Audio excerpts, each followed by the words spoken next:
Menendo yangu na tabia zangu zikupendeze, kuvaa kwangu na kunena kwangu kukupendeze.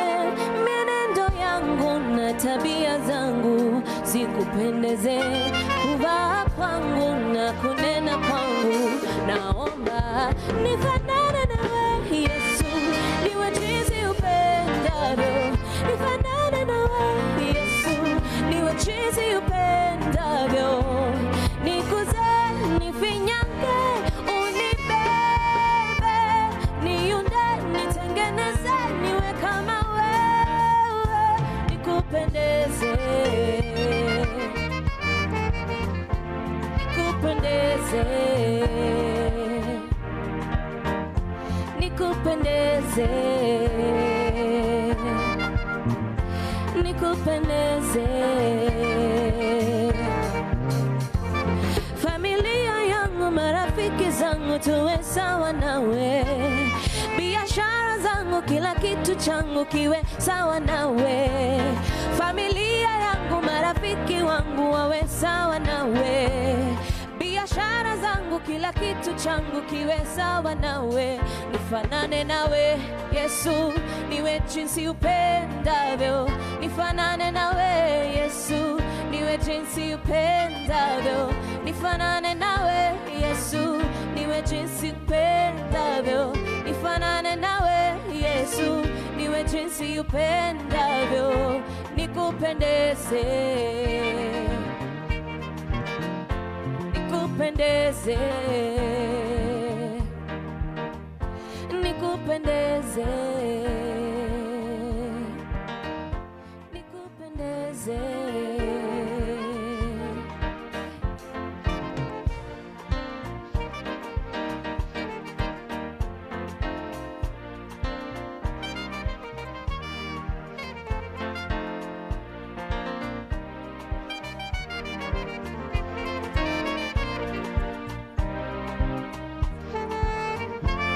Familia yangu, marafiki zangu wawe sawa nawe. Biashara zangu, kila kitu changu kiwe sawa nawe. Familia yangu, marafiki zangu, tuwe sawa nawe. Biashara zangu, kila kitu changu kiwe sawa nawe. Nifanane nawe Yesu, niwe jinsi upendavyo. Nifanane nawe Yesu, niwe jinsi upendavyo. Nifanane nawe Yesu, niwe jinsi upendavyo. Nifanane nawe Yesu, niwe jinsi upendavyo. Nifanane nawe Yesu, niwe jinsi upendavyo. Nifanane nawe Yesu, niwe jinsi upendavyo. Nifanane nawe Yesu, niwe jinsi upendavyo. Nifanane nawe Yesu, niwe jinsi upendavyo.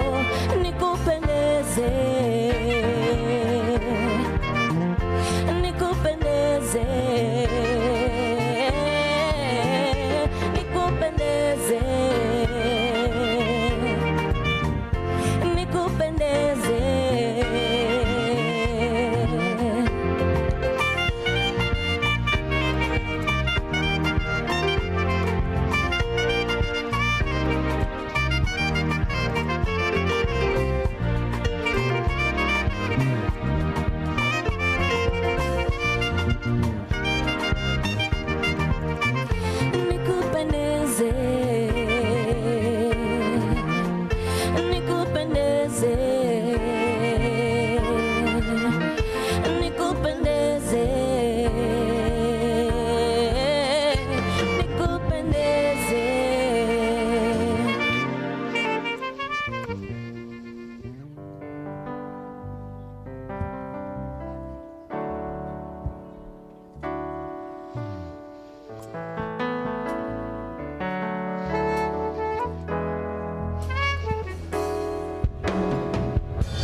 Ulole wahi tutula Lonely where wahi tutula.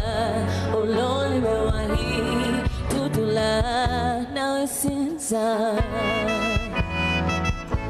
Oh lonely where wahi tutula. Oh lonely where wahi tutula. Oh lonely where wahi tutula. Now it's inside. Wapi makofi ya band. This is Lisa's band. Does that make you Lisa?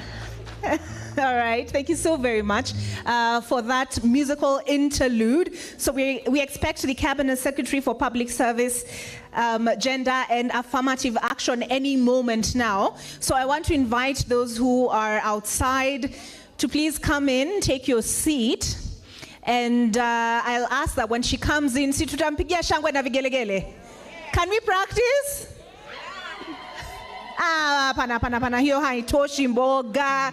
Na tumekunywa chai, hiyo haitoshi mboga. Tuanze hapa, tuone ni akina nani wako na sauti kubwa. Tuanze hapa, this side. Mtawacha wawashinde. Hapa katikati mtawacha wawashinde. Wapi shangwe na vigelegele ya CS? Aye, bado. You guys now show them how it is done. Now show them how it is done. Let's go. Thank you very much. Sasa hiyo ndio hiyo ndio standard. Akiingia tu hivi tunamsherekea. We will thank her for gracing us with her presence today and for what she has already done towards affirmative action. So she will come in, she will take I hope everybody at this point has at least had occasion to take a photo outside here. She will take a photo. I'll ask the band to please, Lisa, do you know Superwoman, the song? You know the Superwoman song? Okay, then I'll ask the DJ to please play for us when she comes in, Superwoman. Lakini nyinyi mnaijua, mnaitambua. So tutamshangilia alafu tuimbe hiyo, si ndio? All right, now that we are all set, we'll just give her a few moments. She's coming up. Lisa, back to you.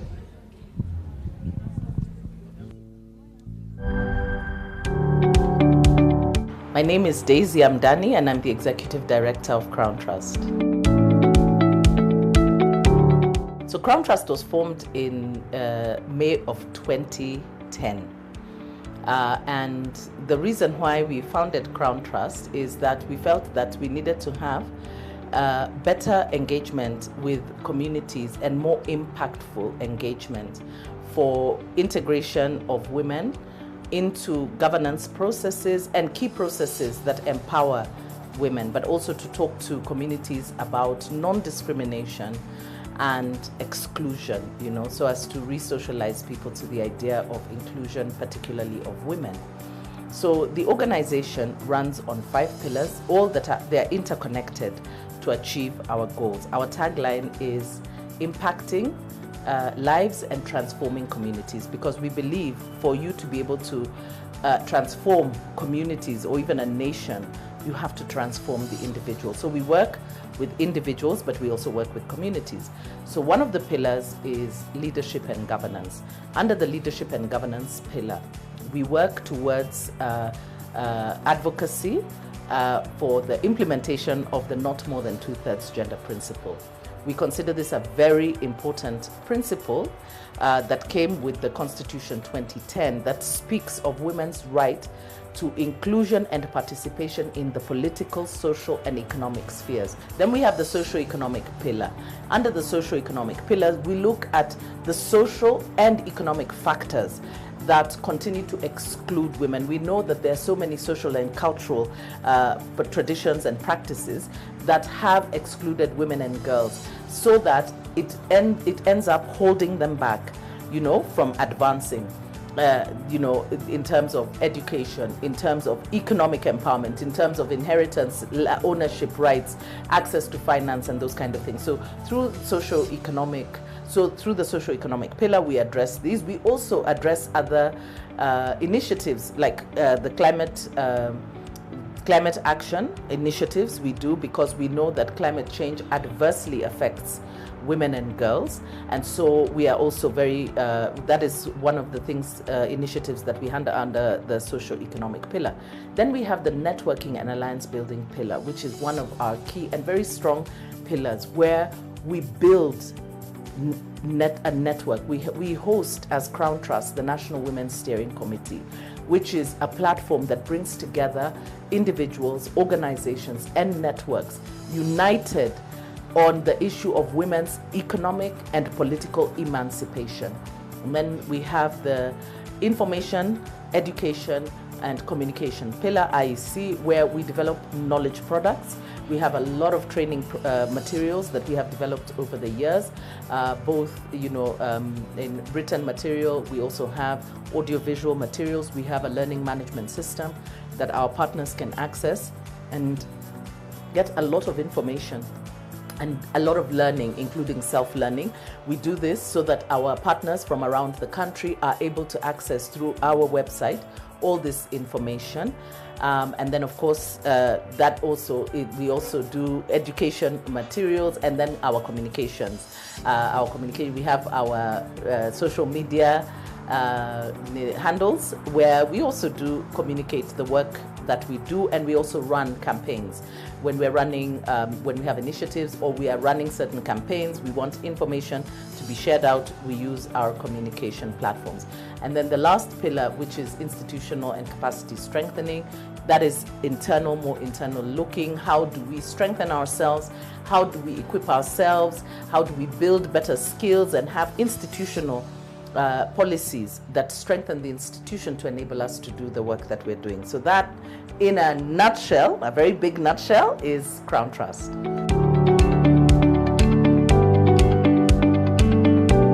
So the annual Women Rights Convention is an initiative that we started under a project that's called Women's Voice and Leadership.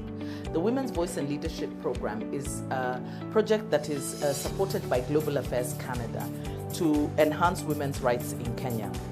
And so we looked at the many different initiatives that we could put together, because as Crown Trust, we are a principal partner in the WVL program, and we are leading on the networking and alliance building pillar. And so we created the platform where we said every year we will have an annual conference to discuss women's rights, but in the area where we think that we need to focus concern on.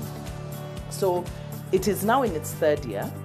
The first year, I think it was just after COVID, and so there was a very serious concern about how do we move forward, now post-COVID. So what we do, because one of our strengths is networking and alliance building, we work collaboratively, and we bring partners from across the divide of the women's rights movement, including government. And every year we have partnered with government, with one of the ministries. So the first year was with the Ministry of Gender. And so we were looking at... Lisa, unaweza endelea.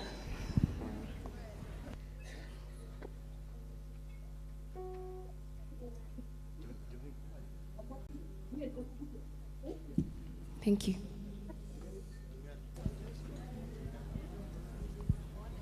Recording in progress.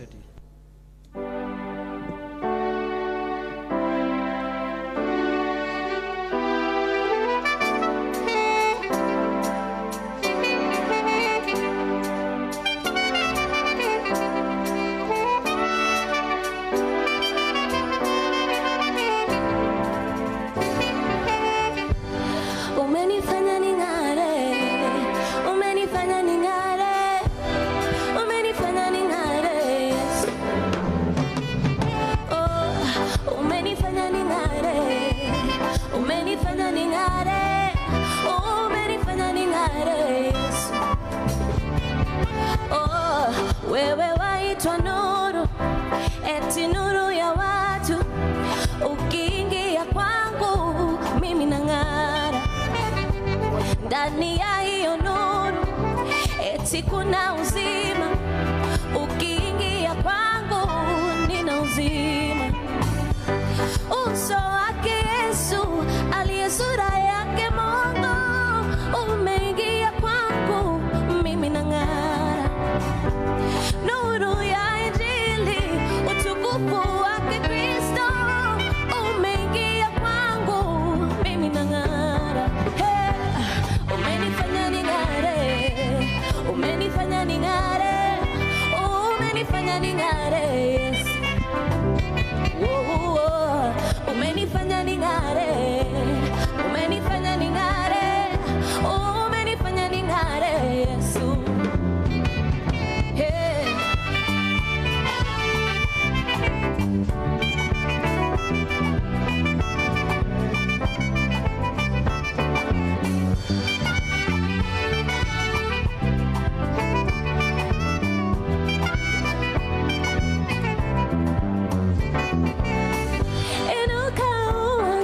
utukufu wa Bwana umekuzukia wewe.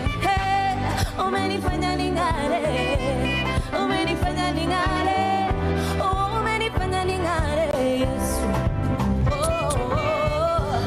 Umenifanya ning'are, umenifanya ning'are, umenifanya ning'are Yesu.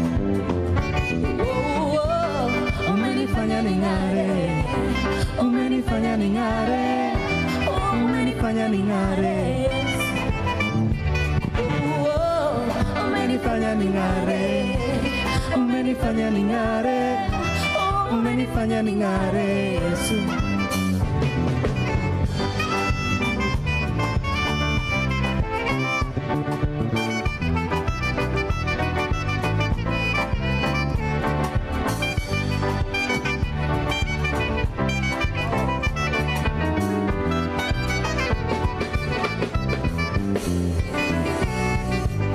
Nipe macho nione, macho nipe macho nione, sawa sawa. Nipe macho nione, macho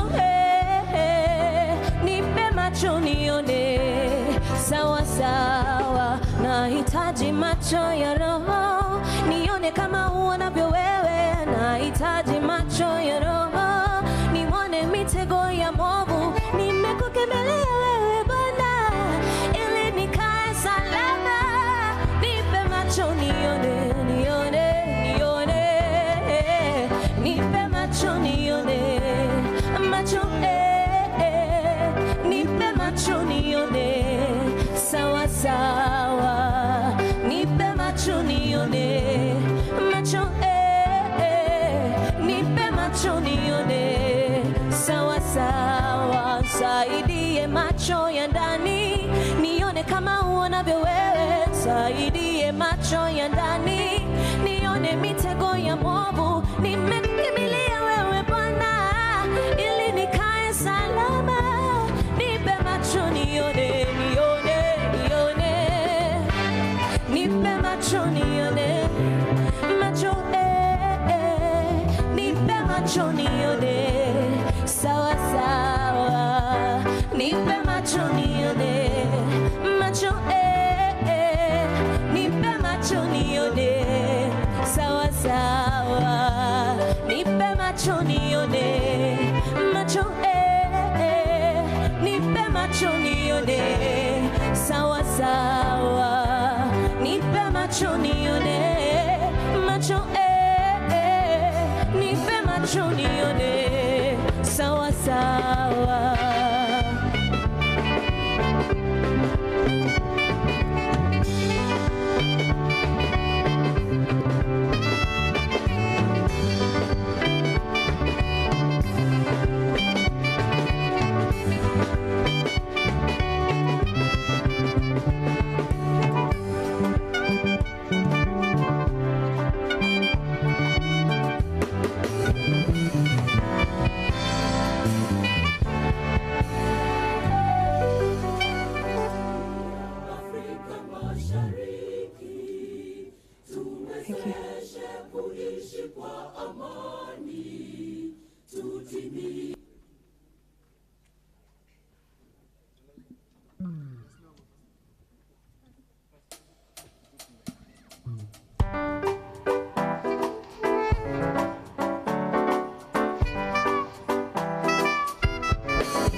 nashindwa na mali sina we, ningekuwa malaika.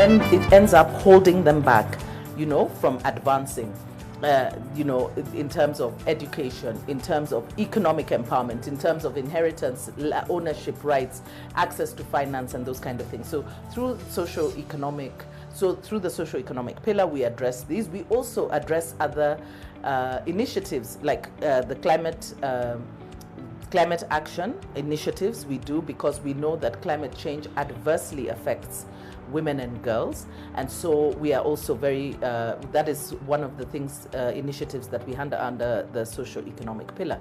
Then we have the networking and alliance building pillar, which is one of our key and very strong pillars, where we build a network. We host as Crown Trust the National Women's Steering Committee, which is a platform that brings together individuals, organizations, and networks united on the issue of women's economic and political emancipation.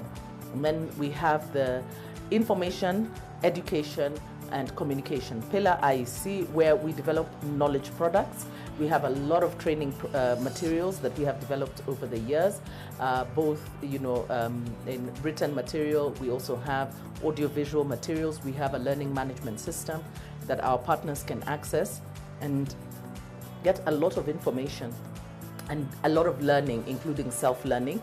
We do this so that our partners from around the country are able to access through our website all this information. And then, of course, we also do education materials, and then our communications. We have our social media handles, where we also do communicate the work that we do, and we also run campaigns. When we're running, when we have initiatives or we are running certain campaigns, we want information to be shared out, we use our communication platforms. And then the last pillar, which is institutional and capacity strengthening, that is internal, more internal looking. How do we strengthen ourselves? How do we equip ourselves? How do we build better skills and have institutional policies that strengthen the institution to enable us to do the work that we're doing? So that, in a nutshell, a very big nutshell, is Crown Trust.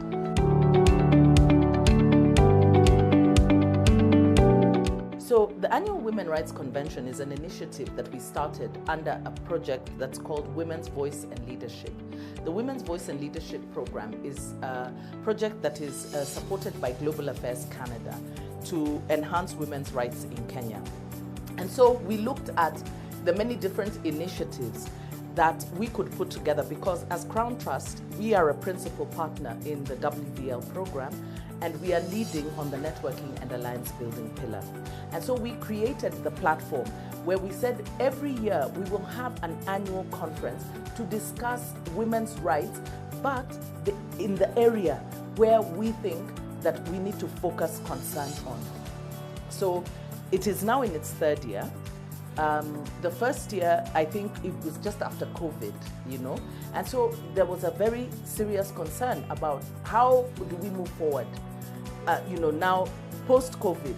So what we do, because one of our strengths is networking and alliance building, we work collaboratively, and we bring partners from across the divide of the women's rights movement, including government.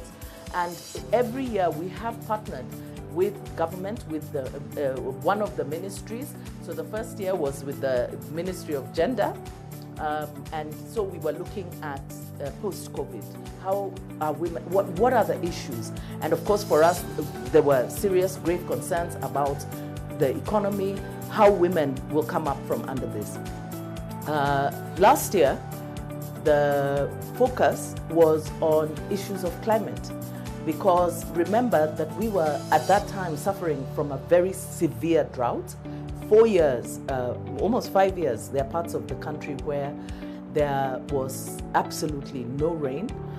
Over 5 million people were facing starvation, and we know that within these conditions, women, girls, the elderly are the ones left behind.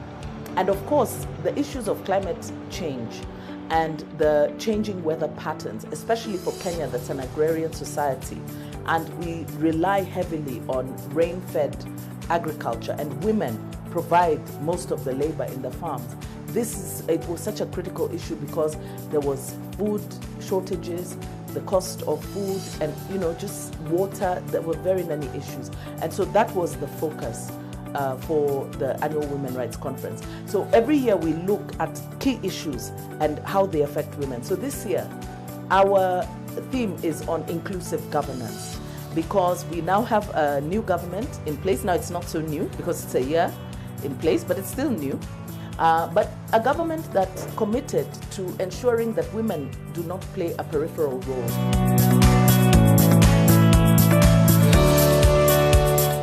What people need to look forward to is a very, very vibrant discussion on inclusive governance, looking at where we've come from, where we are going, and what we need to do to ensure that we don't lose out on it. Change is not easy, especially when people have been used to a certain way of doing things. And so sometimes people are threatened by change. So we have to have some of these difficult discussions. What do we need to do to make sure that it happens? And looking at the successes and the failures, including how do we bring in the young women, because we also have a problem of the young people feeling that they're left behind, not just economically in unemployment, even among the women's movement. The young girls are like, those old women are stuck there. I joined the women's movement when I was still a youth. Today they call me an old woman. They're like, oh, those old women like Akina Daisy. And I'm like, when did I become an old woman? And the women that we were with before who were mentoring us, they were there. So also talking about intergenerational approaches. So I think it's going to be a very vibrant and a very exciting convention. And we look forward to a lot of fun and games. We are very honored that the Cabinet Secretary for Gender, for Public Service, Gender and Affirmative Action is our chief guest. And we all know the Honorable Aisha Jumwa. She's known as Shangazi Wanchi, and she has been such a wonderful ally with her open door policy. Her ministry she and her ministry have been so keen on collaborating and letting us know what the government has in store and how we can work together. So we're very excited about that, and we look forward also to hearing from her about what the Kenya Kwanza administration has in place for women and her commitment to ensuring that we hold the president to his promises.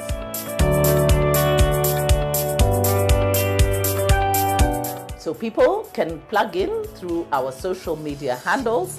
Our social media handles is at Crown Trust on Twitter, Instagram, and Facebook. And on our website, www.crowntrust.org, you will be able to find the link. So click on the link and follow the instructions and plug in. It's my pleasure to invite you all to join us. You do not want to miss the Annual Women Rights Conference 2023. It's going to be exciting. It's going to be vibrant. We are re-energizing the discussion on inclusive governance. Be sure to join us. We will be live on our YouTube channel, Crown Trust, and you can follow us on all our social media handles, as I've said before, at Crown Trust Kenya. Please follow us, engage. We will be able to share the hashtag. Join us. It's going to be great fun. We welcome you.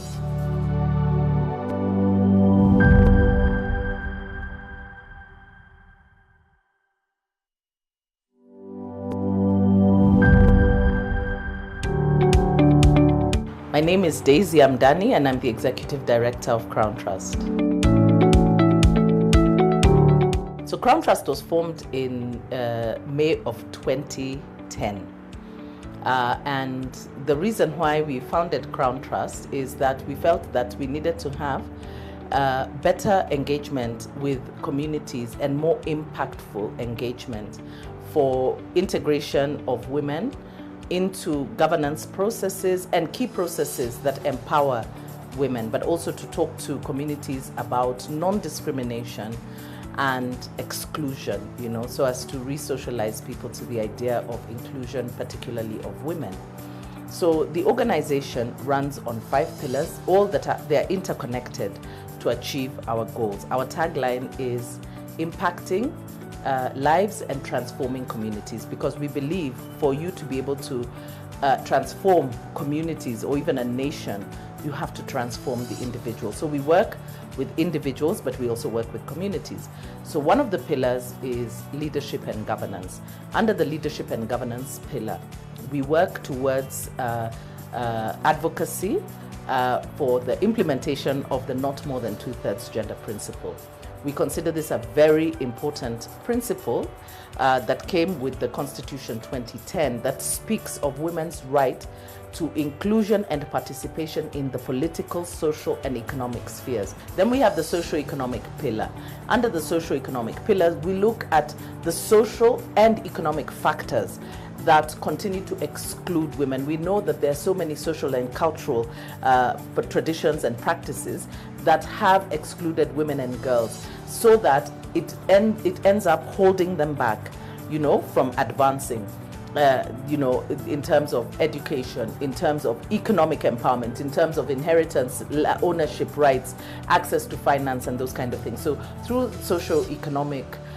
the socio-economic pillar, we address these. We also address other initiatives like the climate action initiatives we do, because we know that climate change adversely affects women and girls, and so we are also very that is one of the things initiatives that we handle under the socio-economic pillar. Then we have the networking and alliance building pillar, which is one of our key and very strong pillars, where we build a network. We host as Crown Trust the National Women's Steering Committee, which is a platform that brings together individuals, organizations, and networks united on the issue of women's economic and political emancipation.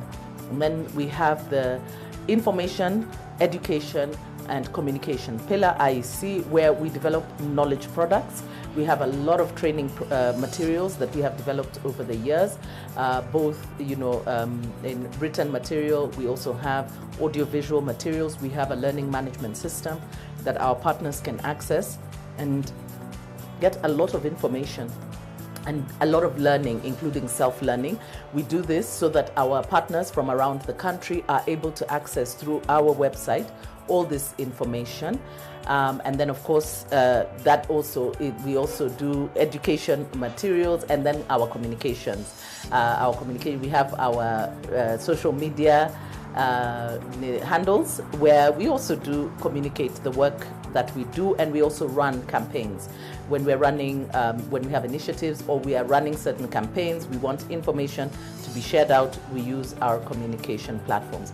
And then the last pillar, which is institutional and capacity strengthening, that is more internal looking. How do we strengthen ourselves? How do we equip ourselves? How do we build better skills and have institutional policies that strengthen the institution to enable us to do the work that we're doing? So that, in a nutshell, a very big nutshell, is Crown Trust.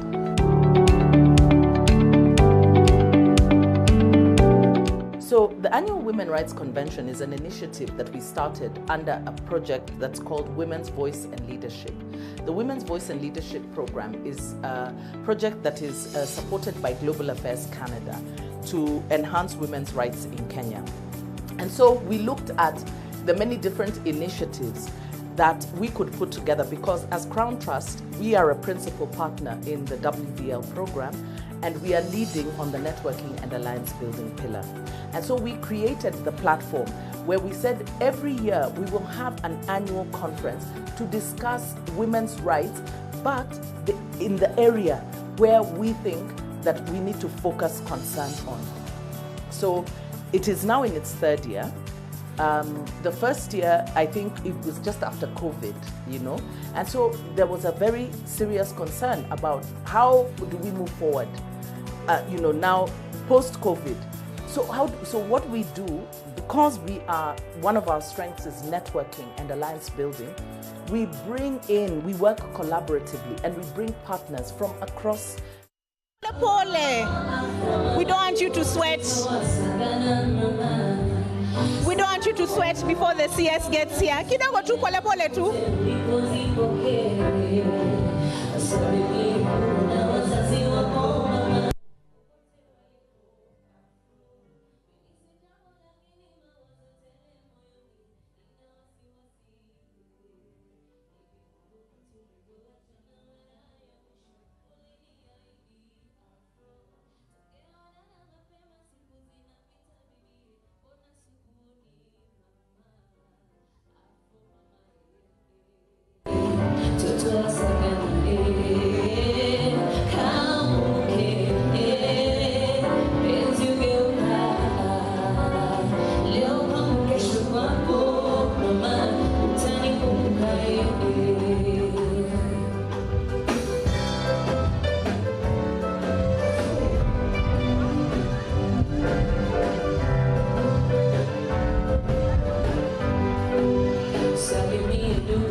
Climax. You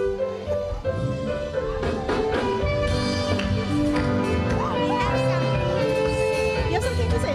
Let me see. Oh, when you sing it? We dance a little bit and then we'll sing. It's okay.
Sijui kidogo mtanifundisha kucheza hii sijui.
Makofi Alisa.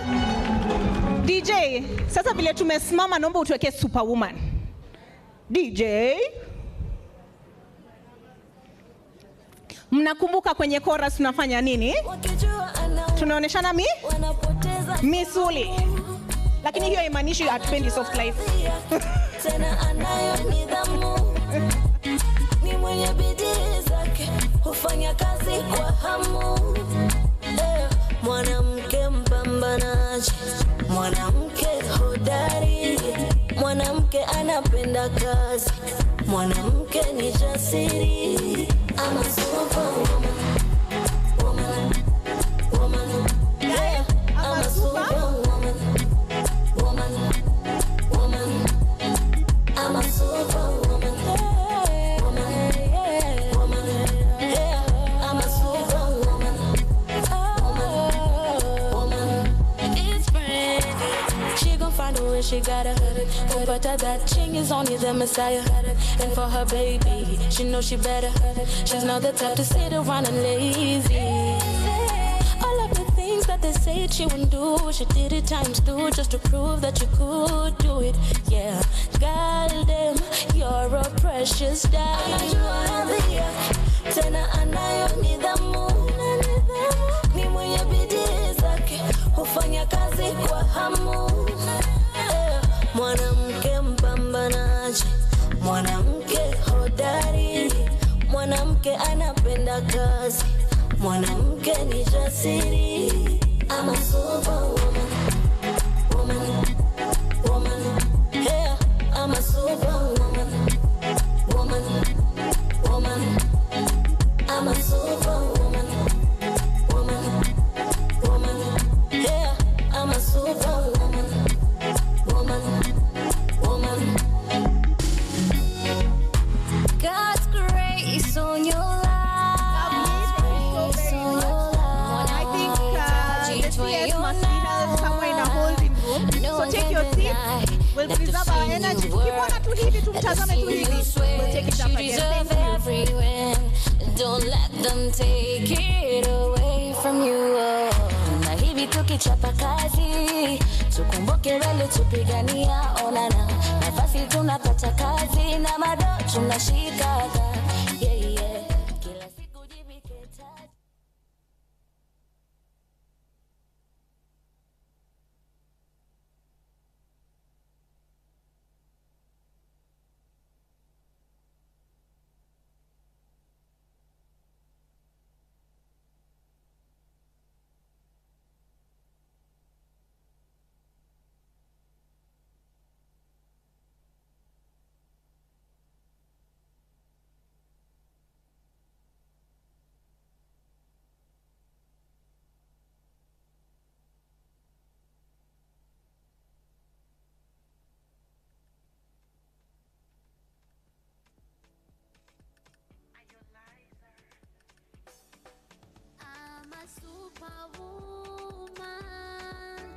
I'm a superwoman. Yeah, superwoman. Superwoman. Superwoman. I'm a superwoman. I'm a superwoman. Yeah, superwoman. Superwoman. Superwoman. Mwanamke ni mama, mwalimu wa kwanza duniani. Tumboni alitubeba, akatulea, akatufundisha. Zile zama za mwanamke hawezi, hapana, siku hizi hakuna. Tunashiriki vyema wa nchi ujenzi na tena tunajituma. Hey. Hata kulima au kushona, nyumbani unahodha, mti kuongoza, udakitari baba, wasikari dada, tunawaza no process. I'm a superwoman. I'm a superwoman. Yeah, superwoman. Superwoman. Superwoman. Ujasiri silaha yetu. Kujituma ndo sana. Umoja ndo nguvu yetu.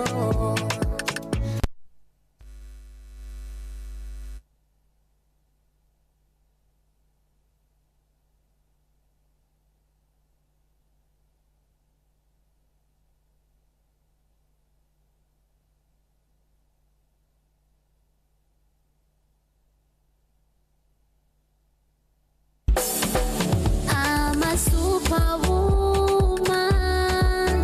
I'm a superwoman.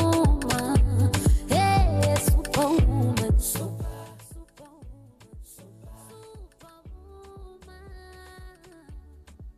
I'm a superwoman. All right. Speaking of superwomen, there's one here. Come, Mama, come. They say girls run the world. This is Jasmine. Jasmine, wave, say hi. And Jasmine says she has a presentation for us as we wait for the CS. My name is Jasmine. I'm 6 years old.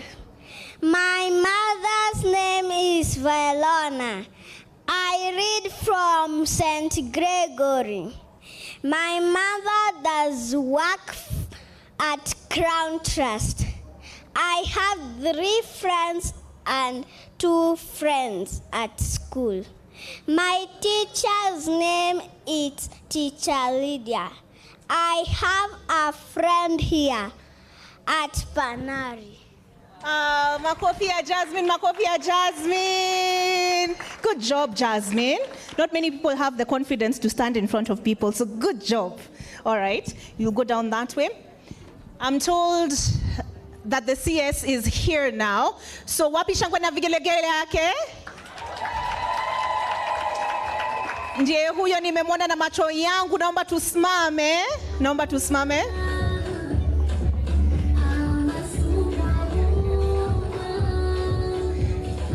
Anapigwa picha saa hii, lakini akimalizana hapo anaingia, na akiingia tunampigia tena shangwe na vigele? Shangwe na vigelegele. Aya tena, ama what?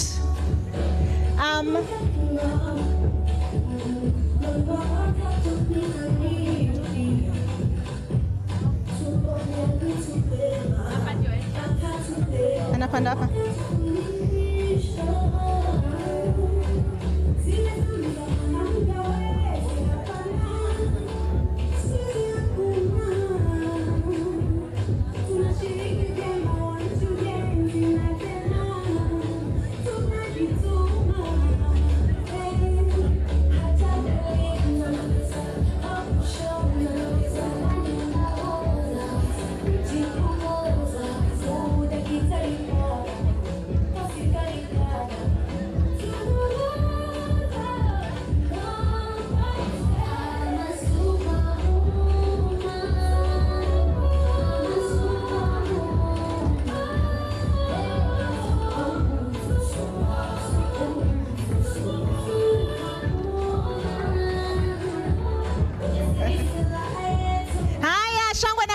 Tumkaribishe Madam CS.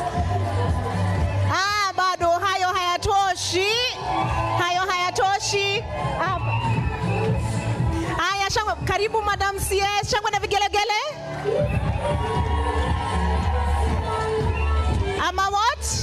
Superwoman, ama what? Superwoman, superwoman ameingia.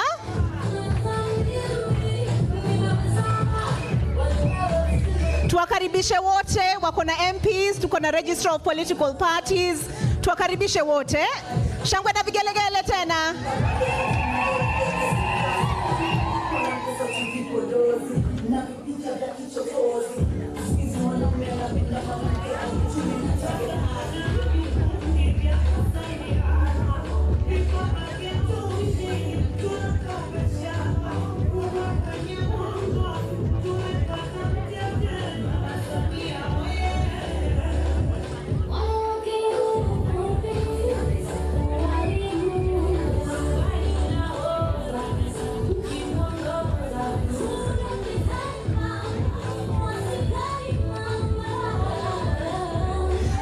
All right, DJ.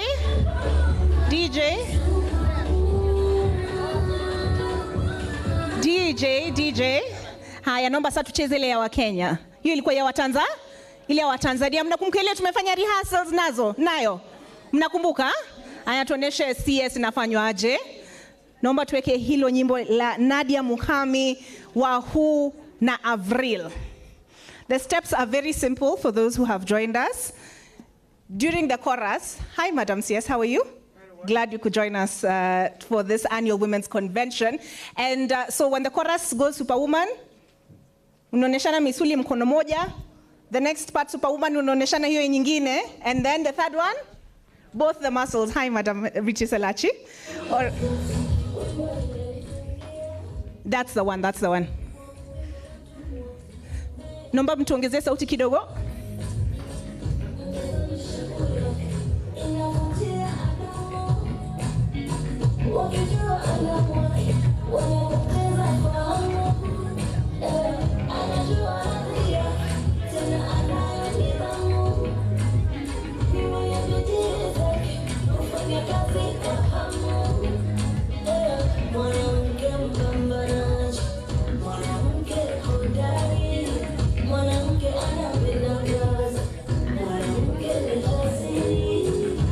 Superwoman. Guys, remember? I'm a super. Siwaski? I'm a what? I can't hear you. Woman. Haya basi, nitaruhusu sasa mnaweza chukua viti venyu. We can take a seat. Thank you so very much. All right.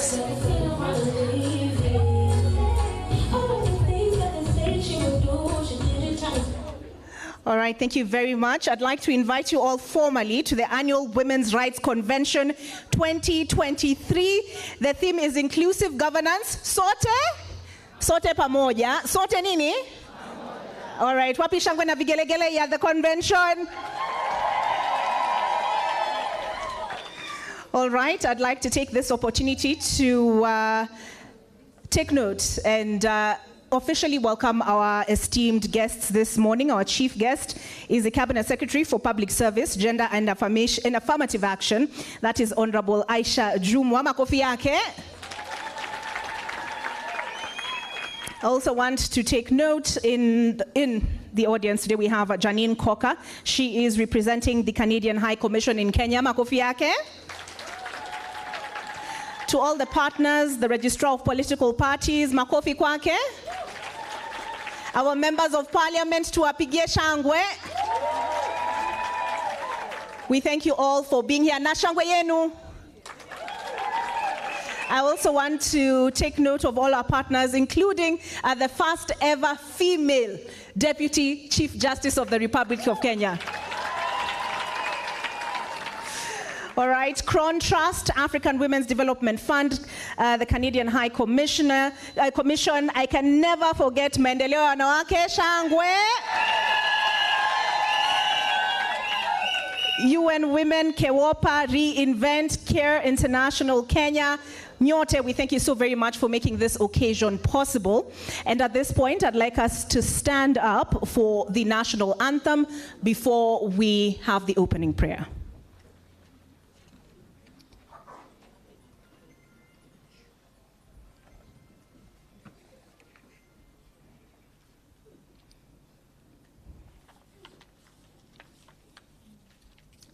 DJ.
for the East African anthem. Who's ready to hatch some?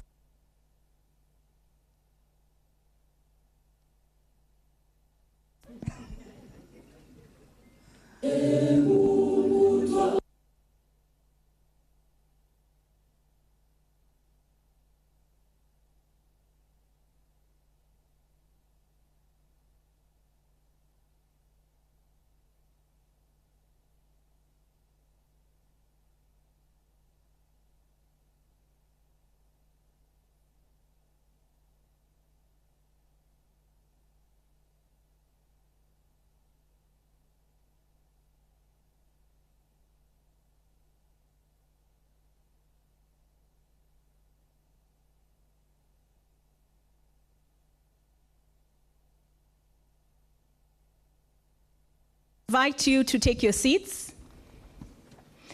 And I will call up first to the stage here, Daisy Amdani Crown Trust, to make her remarks. Makofi yake. And as she comes up, Cindy, I'd like to invite you to make our opening prayer.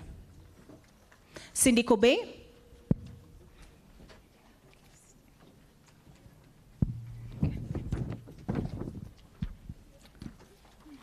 Let us believe and pray. Loving Creator who embraces us, we all with boundless compassion, in this moment of unity and purpose, we gather together with hearts open wide, recognizing the beauty of diversity that graces our gathering. We come before you, dear Yeshua Messiah, and Yahweh Elohim, seeking your guidance, grace, and blessing as we embark on this transformative journey. We acknowledge that in your eyes, we are all equal, each soul a precious creation, bearing your divine presence. As we convene at this annual Women's Rights Convention, we ask for your divine presence to guide us as we strive for a more just and inclusive world. May this event be a beacon of hope, radiating your love and compassion to every corner of our nation. May it serve as a catalyst for change, inspiring us to create a world where everyone's rights and dignity are upheld. As we join hands, hearts and spirit in this sacred endeavor, we humbly ask for your blessings upon our deliberations, conversations, and actions. May the choices we make reflect the values of inclusivity, empathy, and compassion that you have bestowed upon us. In the name of Yeshua Messiah and Yahweh Elohim, we offer our prayers, knowing that through your grace we can transform our aspirations into reality. Amen.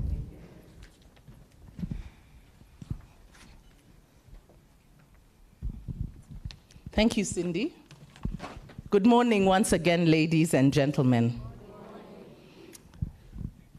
The Cabinet Secretary for Public Service, Gender and Affirmative Action, the Honorable Aisha Jumwa, Madam Anne Derito, Registrar of Political Parties, Madam Rehab Muyu, Chairperson of Maendeleo ya Wanawake, Madam Leah Kagwara, Country Director, CARE in Kenya,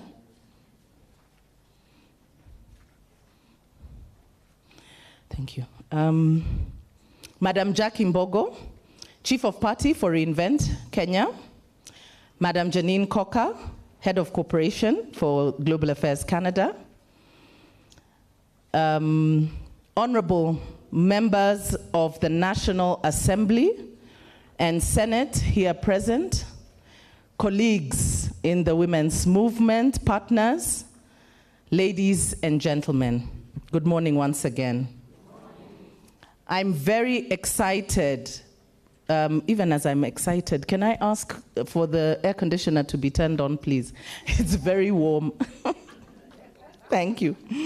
I am very excited to stand here before you with a heart of hope and determination in a time when echoes of change are resonating through every corner of our nation.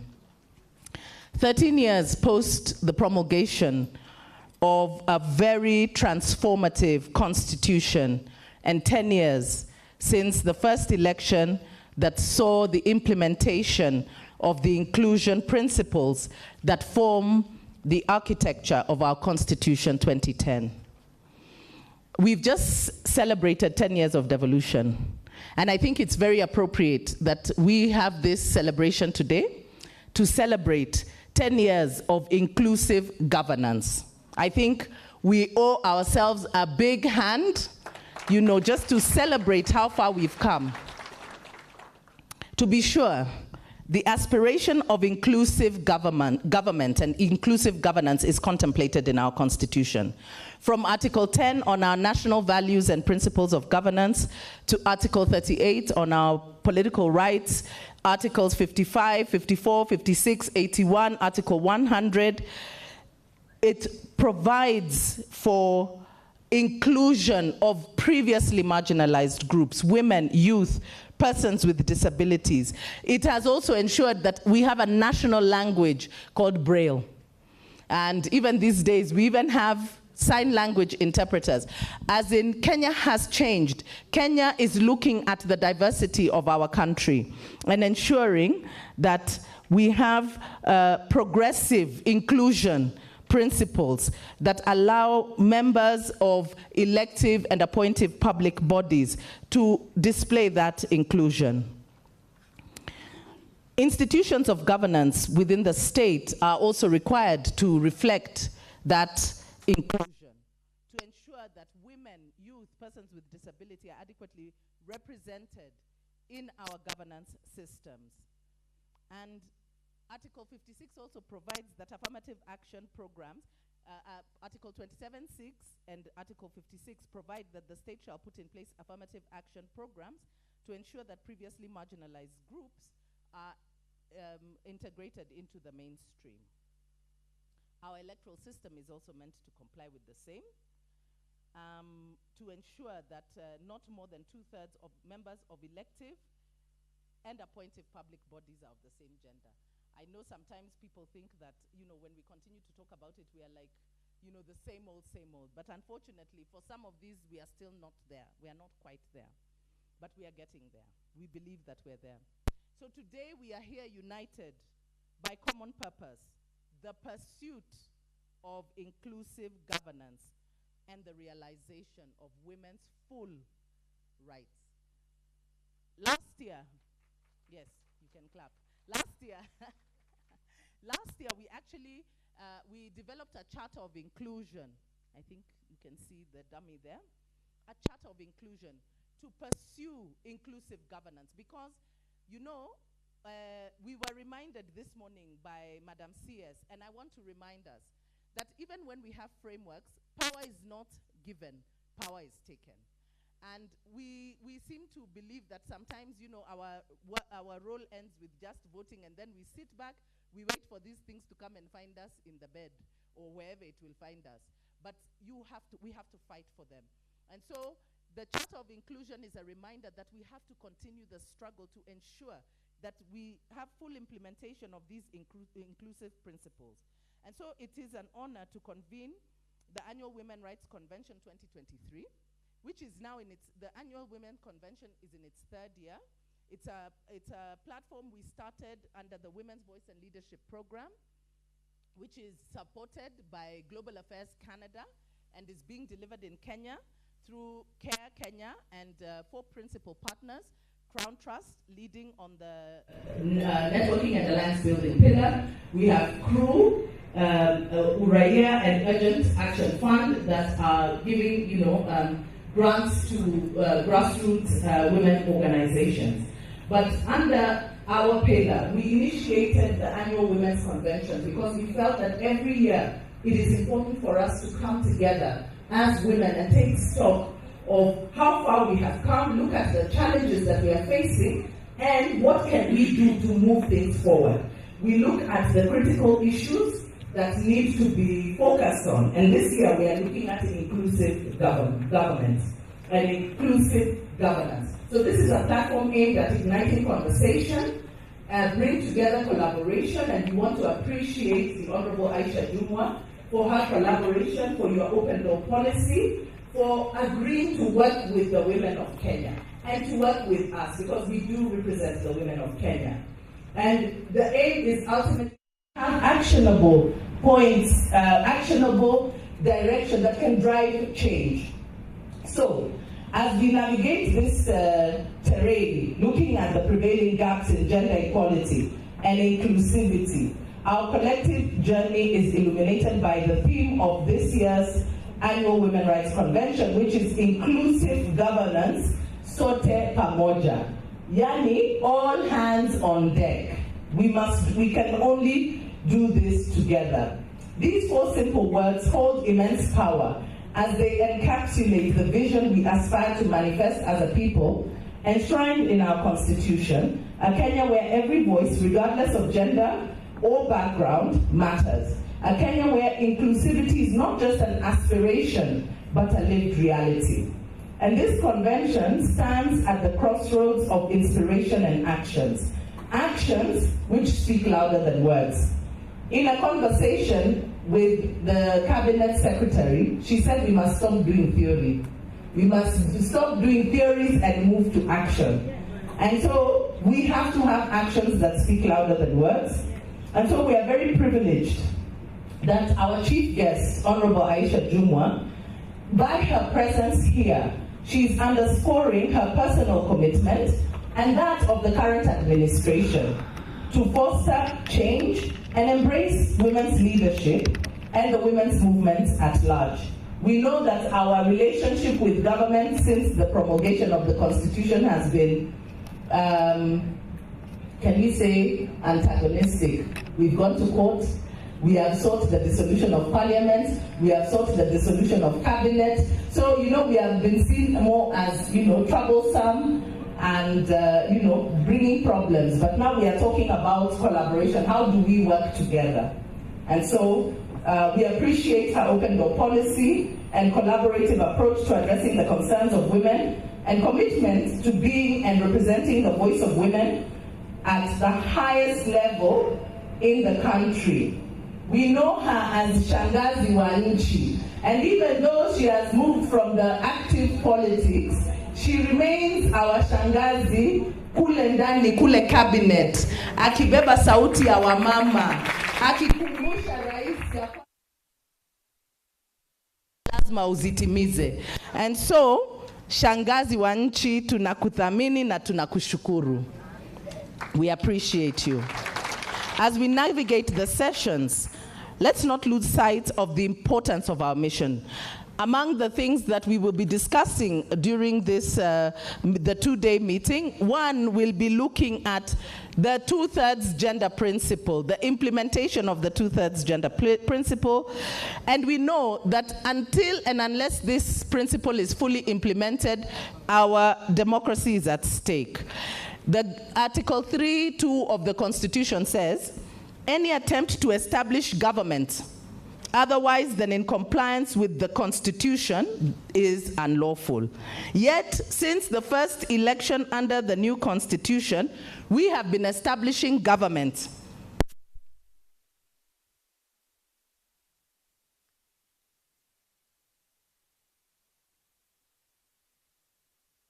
The legitimacy of many things, but we know that it is a denial of our rights, okay?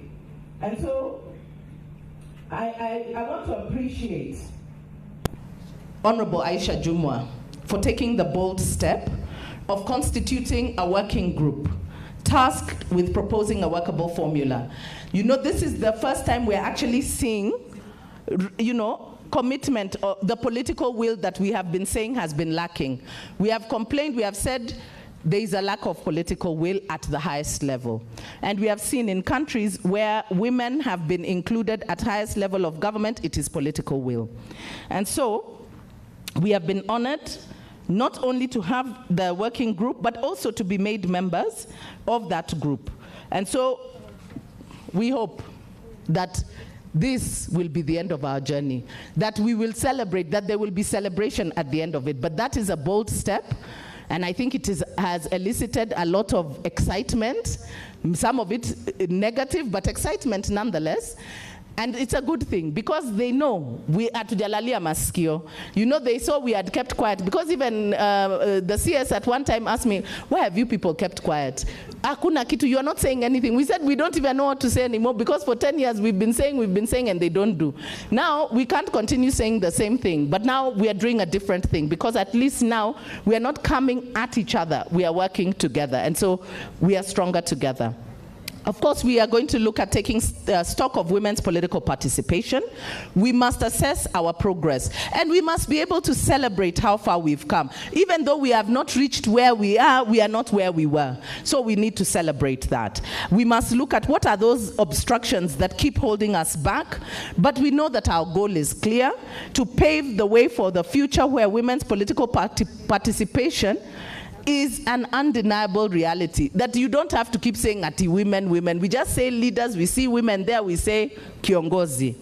Then, of course, what is the price that we must pay? Because we need to pay a price. The cost of change is often high, but so is the price of inaction. Doing nothing is as costly as that change that we want to see. So we must be ready to pay the price. It is time for us to come together, united in purpose, working towards a society where the price of progress is borne collectively. Sio watu kusema ni Daisy kila wakati, ni Daisy only there talking. Let's all talk. Wakiona Daisy waone Linda, waone Beatrice, waone nani, tusinyamaze. You know? So that is how they fight us. They say, Angalia, that one, she's just there yapping, always making noise. But I'm not making noise for myself, I'm making noise for all of us. So let's all make noise together. We must have all hands on deck. And then, of course, investing. What must we do to invest? Our conviction is that investing in women is investing in our nation's future through our development partners. And we want to really appreciate our development partners. Through education, economic empowerment, and advocacy, we plant the seeds of prosperity that will bear fruit. But we must also invest our time. And we must go to meetings, not always kusema if there is no transport reimbursement, we are not coming. We must come, we must pay the price. We must pay the price. And then, of course, yes, thank you. Wamama mpigi makofi nikisema hakuna transport reimbursement. Yes. Imagine, ikiwa donors hawatatupatia pesa, do we have an agenda? We have to have an agenda. Our agenda cannot be ati ni donors wanatupatia agenda. Agenda ni yetu. Whether there is money or not, it is our agenda. So we must make it work. Yes? And then, of course, intergenerational mentorship of women leaders. We must embrace the power of mentorship as a bridge between generations. When I joined the women's movement, I was really young. Today, the young women says, now these old women like akina Daisy, hata nashangaa nauliza kwani nilizeeka lini? You know, because, you know, when you are there and you are doing it, but they say now these old women, they don't want to move. And then the women who are ahead of us, sasa if we are old, sasa wao ni akina nani? You know, we must appreciate intergenerational approach. We must appreciate what has been done because we stand on the shoulders of many and everybody has their space, you know. So Pia, the young people, we must embrace the wisdom of our elders. We must embrace the vigor of our youth, who are our greatest assets. And we must shape a leadership narrative that transcends the age gap and time. We must learn to celebrate one another. Sio ati for you to come up, you must bring me down. Let's climb together, okay? And then there is disability and inclusion. And I really want to appreciate our partners of disability. You do not understand when you are not on the table, if you do not suffer a thing, really, you don't think about it. You know, there are times tulikuwa tunapanga mikutano, tunazipanga kule juu upstairs. And then our partners, our members with disability, they would come, they would be like, Jameni, you people, now you have, and you know, because everybody who was planning could climb the stairs, so you were not seeing it as an issue. You know, something just as simple as that, you know. Or the people who have hearing impairment, you know, that you call them to a meeting, you expect them to lip read, you know, or that you don't have Braille. But because of having our partners who constantly remind us that they are there, Leo hatupangi mkutano without sign language interpreters. Whenever we publish our knowledge products, we always publish Braille material, even our charter, everything, it is in Braille. We have everything in Braille so that even those that are blind can read, because them they can read, they read differently from us. And so disability and inclusion is very, very important. It is our duty to ensure no one is left behind by advocating for disability inclusion. And we know that for women, it's that much worse. Imagine if you are a woman, you are marginalized. If you are disabled, you are double marginalized. If you are now from a marginalized community, you are now triple marginalized. You know, so there are levels of marginalization, intersectionalities of marginalization. And so we must honor the dignity and potential of every individual, creating a society that embraces diversity. In pursuit of our goal, let us remember that progress is not a solitary journey. It is a collaborative effort that requires each of us to contribute our talents, ideas, and energies. The path may be challenging, but together we possess the resilience to overcome any obstacle. We are stronger together. Let us kindle the flame of hope within our hearts and channel our passion into actionable change. Through our collaborative efforts, let us weave a tapestry of inclusivity where every thread, regardless of its color or texture, contributes to a richer and a more vibrant Kenya and a better future for all of us. Thank you for joining us in this transformative agenda, and may our time together at this annual Women's Rights Convention inspire us to create the change we seek, to be the change that we want to see, and let us stand united, for in unity we can forge a path towards a Kenya that embodies that essence of Sote Pamoja. With Yahweh on our side, we cannot fail, and Kenya will be the richer for it. Thank you. Thank you so much. And now, allow me to invite to the stage our partner, Madam Leah Kagwara, the Country Director for Care in Kenya, who are the ones coordinating the delivery of the Women's Voice and Leadership Program.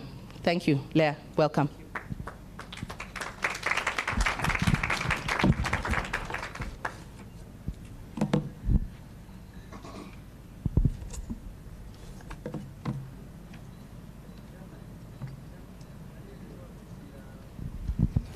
Good morning, everyone. Honorable Aisha Jumwa, our Cabinet Secretary for Public Service, Gender and Affirmative Action.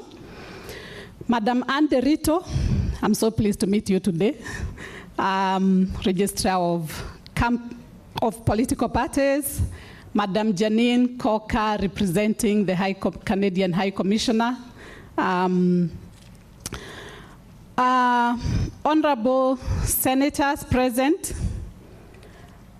women reps, honorable members of the National Assembly, my two friends, Honorable Esther Passaris and Beatrice Elachi.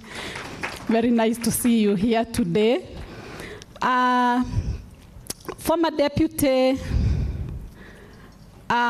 Chief Justice, Madam Barasa, let us recognize her. You made us so proud those days as women. Chairman Maendeleo ya Wanawake, thank you very much.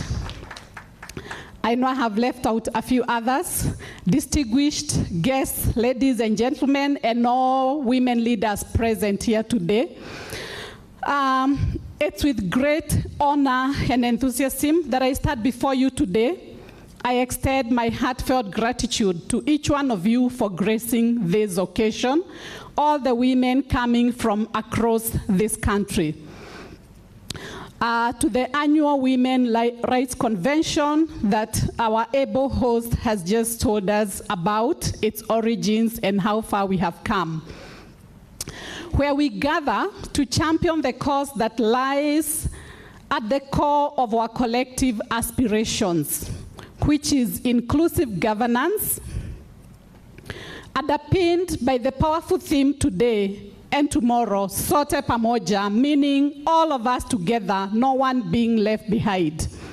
This convention serves as a pivotal platform to collectively address the gender disparities that persist within our society and to ignite a transformative movement that propels women to leadership positions across Kenya.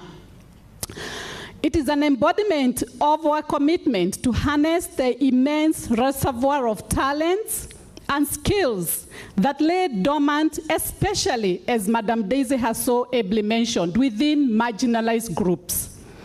By nurturing these talents, we are nurturing a generation of leaders who will not only define the landscape of governance, but will do so within the framework of accountable and transparent systems. Why do we do this as CARE International? It is because of our unwavering dedication to the cause of gender equality that, I have to tell you, resonates throughout every facet of our work. We firmly believe at CARE that achieving gender equality is not merely a slogan, but a steadfast commitment that is embedded within our core values. Our gender integration theme is not a that English word, a compartmentalized endeavor is not merely mentioned. It is actually an integral thread woven throughout the fabric of all our projects. At CARE, we believe that in order to make meaningful and lasting impact at scale, we must tackle and listen carefully underlying causes of poverty and injustice. Gender inequality, for your information, is a key driver of poverty, as well as one of the most widespread forms of injustice, which is why we put gender at the center of our work.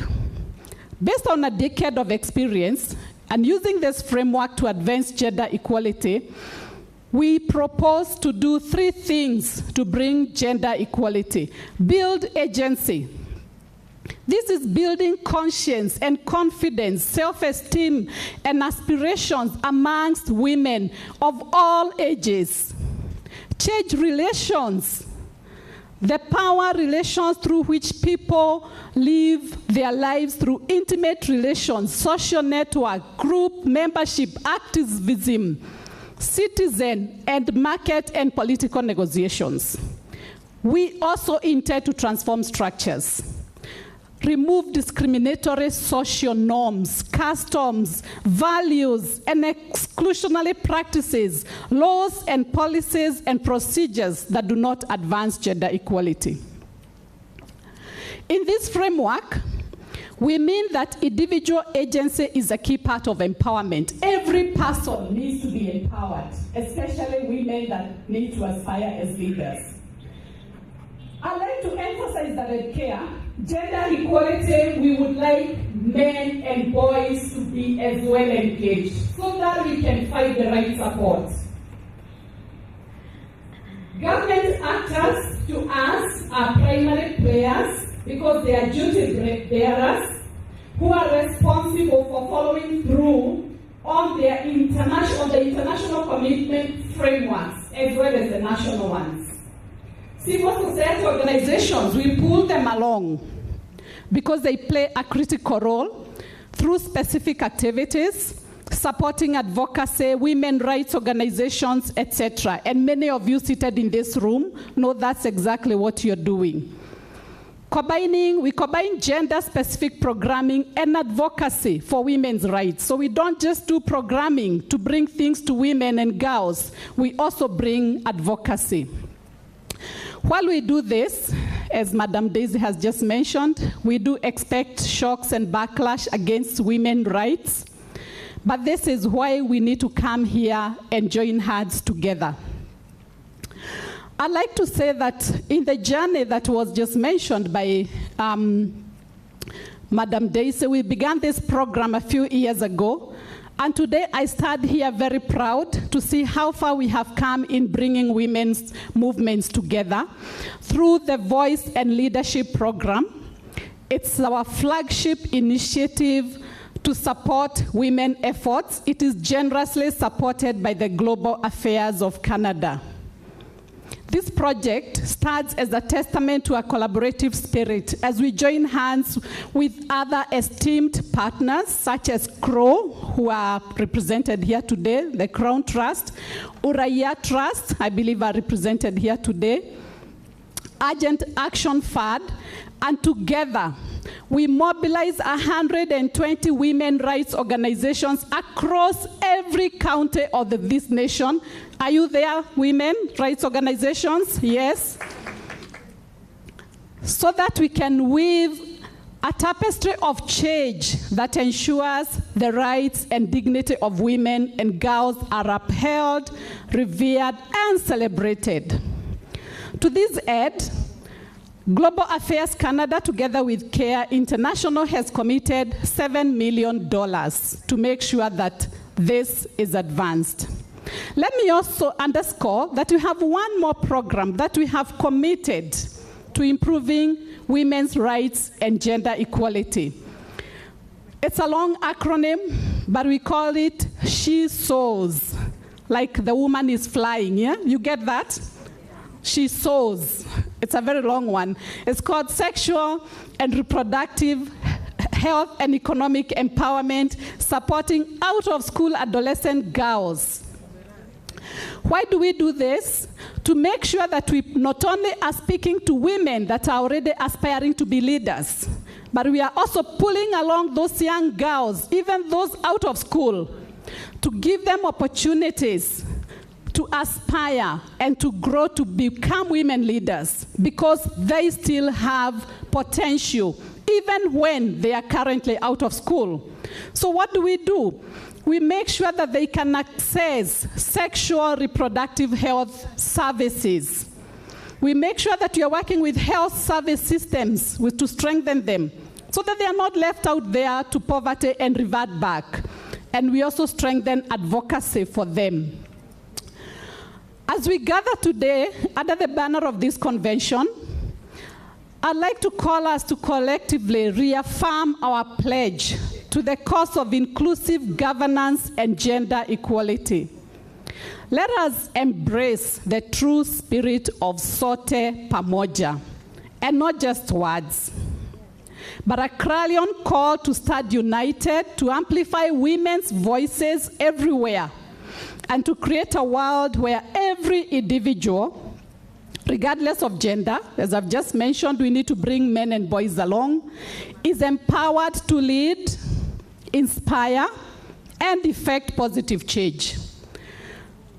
I wish to extend once again my sincere gratitude to each one of you for your presence, your dedication, your unyielding commitment to this noble cause. Together, as we walk this path, let us remember that true progress is measured not just in miles, metrics, but in the lives that are transformed, the dreams that are realized, and the future that we collectively want to shape. Sote Pamoja. Thank you very much.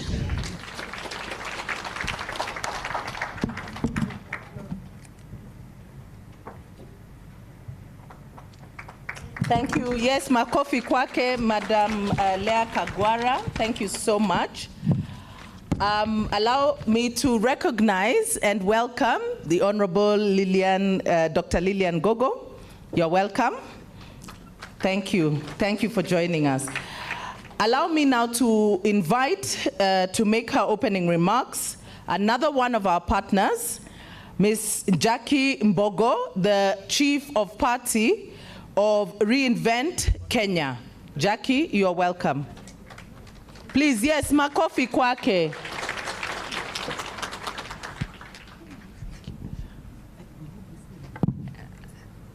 I think so. I think Daisy mentioned consideration and inclusion. She forgot inclusion of short people. So she brought, she did not consider that short people need special privileges, but I forgive you. Madam CS, ladies and gentlemen, allow me to stand on the already established protocols. My name is Jackie Mbogo. If you can't see me, you can see my hair. So, now my notes. Anyway, I'll be here. Good morning, everyone. My name is Jackie Mbogo. I'm the Chief of Party of Reinvent program. Reinvent is a UK aid funded program.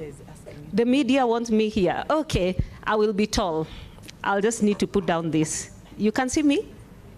Excellent. Okay. Reinvent is a UK aid program that works to support the government and people of Kenya in their ambition to achieve peace and security. We do that by supporting opportunities to address all forms of violence and to promote women empowerment. So I'm very excited to be here today. And when I was thinking about this particular day, and the question of sote pamoja excites me, even seeing the room full of women that have actually rallied around to say it is our time and it is important that we are in the room. So congratulations all of us that turned up. It is our day, it's our time, it's our season. We must embrace it.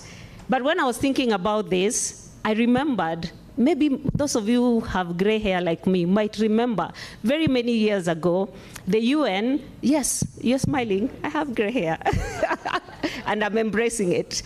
Many years ago, the UN produced a clip. It was called The Impossible Dream. Some of you may remember it. And I remember that today because that woman was a typical woman like all of us.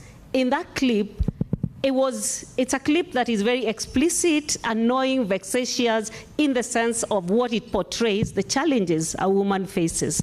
And in that clip, I'll not tell you the full story so that you can look for it.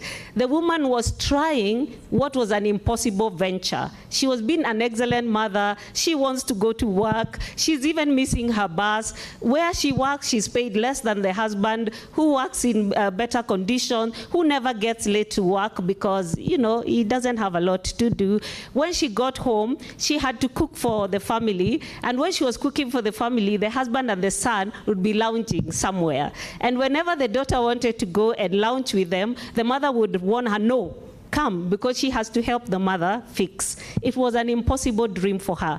And when the clip was ending, the woman was actually romanticizing the future where the husband, who signifies all men, would work alongside her, would love her enough, and they'll be sharing equal opportunities. So when I thought about today, I wondered, has the impossible dream become possible? Yes. In a way, we can say yes, it has become possible. And it is possible because so many of us are actually in positions now where you're not missing the bus. We are in positions where we are making decisions. We're in positions where we are getting paid better than the men. But there's also another group of women who are here today whose dream is still impossible. It is impossible because of the normative values that we still have as a society that makes it still hard for women. So when we talk of governance, then we ask, if governance is about participation, if governance is about accountability, if it's about equality, are we there? Yes, we are there, but still more has to be done. Have all women participated? Have all women sat in those spaces? Have all women gotten opportunity? That's the question we should be asking ourselves today. And if we think the answer is no, we still have a lot to do. We still have to challenge those barriers that are making it hard for women to participate and participate meaningfully. We have to challenge the masking of women's rights in male privilege. Must we miss it because men have it? Can we have it? Yes, we can. So we need to unmask that. We need to challenge those barriers that are still held in that privilege. Not that we don't want men, not that we don't believe in men holding positions, but what we are saying, male privilege does not mean women under privilege. It shouldn't. We also have to say and demand the opportunity to lead. Yes, we are participating, but are we at the table? Are we leading? Are we making decisions? We need to be there. And when I think about that, then I think about the whole question of vertical and horizontal engagement. We need action, but we need broad-based action. We need women to vertically rise, but we also need the horizontal leadership. Must leadership always be CEO? What about the woman who's a farmer? Can she lead the kettle dip? Can she be the leader, the chair of the coffee society? Because leadership, we've been told a lot of time, is women at the very top, the ones who have been seen. We want women, even those who are not being seen at that level, to also take up those positions because they are important to us. They are not only important when they lead in Nairobi, they are important even when they lead in my village. It is important for us to note that and to push for that. It is important when they lead in parliament, but it's also important when they lead in church. Because women are everywhere. They're not only in one space in society. And when we see that, then we also need to bridge that gap for the women. I think earlier today we were having a conversation about the baton, passing the baton. Where is the class barrier for women? Can we bridge it so that the elite woman can also hold her sister's hand? It doesn't have, leadership doesn't have to have English. It speaks any language. Are they there when they speak that language? We want to see, you were talking, Daisy, about getting Braille and all other languages. It's important. But what about Ma? What about Kiembu? What about Kimeru? They can come here. They can express in the language. We will get interpreters, because that is important, because every barrier must be worn and the bridge must be met. We must bridge the gap of age. I can advise, I'm older. I'm in the class of older. Like you, I keep asking, where did I get old from? But I'm leaving it up. Now, we need to bridge that gap, the older and the younger. The room doesn't have to be younger. I tell you, we'll do the 360 dance, and we've just demonstrated. So call us in. Even if we are older, we can still dance. Maybe our dance might not be fast. We wear flat shoes now, but we still can dance. And the older woman, call the younger. She needs your wisdom. Where can we bridge that gap? We need to do it now, and we need to do it urgently. We need to pass that intergenerational gap. But to do that, we need to remember there is a contestation of ideology. Because the younger woman, her time is very different. Her ideology may be different from us. And the older woman saw the past. She saw history being made. How do those two ideologies come together? We need to be able to bridge that gap and to get every woman now in. We need to look at what else is left out in this theme of equality. Because it's evolving, because women need to be included. We need to figure out what do we need in this space and who do we need to make sure we can frame our agenda much stronger and much better. And of course, we need to amplify the voice.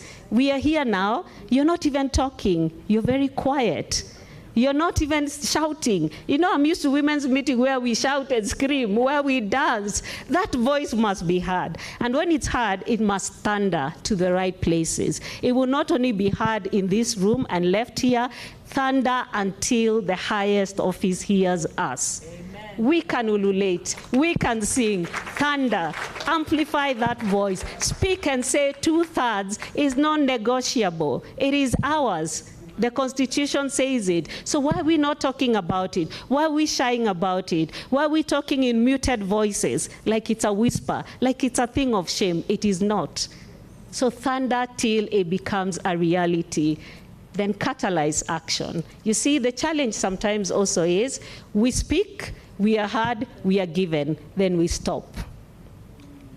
Where is the action? We need action because when we get the space, they're also watching it. And I keep saying, if they are watchmen, they are watchwomen. Can we keep the gates and watch the gates of what we achieve?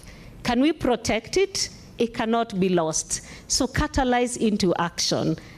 The struggle and the success, as I conclude, must be mainstreamed in development. Because what will it cost? What is it for?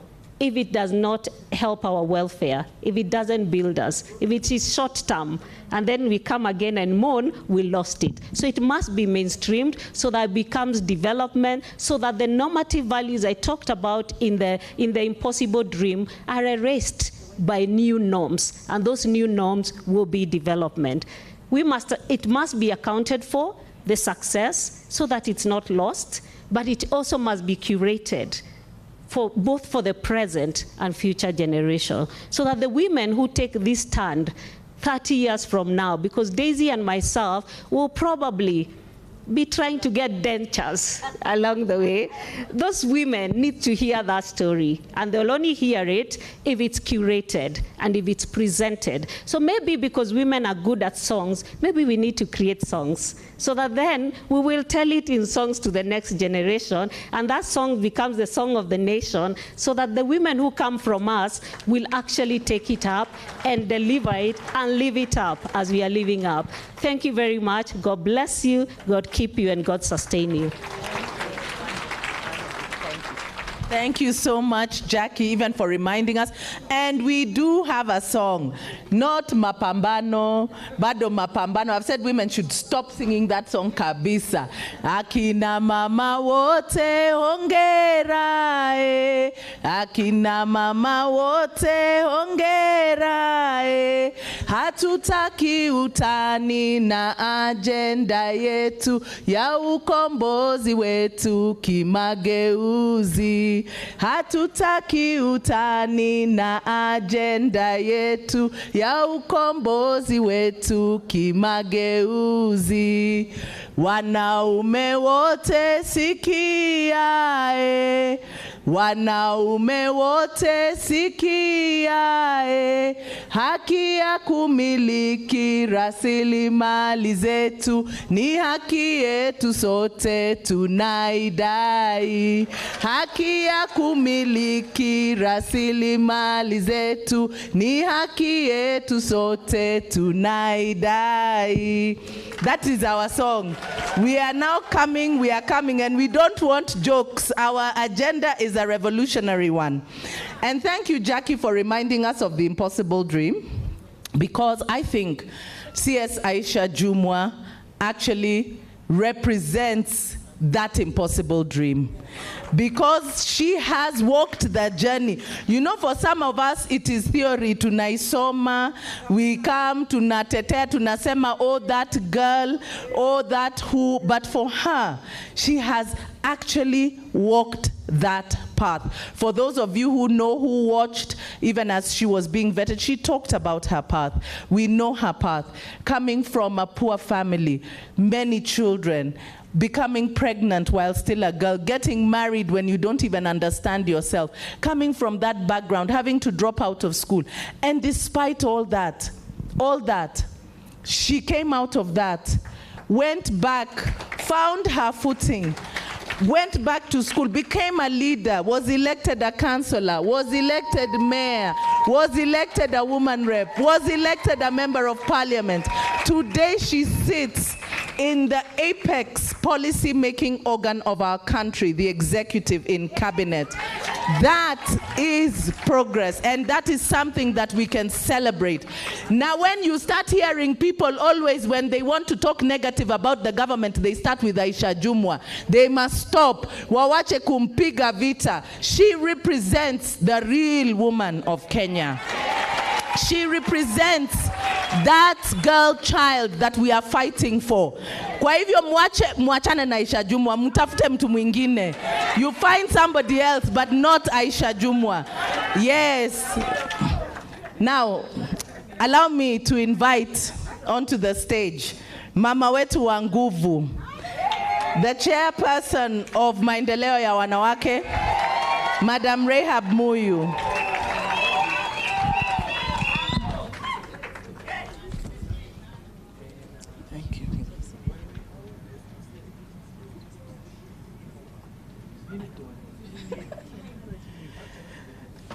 Thank you, Daisy. Wamama hai. Wamama hai. Na wanaume wetu hai.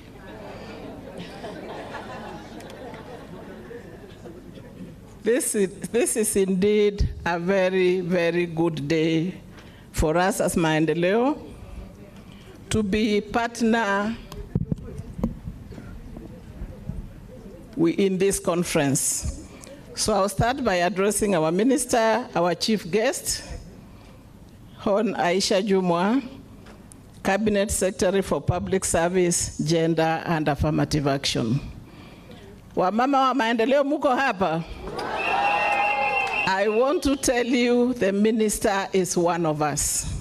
Huyu ni mtoto wa maendeleo ya wanawake. Tulipoenda kumuona ofisi na timu yangu ya National Steering Committee, she confirmed I am one of you. Vingeregele iko wapi wa mama? Sisi tuko na CS ama hatuna? Tuko na CS ama hatuna? Tuna CS ama hatuna? Na nitasema vile Daisy amesema, siasa mbaya tuachane nayo. Let us just work. It is good to work. So our minister, Daisy, Executive Director of Crown Trust, we cannot thank you enough as Maendeleo for deciding that we need to sit here. And Waziri, we had a long meeting in our office with Daisy and the team of CSOs and decided we are working as a team. Janine Coker, Canadian High Commission in Kenya, Leah Sankaire, Chairperson Kewopa, Leah Kagwara, Kea Kenya, and Derito, Registrar of Political Parties, UN Representative, ISO UN Women, AWDF Representative, participants, our women members of parliament, Mheshimiwa Ilachi, Mheshimiwa Pasaris, Mheshimiwa Senator, all protocols observed. Wamama, good morning. Wamama, hamjambo. Waziri, we are delighted. I did not come alone. I have National Secretary with me. She's there, Mama Mayeka Maendeleo. We will leave the history. Miaka inakuanga kwetu. Na tuko na CEO nimemuona, Isabella. Tuko na chair wa Nairobi na timu yake, Ruth ninamuona. Mama Waziri, tushabadilisha uniform yetu sasa ni yellow. We never waste time. Maendeleo works with the government of the day, so we are already in business. According to the organization, I'm delighted, let me go back, to be part of the annual Women's Rights Convention 2023, whose theme is Inclusive Governance Sote Pamoja. Madam Daisy, you and us in Maendeleo started the National Steering Committee and caucus, and it is good to come back to these conversations together. According to the Organization of Economic Cooperation and Development, OECD, inclusive governance means effectively serving and engaging all people, taking into account gender and other facets of personal identity. It is both then the process of how decisions are made, who makes them, and why. Therefore, we require decisions to be made by women and men for the benefit of all and not personal interests. And when we campaign, we say we need to be on the table. Madam Waziri, we are very happy you are right on that table. The table is cabinet, where decisions are made. Therefore, the journey of women leadership and political participation, first table, the journey of women and political participation in Kenya dates back to the colonial times, when Mrs. Jemima Geshaga, there is some history here, was nominated as the first African woman to be a member of Legislative Council in 1958. Maendeleo turned 70 last year, and you saw us around the country celebrating the journey.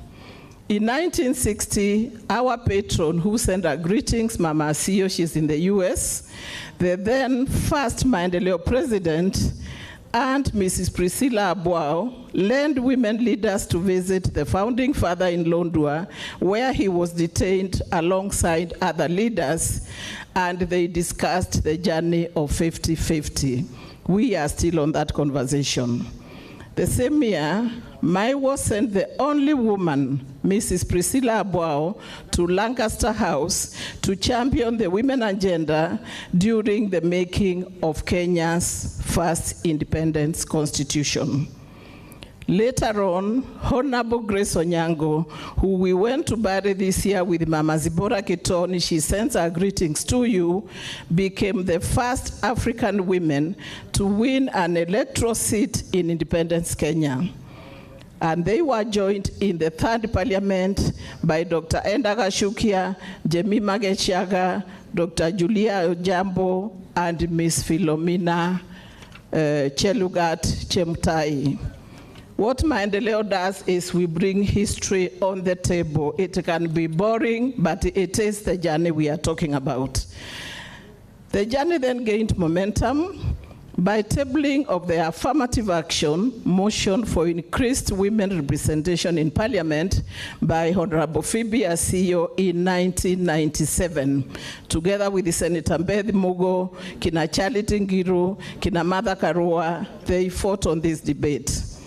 It then culminated in constitutional reforms and the subsequent entrenchment of the affirmative action in the Kenya Constitution 2010.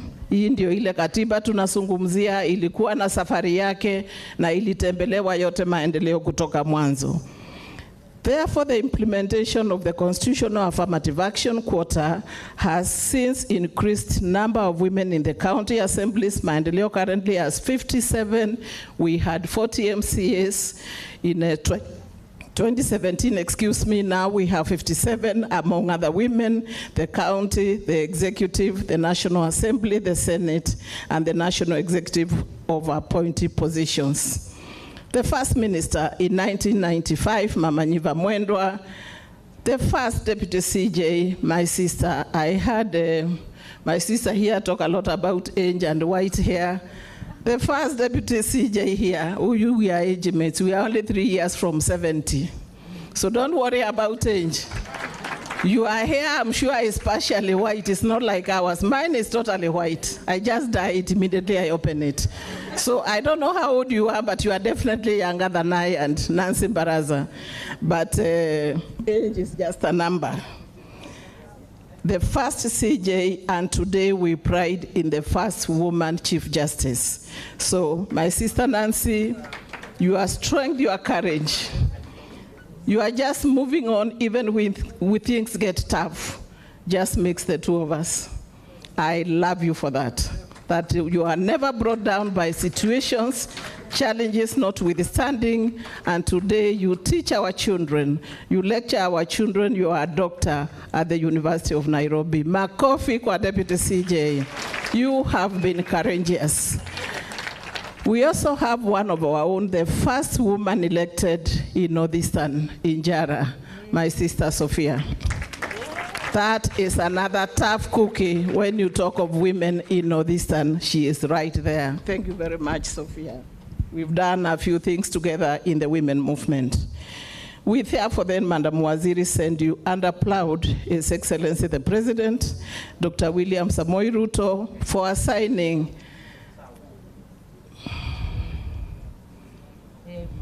we therefore applaud His Excellency the President, Dr. William Samoei Ruto, for assigning you to us, Madam Aisha Jumwa. In Maendeleo, we had a program called the Girl Child. You are indeed our girl child who has gone that far. Therefore, you have the duty and responsibility of ensuring compliance with affirmative action Today, principals, we have seen the multi-agency working group which, courtesy of you, will be on board, tasked with the role of developing and enabling framework for the implementation of not more than 2/3 gender principle. Mwambie rais wa mama wa Kenya wote, na hapa ninazungumzia milioni 4, tumesema asanti sana. Na anajua kura inakaanga wapi? Inakaanga hapa kwa maendeleo. Why am I therefore giving this history? He was with us. Na sisi leo tuko hapo. Maendeleo never makes that mistake. Tunakaanga pahali rais yuko. That is where we started. That is where we stay. It is important, therefore, to take stock of the journey of women's political participation, so as to draw lessons and consider factors that can be harnessed for inclusive governance. Of course, the journey has had many struggles, challenges, including patriarchal cultures, discrimination, economic exclusion, stereotyping, among others. It is a journey that has hefty price to pay for women. And here, let me talk about widowed women, Mama Waziri. And I am in that club since 2017, and you have no idea what they have to go through in this nation. But this will be a story to you for another day, which you need to take to cabinet. There are things to be looked at for women in that field. Just forget Kinara who are close to 70 and maybe they can get a cup of tea. Think of the girls in the village who get widowed at 30 years. They have children. They need to be inherited like straight away, whether people have HIV or not, it doesn't matter. And it is traumatic. And then the issue of blood in this nation is real. It is from the high to the low. Women, Madam Waziri, I'll bring that to you, are going through serious challenges when they lose their spouses. So despite this, Madam Waziri, therefore, despite the challenges, women have navigated, broken the glass ceiling, making it into public, private institutions and communities.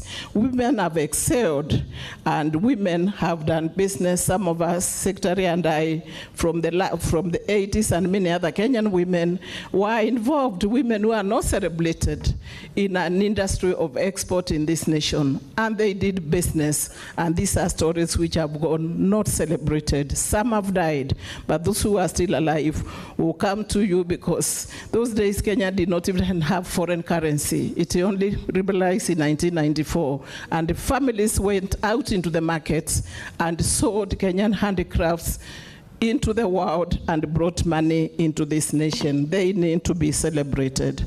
So as I conclude, Madam Waziri, allow me therefore then to say, we must admit from the little conversation we had before we came that we have a challenge with values in this nation.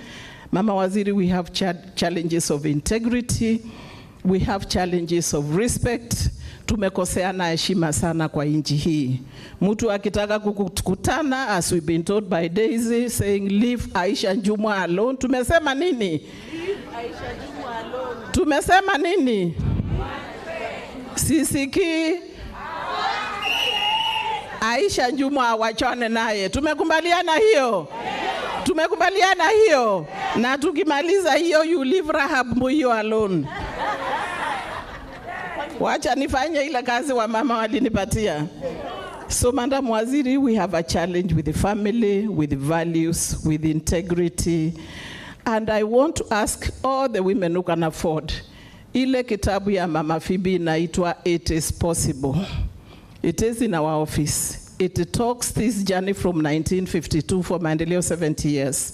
And once you read that book, you want to hold your sister in West Pokot, you want to hold your sister in Masai Land, she doesn't have to be your tribe. Sio lazima usaidie yule mtoto ametoka kwa your own tribe. Kenyan women, we are tribal. Let us not lie. We are very, very tribal.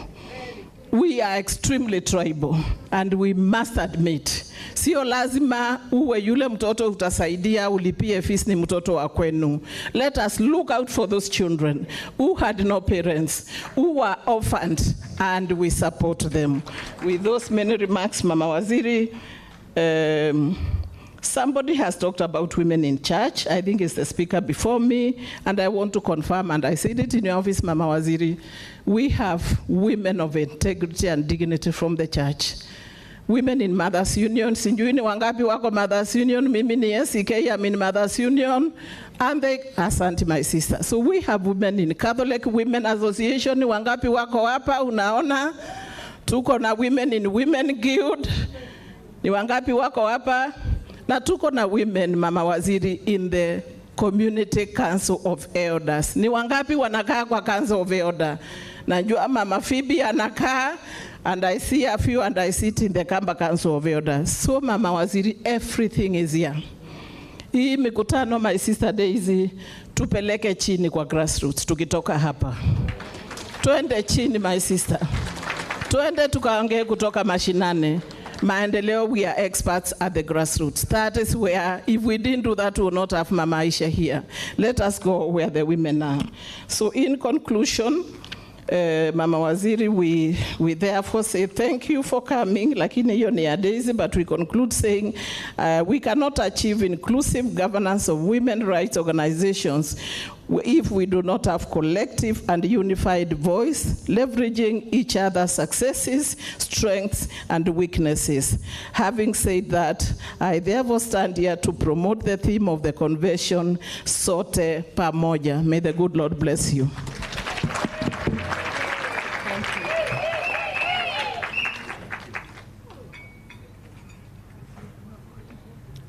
Thank you so much, Madam Chairperson. Allow me now to call one of our partners, before I call you Madam Registrar, one of our partners from the WeHub. So Professor Wanjiku Kabera was not able to be with us. She sends her apologies, but she does have her representative here who will make remarks on behalf of WeHub, who is also a key partner in this convention. Dr. Mary Mbithi, who is an economist. Pia Mama Wanguvu, you know, we have women. Welcome, Dr. Mbithi. Thank you.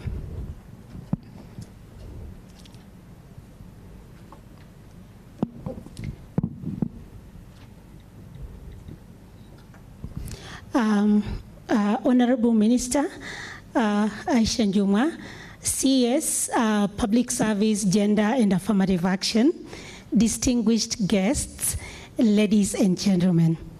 I stand here this morning on behalf of Professor Wanjiku Kabera. Oh, yeah. Thank you. I stand here this morning on behalf of Professor Wanjiku Kabera, who really loved to be here because she says this is the best place for her, where the women are, because she has a passion for women. But she couldn't manage because she had some commitments. So she sent me with some greetings. So please, may you receive them.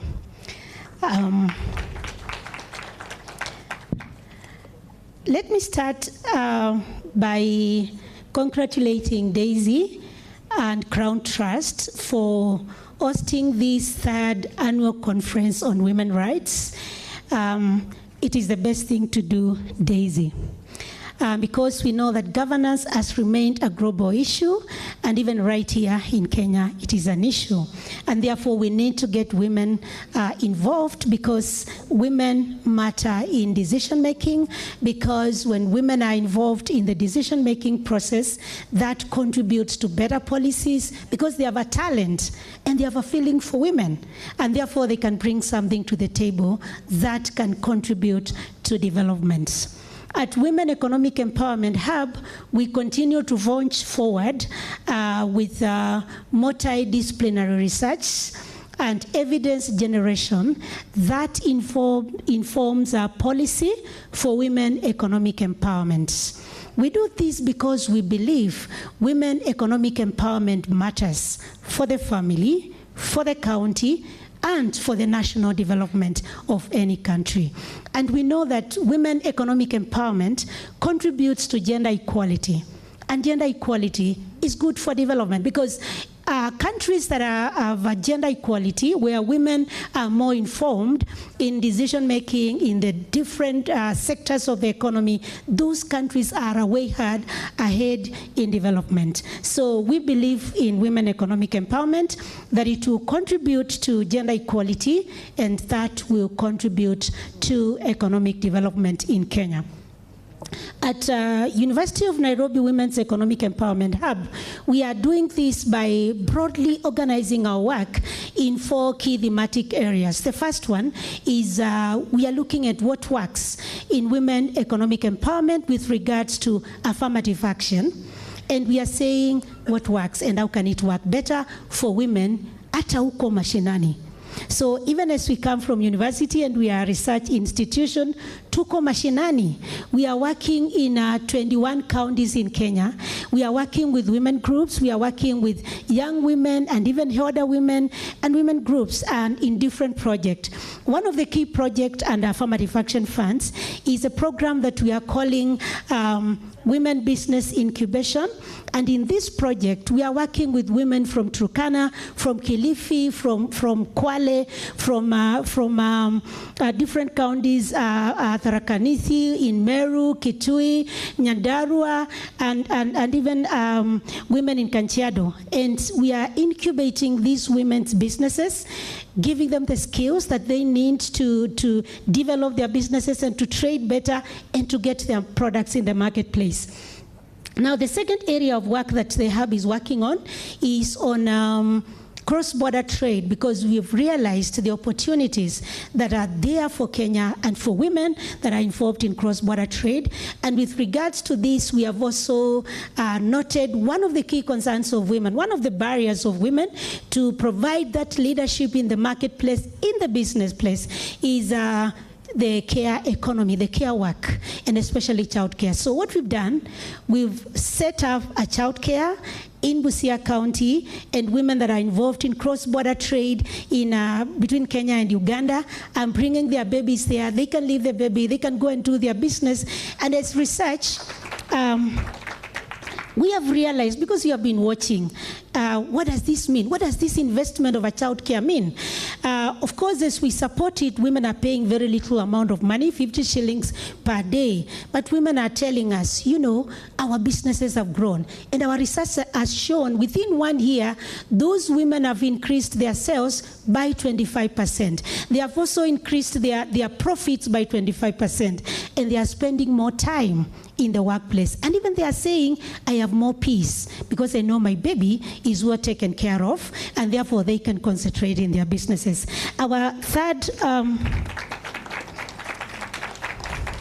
the other work that we have is doing with regards to care economy is that the WeHub is on the watch out on all the policies as they come along, and they are giving it a gender lens analysis. And we are saying, you know, how can this policy support women to participate in the economy? And we are doing that. We are pushing forward gender responsive budgeting.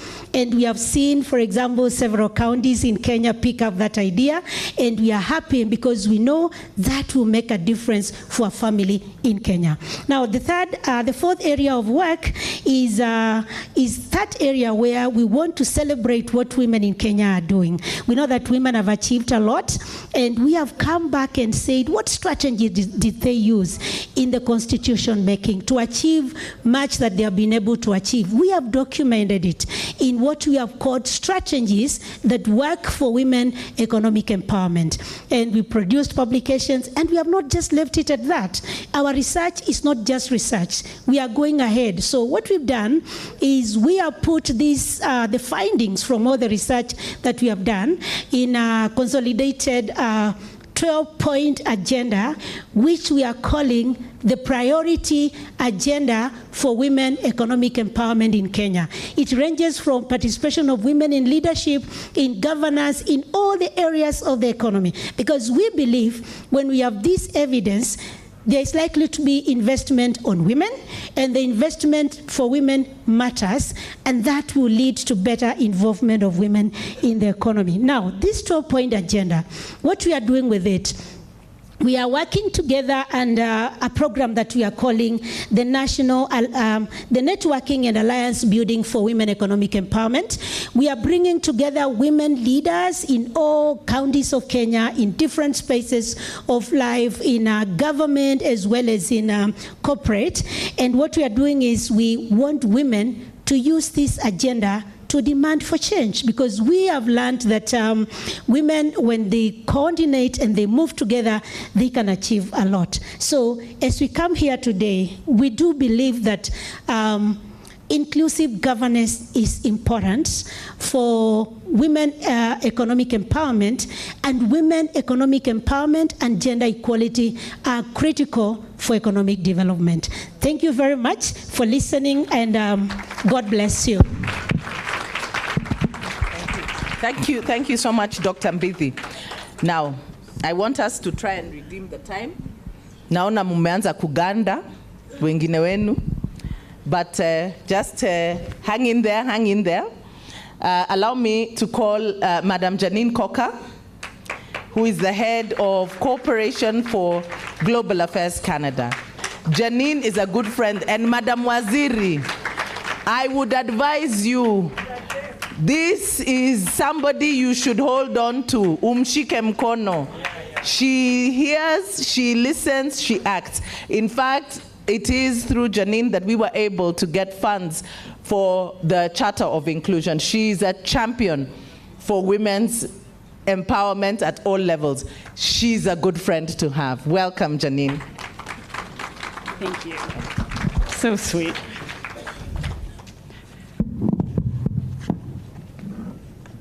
Thank you so much. Chief guest, CS, my sisters and colleagues from government, and my best friend here, Daisy, all of you from our CSOs, media, colleagues, all protocol observed. I love these events. They're a bit different from my normal events, but I really love them. And one of our colleagues in the room before really pointed it out. There's a different energy when you put women together. A whole different energy that just is sort of a let's get it done kind of energy. And you can feel it, and that's really what is exciting about it. In fact, this energy is so strong, I saw that we managed to take over the men's bathroom here in the Panari. It's ladies only. So I think that's a testament to what we can do. You know, and I love this. When I spoke at this conference, it was 2 years ago, it was my 5th day on the job. And I had no idea what a force the feminist movement was here. And I am completely humbled all the time when I see you, when I hear the energy in this room. Canada has a lot to learn from you, and I really thank you for moving this agenda forward. And this particular subject area is really important to us, and I know very important to you. And usually at this juncture, when I'd be talking to a room largely full of men, I would explain why it's very important and how it's needed to strengthen the economy, yada, yada, yada. Women's voices are important, but we don't need to do that here. We all know why. We all know why it's important. We have the evidence. We've been fighting for this for a long time. So I think what this event really about to me is how we do it, right? And we have the right people in the room. And this is particularly why Canada takes a backseat role here and supports organizations like CRON, like CARE, like Uriah, like UAF, like CREW, like the 600 women's rights organizations that we support across Kenya. And this is why we have supported the charter, KEWOPA, because these are the people that get things done. It's to strategize on the how. And now is the moment. And we're all here. We have a moment right now to stop, to think, to collectively come together on how we do this. And best of all, we have Waziri here with us, who is leading the way. And we've just heard about her story, we all know her story, but she's a senior member of cabinet. And she's making change, and she's pushing the agenda. And so I urge all of you right now, this is the moment. Use her, sorry Waziri, but use her. Use Daisy. You know, she's the one that will stand up for all of you. I'd hate to be a misogynist in this room right now, you know? Use this moment. This is an opportune moment, and this is why we do what we do. And know that Canada is standing right behind you. So I'm not going to take up much time. I just want to thank you all for coming. I want to thank CRON for putting an event like this together. And really, I want, you know, for me, women's leadership is really in good hands. I feel confident. I am excited to see how Kenya unfolds. And we look forward to hearing about the outcomes of this conference and wishing you all the best. Asante sana. Thank you. Thank you so much, Janine, and thank you for the immense support that you continue to give us. Allow me now also to call our other partner, before I come to you. And first of all, also I know he will bring the apologies from Anna Mutavati, the country representative of UN Women, who is not around, but she has sent her representative, Mr. Sebastian. Sebastian, come, don't be intimidated by all the women in the room. Sebastian has worked with us, so I think he knows, and I think he has grown a tough skin. He's going to give remarks on behalf of UN Women.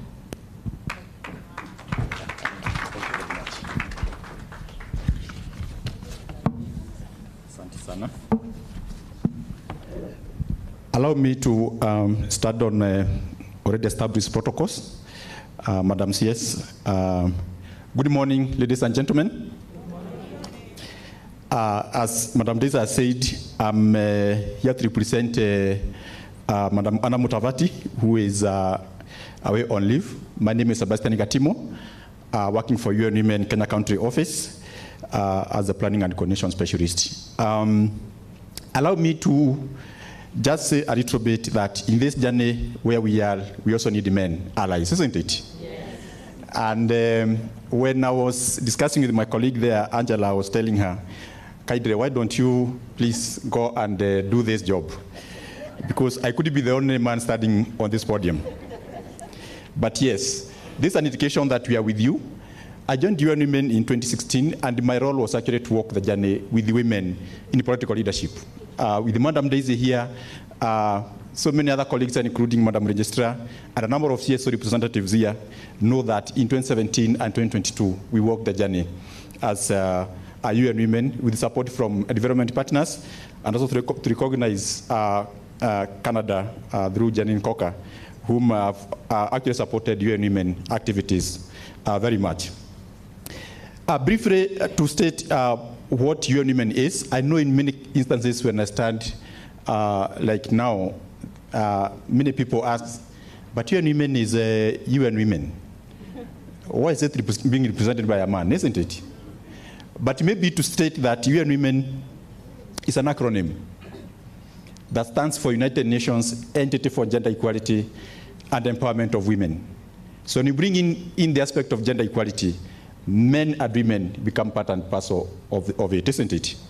And that's why we have men as part of, as having our deputy country representative is a man, and even our regional director and many others. We are trying to bring in and also recognizing the aspect that recently this month, Madam CS launched the male engagement and inclusion thematic group as part of the five key thematic areas within our National Gender Sector Working Group. What we do at UN Women, briefly, we have 5 pillars where we work on, and one of them is women in leadership. We have talked in terms of supporting women into political leadership. We also work a lot in terms of women economic empowerment. I won't go into the details. Again, also women, peace and security, and what we call gender-based violence or elimination of violence against women and girls. And the fifth one is on coordination, where we support both state and non-state actors in terms of strengthening gender coordination. I said the theme for today actually again reflects all of us working together, sote pamoja. I thank you, even the planners, because sote represents both men and women. Our challenge today and moving forward as women of this country, and also as men, is to looking into a picture of a young girl, maybe 8 years old, maybe a name Halima, who is somewhere in Northeastern, to talk about Northeastern or somewhere at the coast. 8 years old, not schooling, malnourished, disempowered, and as women and men of this country, how do we come together to ensure that we put and ensure that this Halima becomes the next Aisha Jumwa? That's the challenge before us, isn't it? Yeah. First of all, allow me to congratulate Crown Trust. We've walked this journey together, and this is not easy. I remember in 2017 when I was new at UN Women, this said, we talked in terms of holding a convention like this with 10,000 women at Bomas. And I said, are you sure this will happen? And true to it happened. Thank you very much, Daisy and partners, for walking this journey.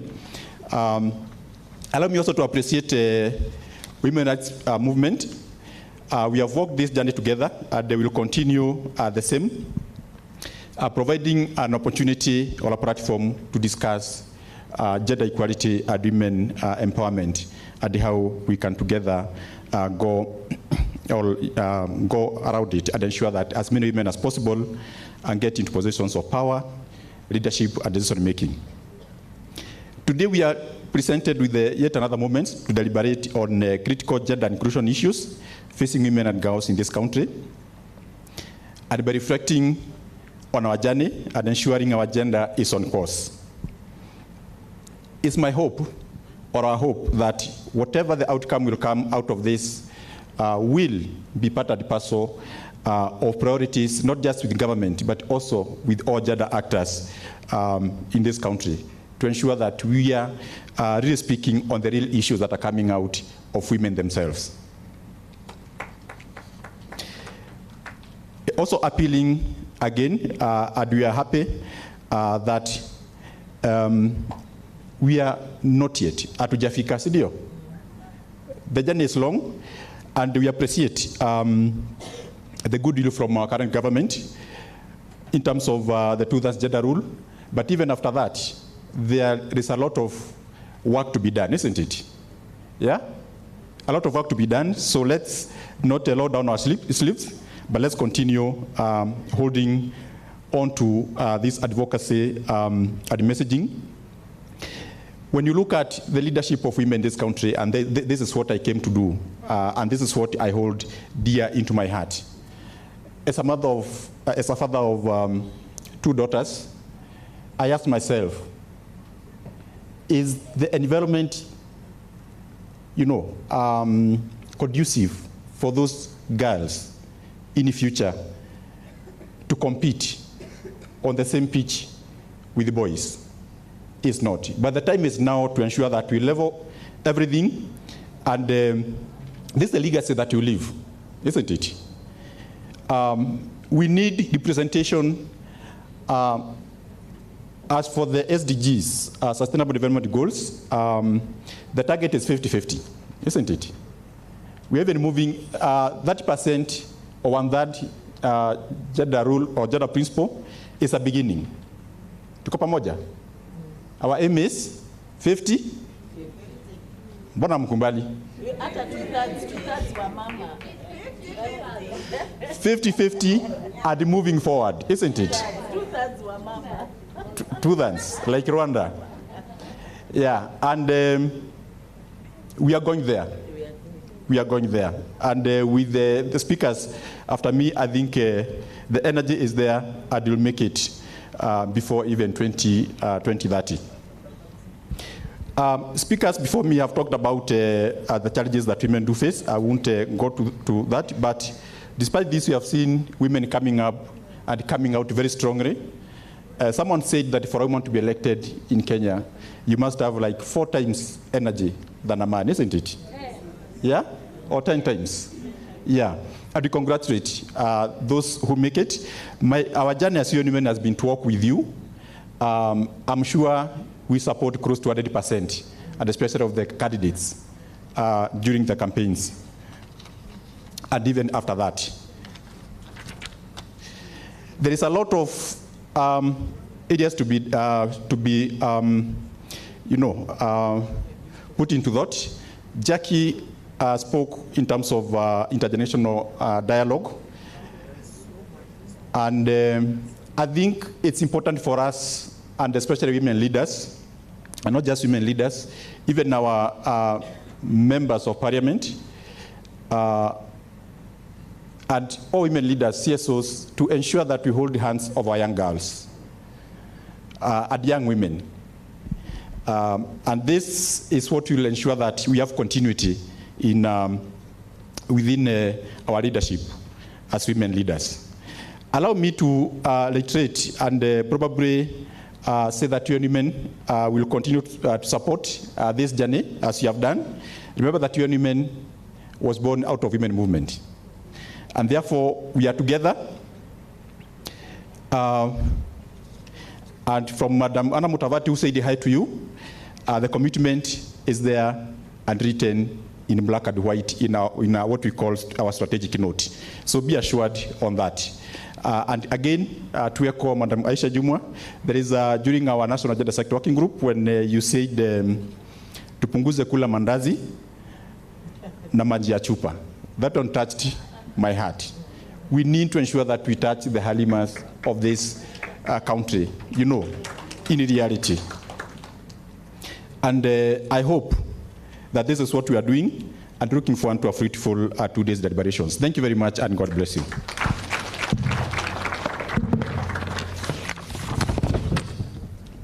Thank you. Thank you, Sebastian. Na tutapunguza kunywa hiyo maji ya chupa. And Madam Sears, tukikuita kule nyanjani kwenye zile mkutano utakuja pia. Utakuja. Sio kusema sasa tumeenda kule nyanjani basi hamtakuja. Lazima mtakuja. Moving on. Allow me to call Mama wa nguvu pia. She's very quiet, lakini huwa anatingiza the political sphere. Mumemwona even our former president is running to court because of her office. Anatingiza kabisa wanasiasa. Ofisi yake inatingiza wanasiasa. Madam Ann Derito, the Registrar of Political Parties, who also holds the key to letting the women in. Madam Ann, you're welcome. Makofi kwake jameni.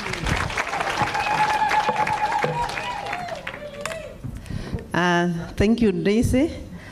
The Cabinet Secretary, Public Service, Gender and Affirmative Action, Honorable Aisha Jumwa, the Executive Director of Crown Trust, Daisy Amdanyi, representatives from development partners led by the Canadian Ambassador, and a representative of key state officers and non-state stakeholders, institutions present, members of parliament. I can see here Beatrice Alachi, Honorable Beatrice Alachi, Honorable Esther Passaris. I can see our Honorable Milad.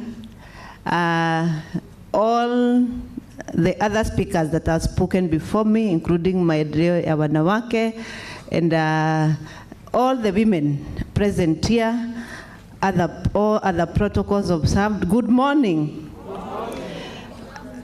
Oh, it's afternoon. Yeah, it's just afternoon.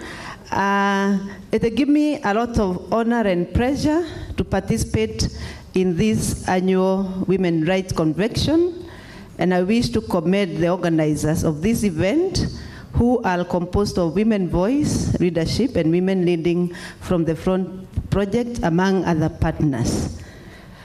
One of the reasons we are here is also to celebrate the strides that we have made as a country in gender representation. We may not be there, but it's also important to usually pause and also celebrate the steps that probably we have made towards this journey, and look forward to ensure that the journey is very robust as we go towards achieving the 2/3 gender rule. The Office of Registrar of Political Parties is critical, especially on political participation, and our commitment is to do everything possible to enlarge the space for political participation of women through political parties.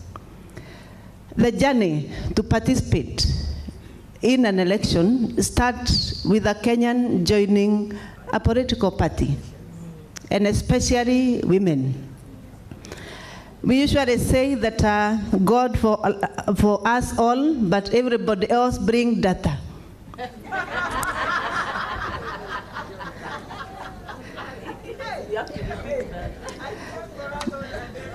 Yeah, God is for us all, but everybody else bring data. And we can see we have grown. I was trying to analyze the data of elections, and I saw in 2013, we had 1,300 women putting themselves out for elections position. They were candidates. In 2017, they grew to 1,676. We were still growing. In 2022, we had 1,959. So we are growing in terms of participation. And I want to assert that the more the numbers of women, as data will show, the more the number of women who participate in elections, in terms of being candidates, the more likely that we shall have more women being elected. So from where we sit, the first thing that we must do is to push more women into participation, because that's where the rubber meets the road. When we shy away, then we shall have less women and less women being elected. And you can see statistics show very clearly. For example, in 2017, we had a total of 172 women being elected, both at the county level all the way to the national. In 2022, because the numbers had grown, we had 190 women, both from the county coming up. So if we push to 5,000 in the next coming elections, it means we are likely to have more women being elected. The other thing that is very critical to us is what we do after elections, because that's where also we meet ourselves being beaten by men. Because what happens after election is that women keep quiet about their participation in the next elections. Meanwhile, all the men go to the grassroots, start mobilizing, start doing activities, start being known across there. And then 6 months to election, you see a group of women now coming. How they come, they say no, because we worked with her. They'll come, first of all, they are clueless about the electoral process. They have not even joined a party. They come actually shopping. Honorable CS, they come shopping for a party. 6 months to elections. So they are not clear which party they are supposed to join. We help them. And we really go out of our way to help them, even telling them, I have connected you with this Secretary General. I call the Secretary General, kindly accommodate this woman, because you want to run for a position, she's not clear. So that is where the rain starting beating us. And my request is that any woman who is willing to participate in the next election should first of all familiarize himself with the legal framework. Then, and you do it right now, in between the elections. The second one is that a woman should join a political party, and you start working with that political party. Let me tell you, Honorable CS, during the nomination of candidates, we found women who appeared before the returning officer without a proposer or a seconder. And when they appeared there, and that's why we took our officers. Indeed, the Office of Registrar recruited 355 county monitors and constituency monitors. One of the role was very clear: support special interest groups for participation. So what used to happen during the candidate is sitting before the returning officer of IBC. He realized, I have no proposer, I have no seconder. And the first, because we had the list, the first office to call, registrar, I have no proposer, I have no seconder. And then I tell him, why don't you then call your Secretary General of your party so that he connects you with one of the members who is there, then he becomes a proposer and seconder. I do not know who is there. The Secretary General. So I take the responsibility, call the Secretary General now, tell him you must give me two people who are members of your party, a proposer and a seconder in, for example, Nyandarua County or Jorro constituency. And the Secretary General will do that. Then we tell our monitors, kindly help this woman get cleared. Why I am insisting on this point, I do not know whether there are other people who shall be able to do what you are doing in terms of supporting women. So you better prepare yourself with the legal framework and understand what is it that we are going to do so that you are supported. Looking at data also, in the register of political party membership, we have only 38% of them who are women, and 62 being male, meaning the rest women who are joining political parties. But when it comes to voting, many women come out to vote. So you can see the disconnect in political participation. So I request, let's identify the political parties we want to join. Don't say that political parties are dirty, they are like this, they don't accommodate women. Go there. If you face a challenge, tell us so that we help you get accommodated, and we have done that. Our office always makes sure that the governing body of a political party in terms of compliance meet to that gender rule. And one of the why a party is giving a notice of registration, which they quickly obey, is when you don't meet the that gender rule. In the interest of time, I want to request us, as we ponder or the issues that happen during elections, let's prepare ourselves for the next election early enough. Kindly, let's not ignore the women who participated. If we want to start from where we sit, is to start with those who had already expressed interest or participation, and they actually participated. Then we pick them from there. Let's help them. Some of them got very discouraged, they lost heart, they are not willing to continue with the process, but we can pick them and help them pick their pieces, especially those who became number 2. Our office had identified 200 women, actually. It's like we, it's only the question of funding so that we keep engaging them. We engage them the first 2 times, and you can see actually they are willing to participate again. Some of them, like 70% when they filled the form, were saying, I'm done with elections, I will not participate again. You go to hell with your participation issues because I am done. I was so hurt in the electoral process. But how can then we support them? Because we need them. If you have to increase this number, we don't have now again to come and start from the scratch. We need to increase all the numbers that are already established so that we move forward.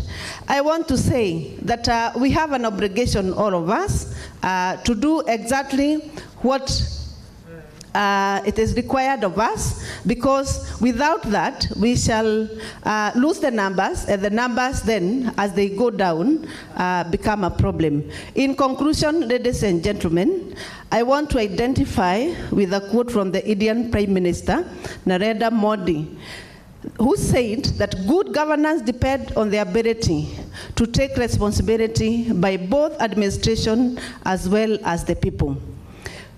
With this, I know when we become conscious and deliberate on issues of participation of women, youth, and persons with disability in the process, we shall increase our own space. And that space becomes even more larger because we shall be attracting other people. I have a clarion call to all duty bearers and other stakeholders represented here to work together towards the realization of two-thirds gender rule and in aspects of governance. To us, and to me specifically, gender equality is more than a goal in itself. It is a precondition for meeting the challenge of reducing poverty, promoting sustainable development, and building good governance.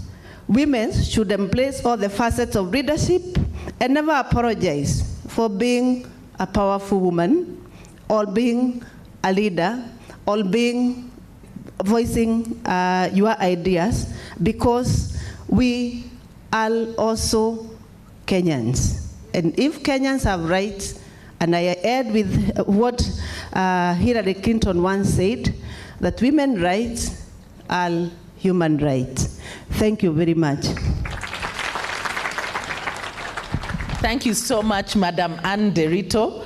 And thank you for all the support that you have given. In fact, you know, when you are talking about the challenges of women, I think if we were to do a documentary of women participation, you know, there used to be this show that comes on TV, Kukurukakara. Itakuwa ni kama kukurukakara ya siasa kabisa. Because sometimes you even wonder, these women, are they serious about their politics? I think even Madam Ann, sometimes when we call during the political season, yani anashanga sasa hizi ni maswali gani? At this point in time, you know, the men who are vying in 2027 tayari wanajijua. Wamama bado wanajaribu kudecide whether they are nini. Guys are already on the campaign trail. Women are still there, waiting, wondering, saying, we are being fought. We need to get in. We need to, you know, your trauma, we need to get over it. We need to become tough. And we have such a strong ally in Madam Ann Derito. And this time, vyama zisikubaliwe ziingie katika siasa without at least 2/3 on the ballot. That one we must insist. And so now, our final partner before our chief guest, allow me to invite the Honorable Beatrice Elachi, who is representing the chairperson of KEWOPA, Madam Leah Sankaire, who is at, you know, the Maasais, they have a festival, the Ma Festival. Beatrice Elachi is the Member of Parliament for Dagoretti North, but she is also an ally, former member of the Women's Movement, Amengia, former Chief Whip, Government Chief Whip in Senate, first female speaker of the County Assembly of Nairobi, where alikuwa anapiga watu na mafirifiri, and you know, ameona hiyo kukurukakara ya siasa. Welcome, Beatrice. Hapo kwa mafirifiri, Daisy. Hapo sasa ni pagumu. Our chief guest, the CS, the Ministry of Public Service, Gender and Affirmative Action, the Honorable Aisha Juma, honorable members of Parliament present, our sister Ann Derito, our sister Janine Koka, our sister Daisy Amdani, our sister Maendeleo Nawake, Care Kenya, all protocols observed. Good afternoon. I'm here to represent my chair as the vice chair of KEWOPA, but Daisy, allow me, and I know I have requested from my CS I will not speak much. I will just summarize her speech, and because we are here with our women leaders within that time, and we must keep time.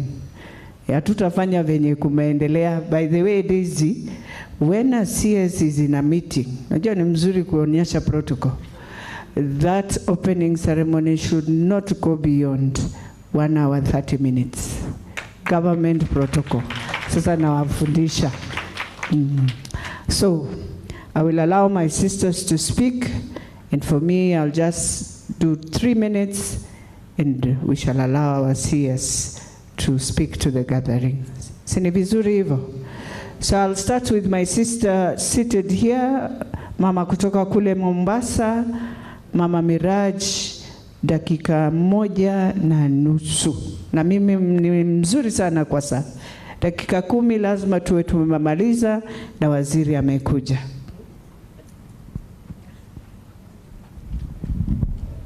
Habari zenu? Haya, kwa majina ni Bi Miraji Abdillahi, seneta maalumu kutoka kule Pwani, Mombasa. Na ni furaha kubwa kuweza kupata fursa hii adimu, kuweza kukongamana na kina mama wenzangu na baadhi ya wanaume ambao ni marafiki wa kina mama katika hizi mbio za kutafuta usawa katika uongozi na nyanja zote za kiserikali. Pongezi kwa waandalizi. Na mimi nimeweza kukutana jana na Madam Daisy nilipokuwa nazungumzia bili yangu ya kuweza kuwaregesha watoto wa kike shule. Inaitwa Child and Parent Care and Protection Bill, ambayo tayari imeenda first reading. Na katika hii sheria inayoenda kushinikiza ile sheria ambayo tayari iko ya kuona watoto wameregeshwa shule, na wale watoto ambao wamewazaa wanaekewa mahali ambako watakuwa wanalelewa bila bugza katika gatuzi zetu. Na ningeomba ushirikiano kutoka kwetu sisi sote viongozi ambao tuko hapa, ili tuweze kuiongezea nyama ile sheria ambayo nimeitunga, ili iweze kuafikia yale malengo ya kuona kwamba hatuachi mtoto wa kike hata kama ameteleza akatelekezwa katika njia ya kimapenzi, asiweze kukosa kurudi shule ili apate haki yake ya masomo. Kwa hayo mengi ama machache, tuko pamoja na Mwenyezi Mungu atubariki sote. Asante sana, amechukua dakika 3. Sasa ni muombe sana Senator kutoka Nairobi, Senator Tabitha, karibu salamie kina mama. Dakika 2 lakini.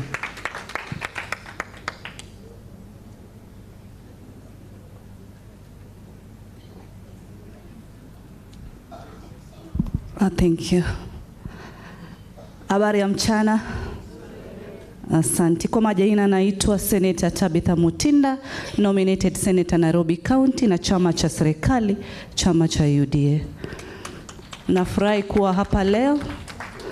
Mimi kama mama nawakilisha, mimi ni Vice Chair Kenya Women Senators, na mimi pia ndio Chair nominated Senators katika KEWOPA. Najivunia kuwa mama kila siku. Nataka kumshukuru sana Daisy, tumetembea sana na wewe katika safari hii nilipoingia bunge.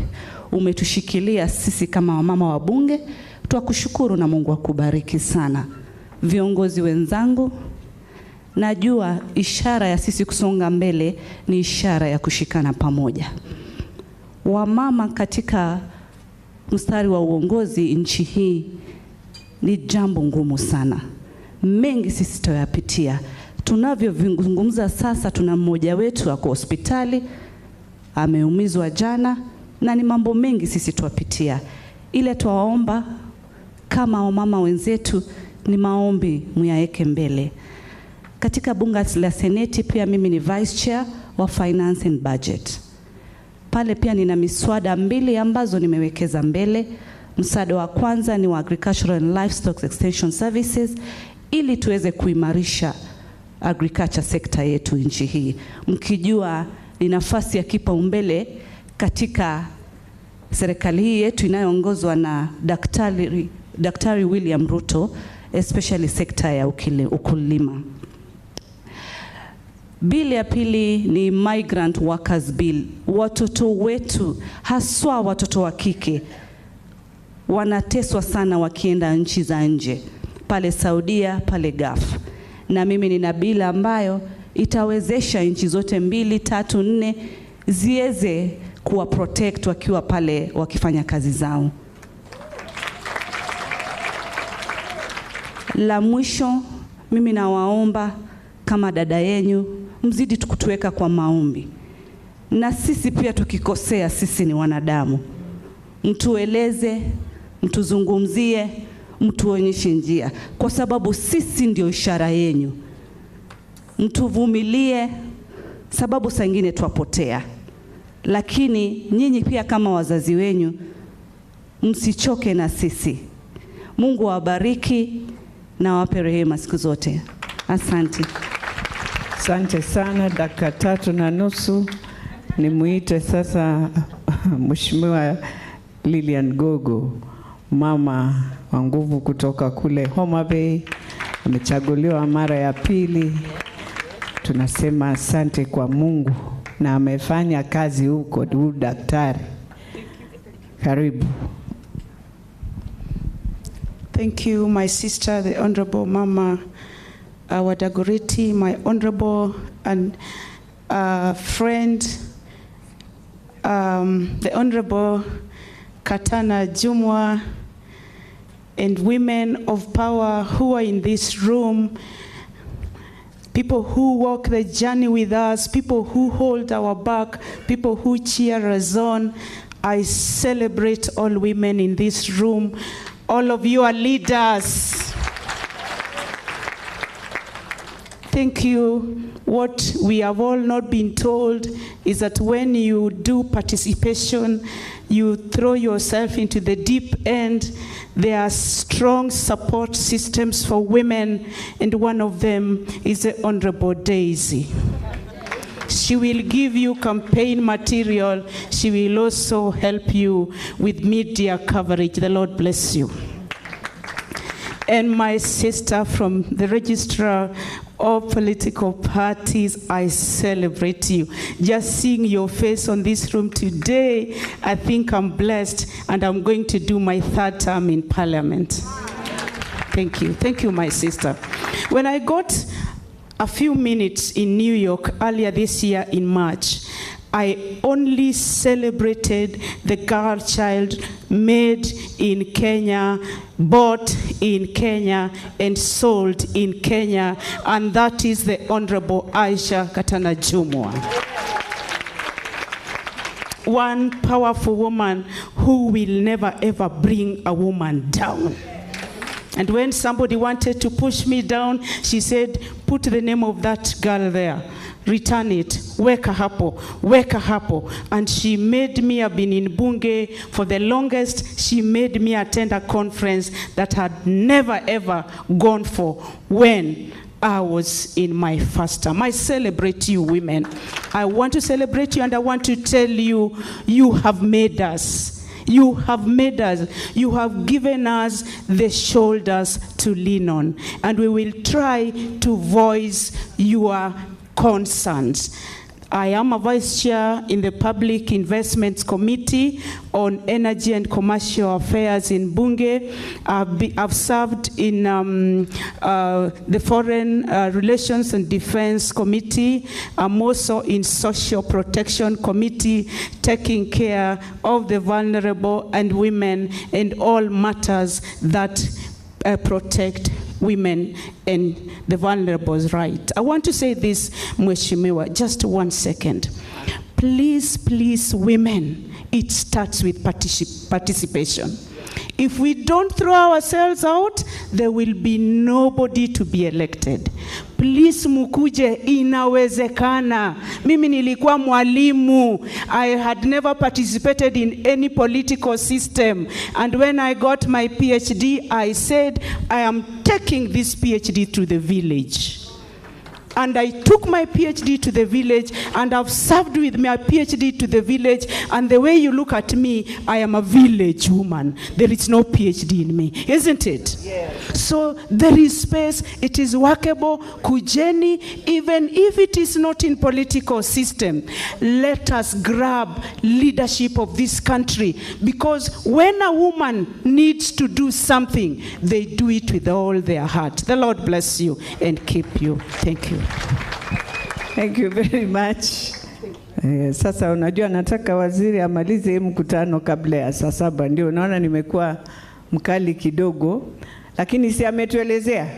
She's taken us somewhere in that deep end, isn't it?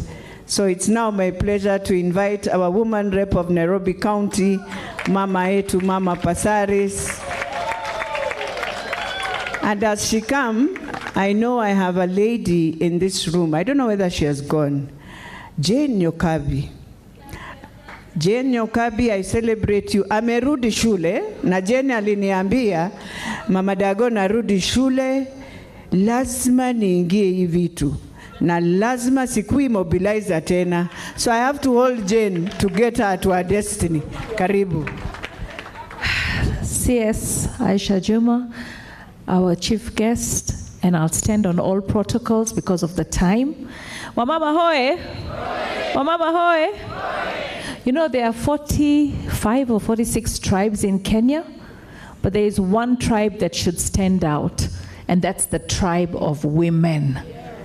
The tribe of, you know, if we can get that right, we can get everything right.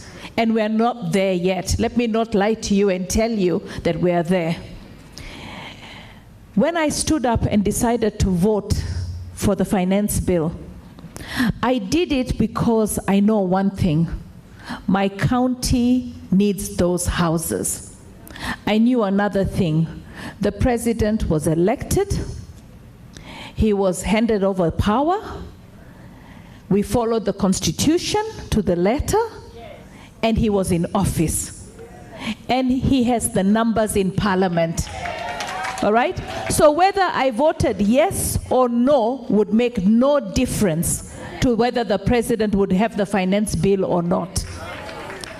I chose to stand with my people in Nairobi. I chose to stand with the women because women need better housing. Women need more dignity. And I stuck my neck out. Some didn't show up in Parliament. Others engaged in fights and were dismissed from Parliament for weeks, so they could not attend the vote. I stood there and I said, let me vote for housing. I cannot deny a government money when we need development. I cannot deny a government support when it wants to help the people of this country. So what I want to say, sometimes as women, we need to take a stand. And we should not shy away from taking a stand no matter what. Some of you don't even take stands with your husbands, but you have to. It's not disrespectful. He needs to respect that you're also Mama wa Nyumba, and you also have an opinion. You can agree to disagree, but he has to respect you.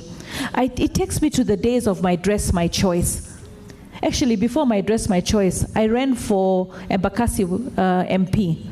At that time, Embakasi was the greater Embakasi of 5 constituencies. And I was warned, do not come to campaign in jeans. It's not allowed. The Mungiki will strip you. I mean, and then flashback, my Dress My Choice. Women were being stripped in buses 10 years later because of what they were wearing. Today, I wear whatever I want. Even I wore a dress once. I was called the transparent leader because my dress was transparent.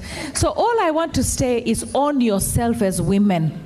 Stand for who you are. And you know what? Just because I'm a politician doesn't mean I can't enjoy life. So if I want to chapa a mini, I'll chapa a mini. At the end of the day, it's my body. Nobody should be body shamed. Do you know how many times they ask me, iyo tumbo uko nayo, uko na mimba? So me, I ask, this stomach is part of me. It's who I am. It gave me 2 children. I have no apologies. They call me Shosh. Shosh. We shosh nyamaza. We shosh sahi umefika hiyo miaka usiseme umefika menopause. Let me tell you, it is a blessing to grow old. To be a show, to be a great show. So women, let us hold that womanhood. It is a gift from God. We are the nurturers of society. And I'm proud to stand here as a woman. And Daisy, thank you for always holding us together. You have held us together, and all the CSOs, every woman here, I celebrate you. Every woman out there, I celebrate you. Every woman that is still an egg in the womb of the women who can still have babies, I celebrate you. Because the world is ours as the tribe of women. And God gave us that blessing to keep the world together. Thank you, and God bless you. So now it is my pleasure to bring in the Deputy Governor of Elgeyo Marakwet. I know you're in the house. Come and just say one word, because time imeenda kabisa, na nafungia hapo. Mama Bensouda atasalamiana kwa hewa. Unajua ukuja late, unakuwa late. Saizi ni waziri anafaa kuje. Thank you so much, Mheshimiwa. I know time is not on our side. 1 minute. 1 minute, yes, it's gone already. I would have loved to come and say a word after Waziri. I'm not in a hurry. It is my first time to come here. So I want to be with you, and because Waziri is here, wacha tumsikise, alafu mimi nitaongea na nyinyi tukitoka tea break. Asanteni sana. Mimi naitwa Professor Grace Cheserek, Deputy Governor Elgeyo Marakwet. Asanteni sana. Huyo sasa ndio kiongozi. Mama Bensouda, I know you'll speak after. Come and say hi. Daisy anasema useme hi. Na mimi nakimbiza saa mbio hapa, maana naona saa 7 hiyo sasa. The CS, most beautiful, dignified, effective ladies, Bwana Yesu asifiwe. Standing before you is Honorable Dr. Joyce Atieno Sogo Bensouda, County MP or Woman Representative of Homa Bay County, a county of women leaders. Hakuna mchezo. Bwana Yesu asifiwe. Amen. Pigia Bensouda makofi.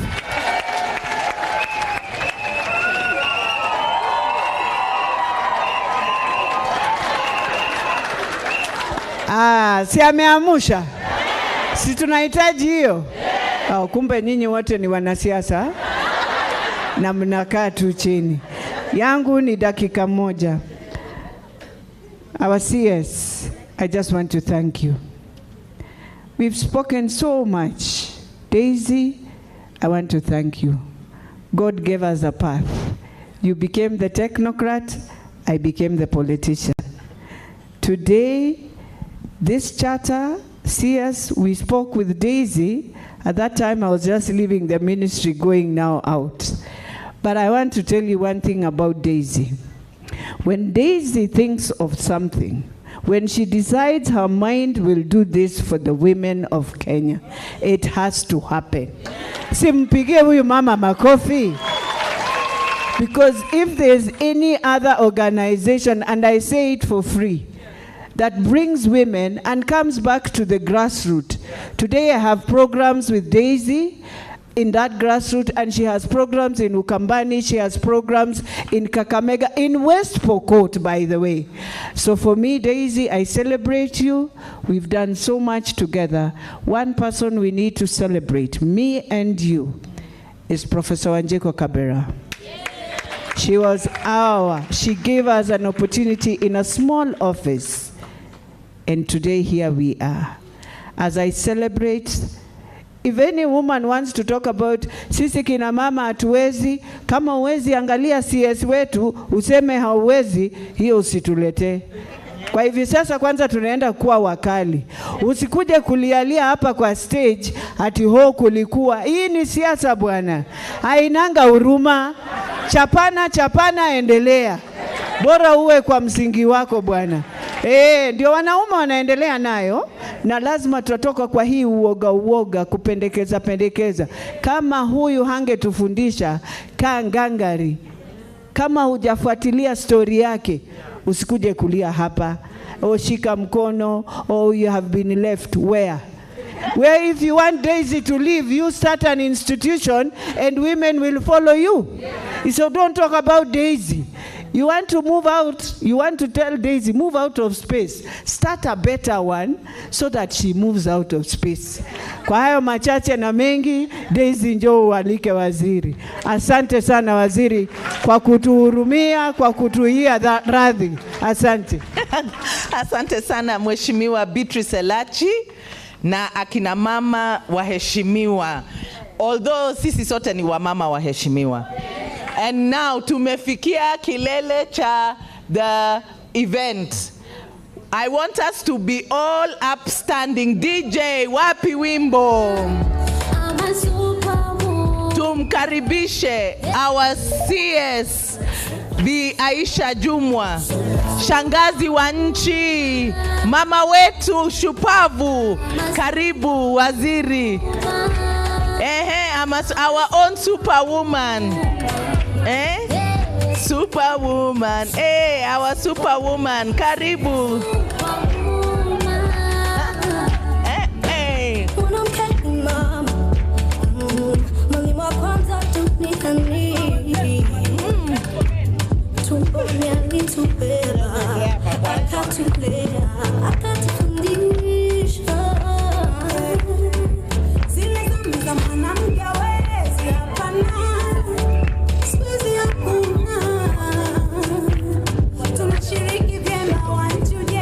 Thank you. Asanteni sana. Thank you, thank you, thank you.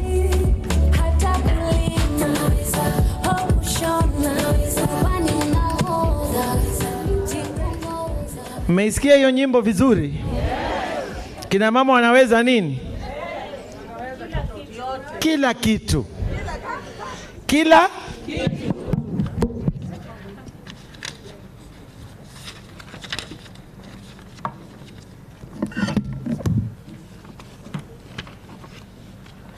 So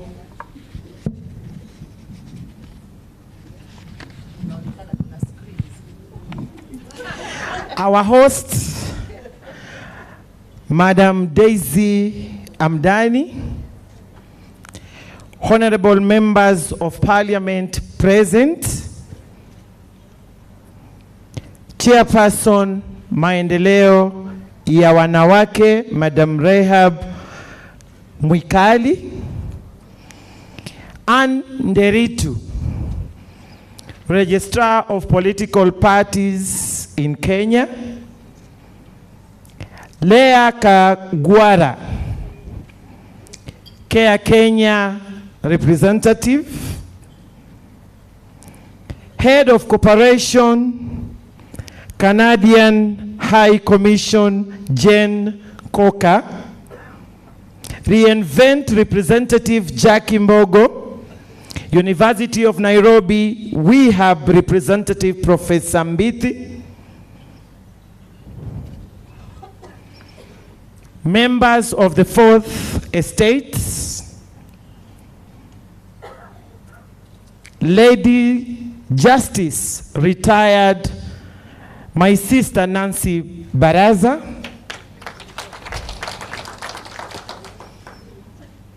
honorable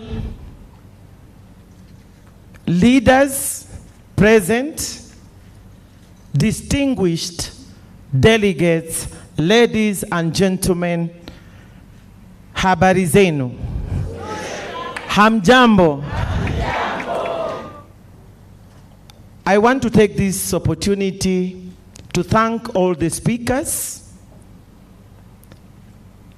who have come before me.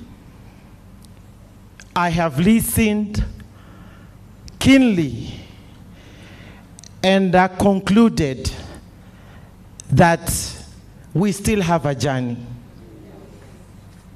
We are not yet there. And Daisy, wakati umeimba hapa and you sang alone, nikasema now we are still, we still have a long journey. Why should Daisy sing alone? Why?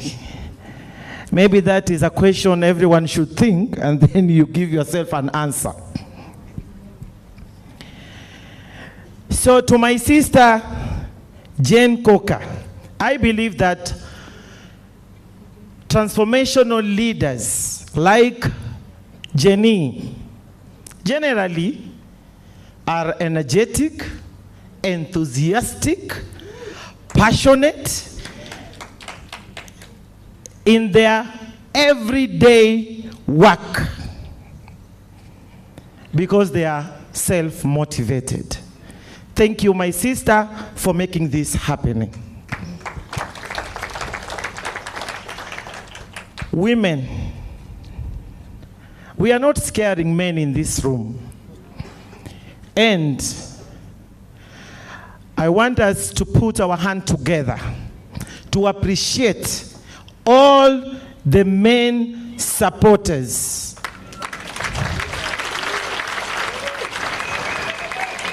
If you say a man supporting a woman in any struggle, respect that man. Respect. We are single, some of us, because our men or my man refused to support me. But I say it doesn't matter. I have a dream. And I will pursue it to the letter. And here I am today. I refused. I say no. I said no. This was not my choice. This was my dad's choice. And I'm walking away. And here I am today. Suppose, hey, let me just leave it there. I don't want to talk about my story so much.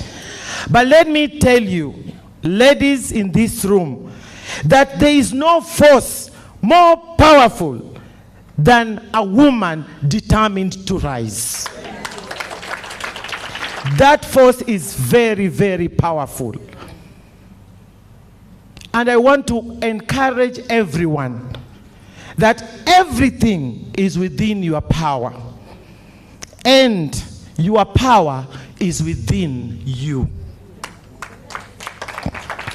Because you are only as good as you think you are. So ladies, stand up, learn, develop yourselves. We are not putting a fight to fight men, but we are fighting for a human right. Because women's rights are human rights.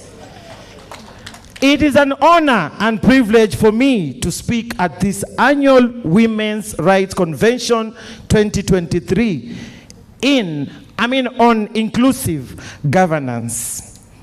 This convention, hosted by Crown Trust Kenya, CARE Kenya, University of Nairobi WeHub, and Eco Network Africa, is timely, taking place when Kenyan women are rising in leadership nationally and across the globe. This forum provides space for gender advocates across the country to converge with the sole purpose of supporting and sustaining transformative women's leadership movements.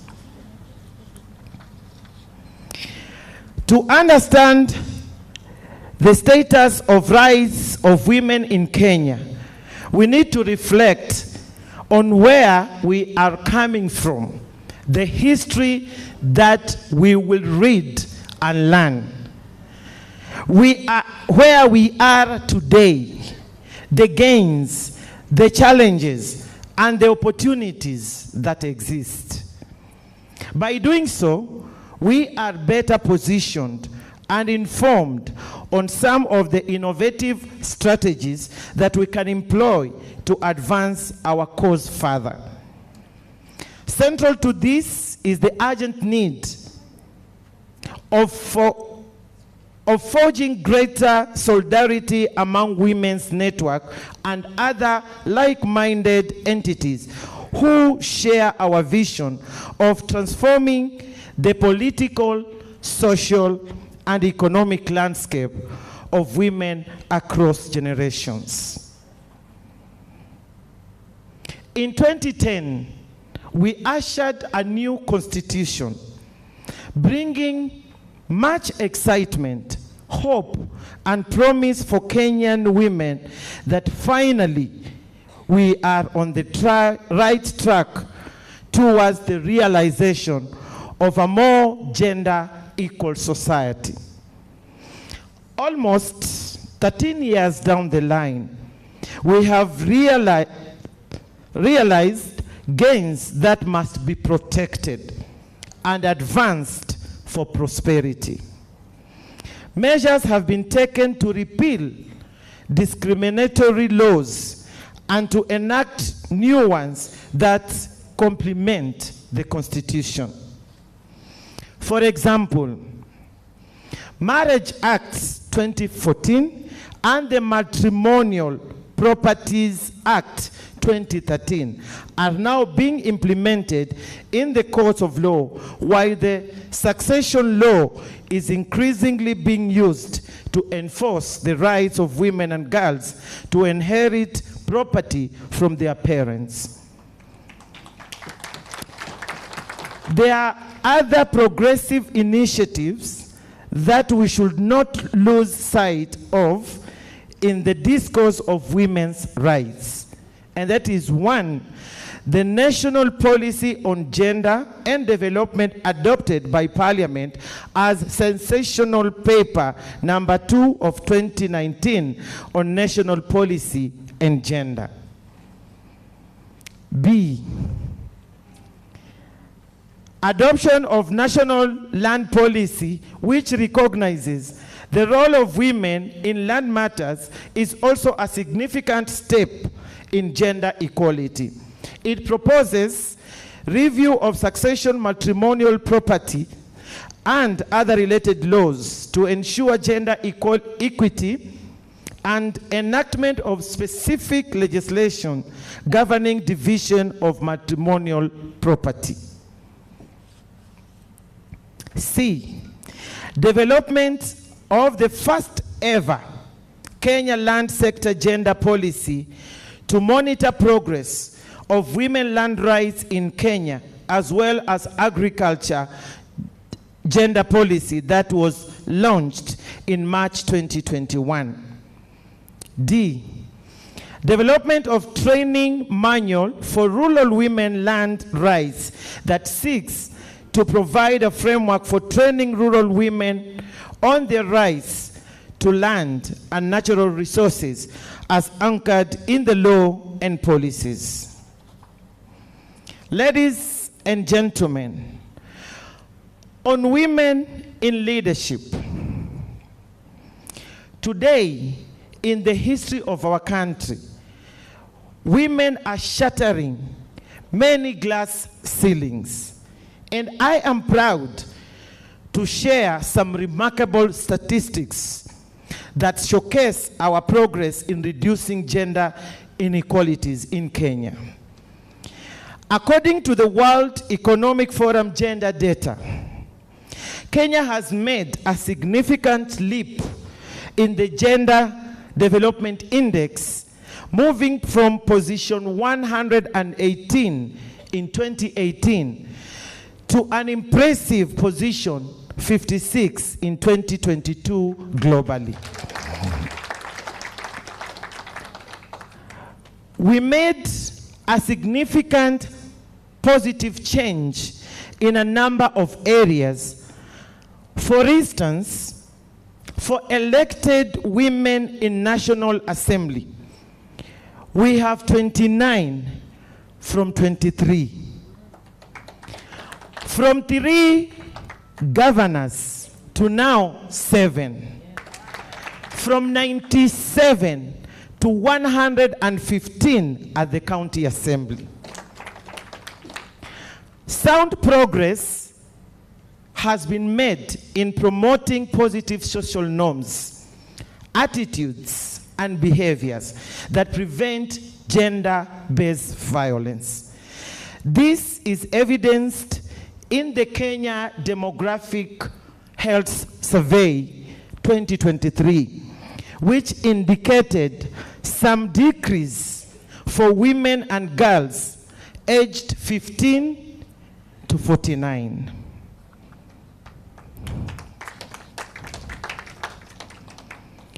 From 20% to 16% for physical violence, 7.6% to 6.2% for sexual violence, 21% to 15% for FGM, just to mention but a few. However, let me quickly add that the challenges remain and our work is far from over. Ladies and gentlemen, His Excellency Dr. William Samoei Ruto, in the Kenya Kwanza Manifesto of 2022, committed his government to the implementation of not more than 2/3 gender principle within 1.5 years. This commitment is further summarized in the President's 9-point agenda for empowerment of women. Further, on the 9th December, hardly a month in office, His Excellency the President, Dr. William Samoei Ruto, wrote an advisory memorandum to Parliament where he proposed a constitutional amendment on an array of issues. Of relevance to this meeting is the gender inclusion and affirmative action.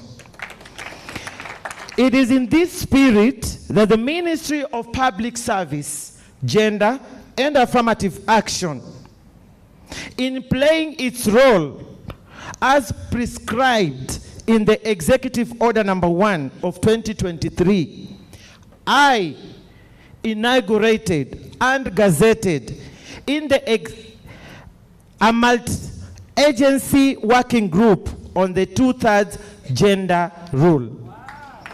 This is the beginning of a process to build consensus on compliance to the not more than 2/3 gender principle legislative instrument. Good people, this is from commitment to action. We now have an opportunity to realize the not more than 2/3 gender rule.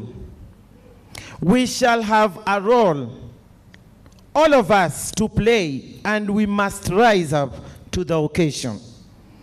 The key deliverable of the multi-agency working group is a proposed framework that will be taken to Parliament through the appropriate committees. I am committed to an inclusive process, leaving no one behind. Taking the lessons learned from the previous attempts, I envision a bipartisan process that will adhere to the principles of public participation as exposed in our Constitution. Further, we are currently implementing the 9-point agenda that covers critical areas, which include economic empowerment, gender equality in leadership, combating gender-based violence, and safeguarding women's land rights. It is therefore critical for all of us, actors, state and non-state, to align to the government priorities so that we can deliver as one. Ladies and gentlemen, in conclusion, I will leave you with few questions which may deepen your conversation during this convention. A, We recognize that Constitution 2010 is a game changer towards the journey of gender equality. However, the strong women movements that delivered the Constitution are no longer active. You need to find out why. What qualities of leadership led to realization of the 2010 Constitution, and why did grassroots women trust those movements and their leaders? How would the framework of women working together to achieve inclusive leadership look like? Women and men want equal opportunity, socially, economically, politically, and culturally. What has been the impediments? What has been the barriers towards women elected leadership that remain violence, funding, negative cultural norms, stereotypes, and prejudices? In this convention, get clarity on how to deal with such barriers. Is the problem with the political elites, or Wanjiku, or both? Gender equality is about power relations dynamics. It is a journey of change management that follows theory of change. How do we empower a critical mass of women who can champion equal treatment of women and men in institutions and challenge the status quo of lived traditions and practices? I value the support that organizations represented here have given to government through Gender Sector Working Group in my ministry and beyond. I look forward to receiving the proceeding of this convention for implementation through partnership and collaboration.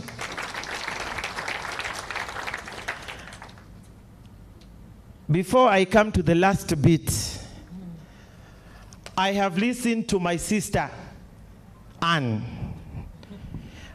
and I want to confirm that what Anne has said is nothing but the truth. Many women, including many of us here, seated in this room today, I know I have secret admirers. Many people say, I want to be like Aisha Juma, but how? It is very easy. The powers are within you. Start early, prepare adequately, familiarize yourself with the laws. Get there and make a difference. It is not an easy journey, neither a clean field, but it is doable. We have Elachi here, Pasaris, Aisha Jumwa, Bensouda, Gogo. Where is Gogo? Gogo. We have Madam Sophia Abdi. Huh? Who else? We have Miraj, Tabitha. Huh? Who else? Deputy Governor. And the lady on her feet, the one and only Aisha Juma. So it is doable. It is doable. Ladies, it is doable. But I want to challenge the political party leaders in this country that we can have women, more women, through political parties. If women are given direct ticket, more specifically from the areas that are parties or political parties are strongholds, I can assure you, we will have more women represented, more women in parliament, governors. Let's just take a simple example. The president of this country, Dr. William Ruto, when he was the deputy president and the party leader of the UDA, gave direct ticket to women, not KK ticket, UDA ticket to women, and he supported the women. Now, out of the 7, 4 are from UDA. And I know ODM is very strong in Nyanza region. Suppose Baba would have done the same. Today, perhaps ODM would have how many governors? Kama hangempea Anyang' Nyong'o, apeane Bensouda.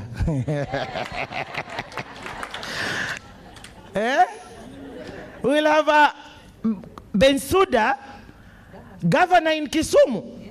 You know, there are some places we don't care. We vote for a party. We don't vote for an individual. So, lazima tujipange hapo. And Anne, please, I think the law is very clear that for a party to be registered must attain the 2/3 gender principle.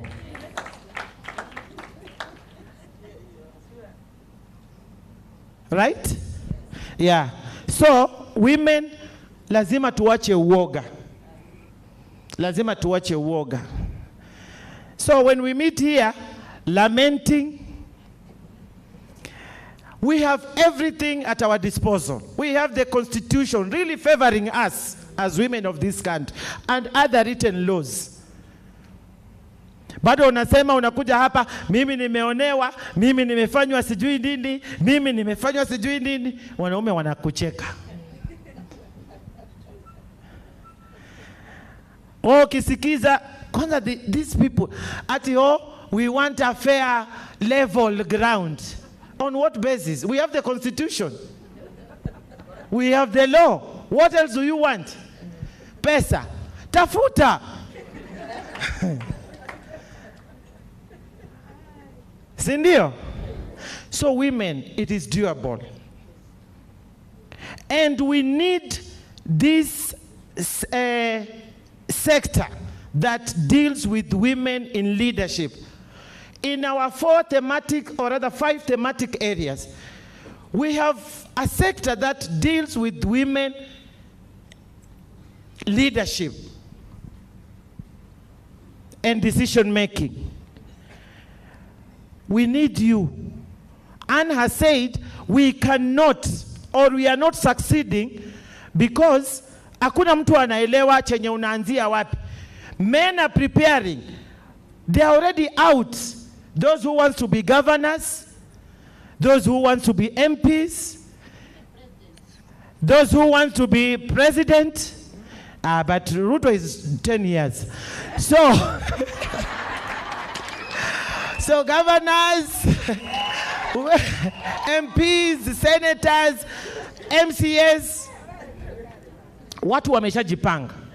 Us, we are waiting 6 months before the material day.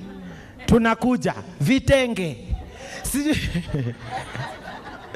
No, we need to prepare mapema and adequately. So we need you people. Train, capacity build, support these women. Support these women. Me, I'll run for president 2032. Nitajaribu hapa.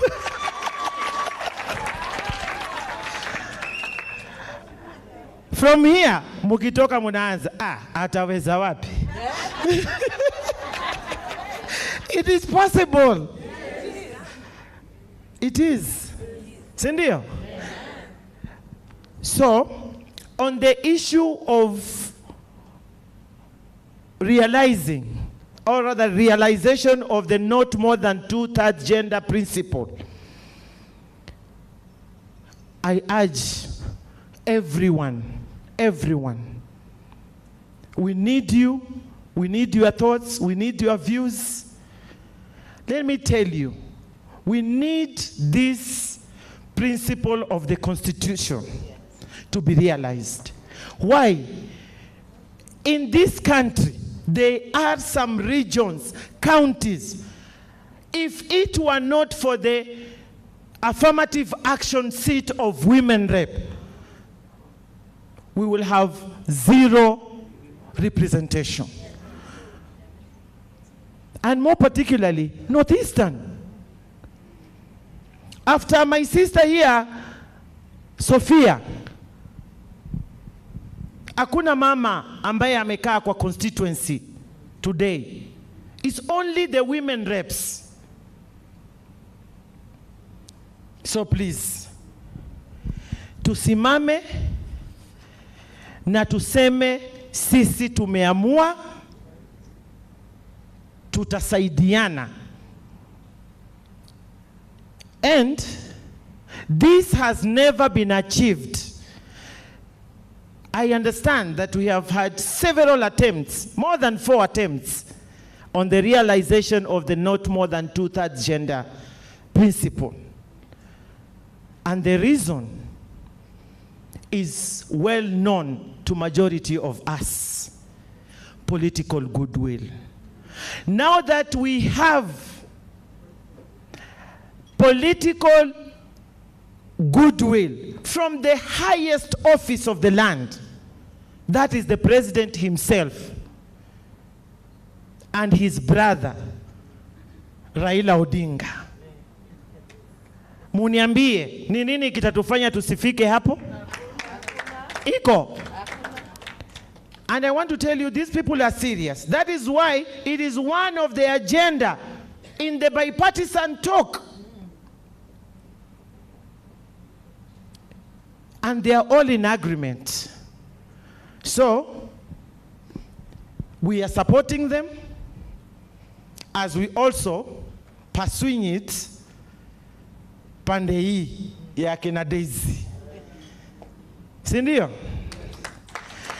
So, ladies and gentlemen, it is now my pleasure to declare the Annual Women Convention 2023 officially opened. Thank you, all of you, and I wish you a fruitful deliberations.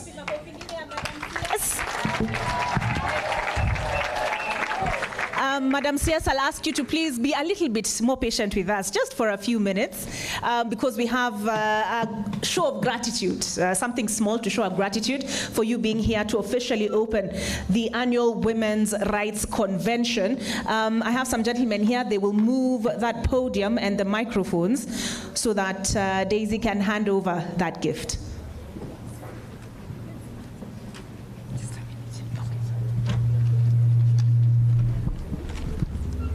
Makofi ingine ya Madam CS.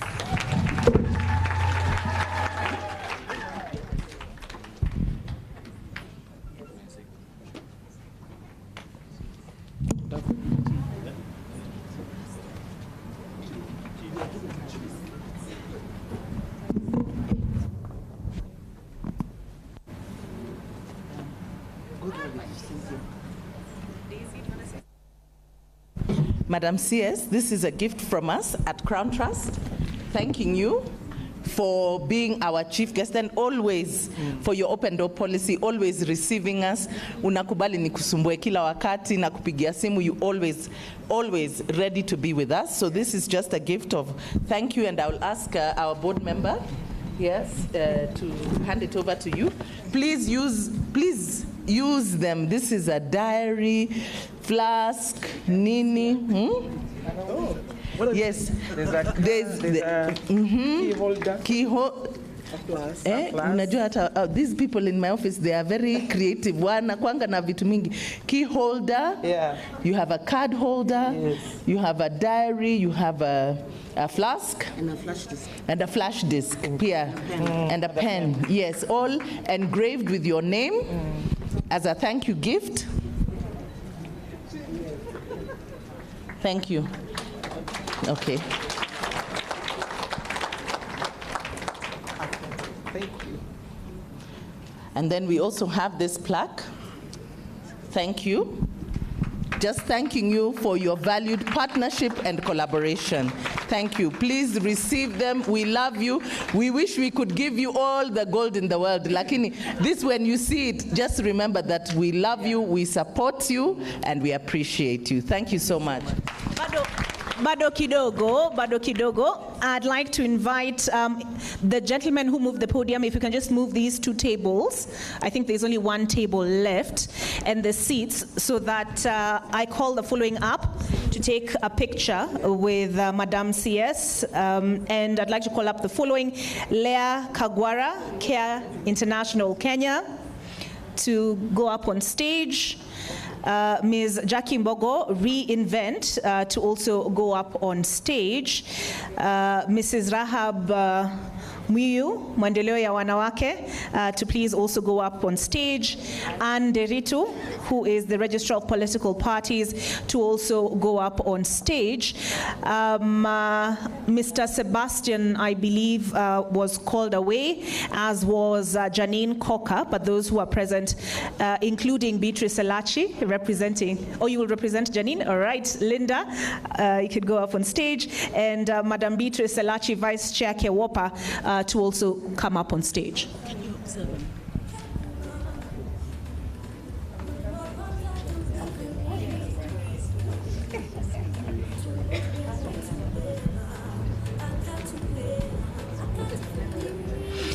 All right, before we take those pictures, I'll ask us to observe. If we can please stand. Let's please stand.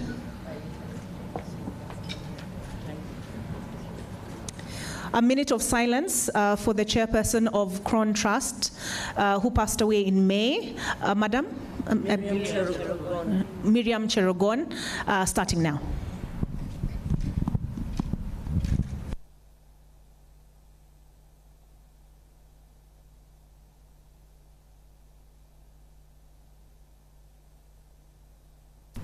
All right, thank you very much. And we'll take a few pictures, and then we also have gifts for our other partners on stage.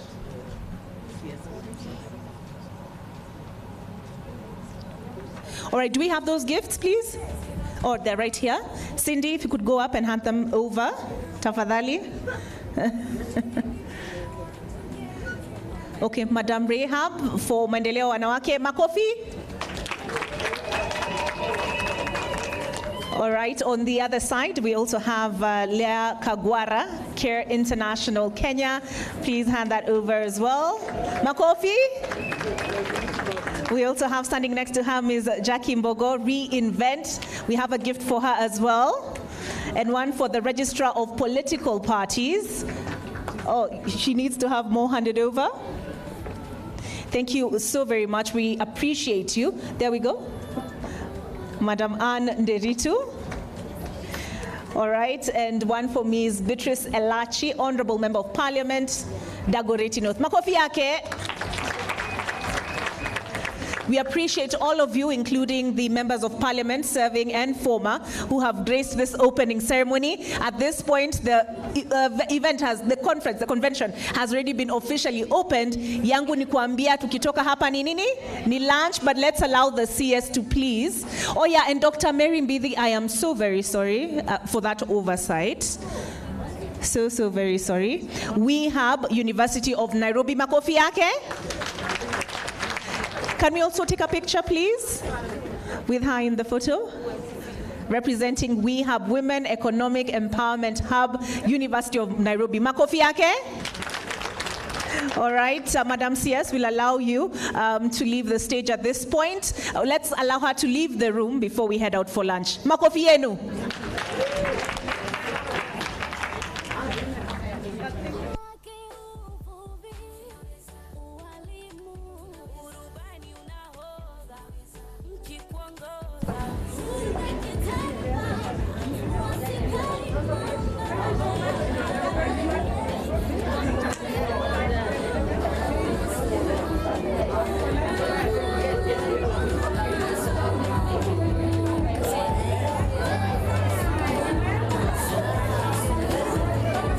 That's it, yeah?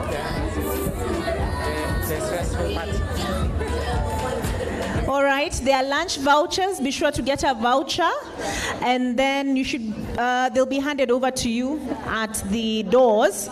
So make sure you get a lunch voucher, so that you can get some lunch. And then after lunch, remember the program continues. We have a panel discussion, and the panel will be moderated by Beatrice Kamau, and we'll also have a presentation by Dr. Nancy Barasa, who, as you've heard severally, is the first female Deputy Chief Justice of the Republic of Kenya. On that panel, we'll have Winfred Lichuma, advocate. My name is Daisy Amdani, and I'm the Executive Director of Crown Trust. So Crown Trust was formed in May of 2010. And the reason why we founded Crown Trust is that we felt that we needed to have better engagement with communities and more impactful engagement for integration of women into governance processes and key processes that empower women, but also to talk to communities about non-discrimination and exclusion, so as to re-socialize people to the idea of inclusion, particularly of women. So the organization runs on 5 pillars, all that they're interconnected to achieve our goals. Our tagline is impacting lives and transforming communities, because we believe for you to be able to transform communities or even a nation, you have to transform the individual. So we work with individuals, but we also work with communities. So one of the pillars is leadership and governance. Under the leadership and governance pillar, we work towards advocacy for the implementation of the not more than 2/3 gender principle. We consider this a very important principle that came with the Constitution 2010 that speaks of women's right to inclusion and participation in the political, social, and economic spheres. Then we have the socio-economic pillar. Under the socio-economic pillars, we look at the social and economic factors that continue to exclude women. We know that there are so many social and cultural traditions and practices that have excluded women and girls, so that it ends up holding them back, from advancing. In terms of education, in terms of economic empowerment, in terms of inheritance, ownership rights, access to finance, and those kind of things. So through the socio-economic pillar, we address these. We also address other initiatives like the climate action initiatives we do, because we know that climate change adversely affects women and girls, and so we are also very that is one of the things initiatives that we handle under the socio-economic pillar.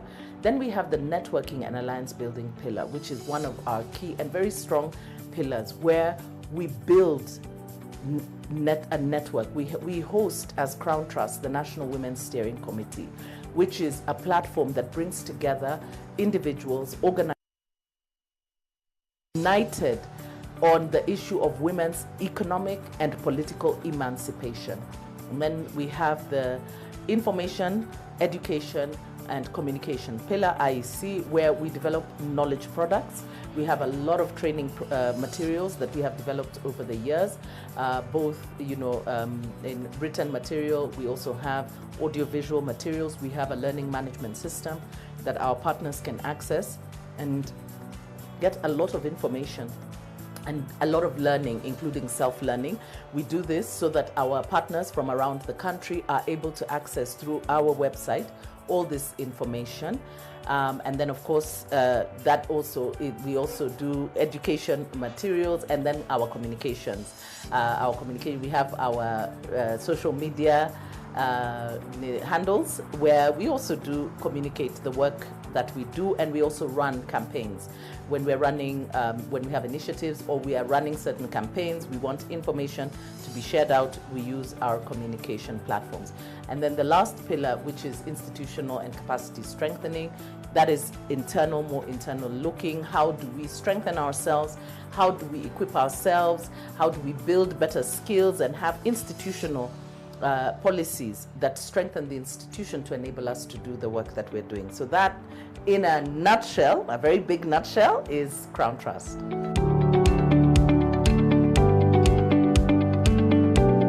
So the annual Women's Rights Convention is an initiative that we started under a project that's called Women's Voice and Leadership. The Women's Voice and Leadership program is a project that is supported by Global Affairs Canada to enhance women's rights in Kenya.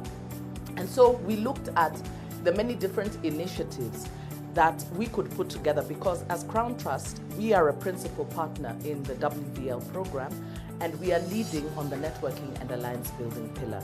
And so we created the platform where we said every year we will have an annual conference to discuss women's rights, but in the area where we think that we need to focus concern on. So it is now in its third year. The first year, I think it was just after COVID, you know, and so there was a very serious concern about how do we move forward, you know, now post-COVID. So what we do, because one of our strengths is networking and alliance building, we work collaboratively, and we bring partners from across the divide of the women's rights movement, including government. And every year we have partnered with government, with one of the ministries. So the first year was with the Ministry of Gender. And so we were looking at post-COVID, how are women, what are the issues? And of course for us, there were serious, grave concerns about the economy, how women will come up from under this. Last year, the focus was on issues of climate, because remember that we were at that time suffering from a very severe drought. 4 years, almost 5 years, there are parts of the country where there was absolutely no rain. Over 5 million people were facing starvation, and we know that within these conditions, women, girls, the elderly are the ones left behind. And of course, the issues of climate change and the changing weather patterns, especially for Kenya, that's an agrarian society, and we rely heavily on rain-fed agriculture, and women provide most of the labor in the farms. It was such a critical issue because there was food shortages, the cost of food, and just water. There were very many issues, and so that was the focus for the annual Women's Rights Conference. So every year we look at key issues and how they affect women. So this year, our theme is on inclusive governance, because we now have a new government in place. Now it's not so new because it's a year in place, but it's still new. But a government that's committed to ensuring that women do not play a peripheral role.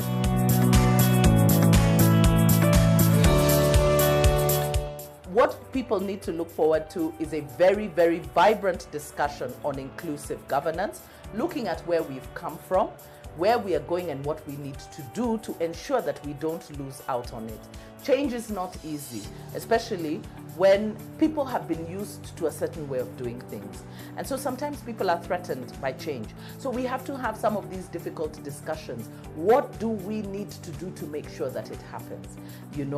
And looking at the successes and the failures, including how do we bring in the young women, because we also have a problem of the young people feeling that they're left behind, not just economically in unemployment, even among the women's movement. The young girls are like, those old women are stuck there, I joined the women's movement when I was still a youth. Today they call me an old woman.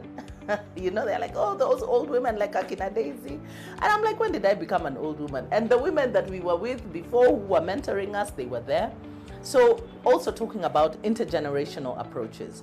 So I think it's going to be a very vibrant and a very exciting convention. And we look forward to a lot of fun and games. We are very honored that the Cabinet Secretary for Gender, for Public Service, Gender and Affirmative Action is our chief guest. And we all know the Honorable Aisha Jumwa. She's known as Shangazi Wanchi, and she has been such a wonderful ally with her open door policy. Her ministry has been, she and her ministry have been so keen on collaborating and letting us know what the government has in store and how we can work together. So we're very excited about that, and we look forward also to hearing from her about what the Kenya Kwanza administration has in place for women and her commitment to ensuring that we hold the president to his promises.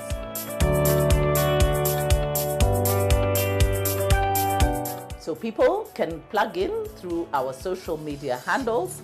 Our social media handles is at Crown Trust on Twitter, Instagram, and Facebook.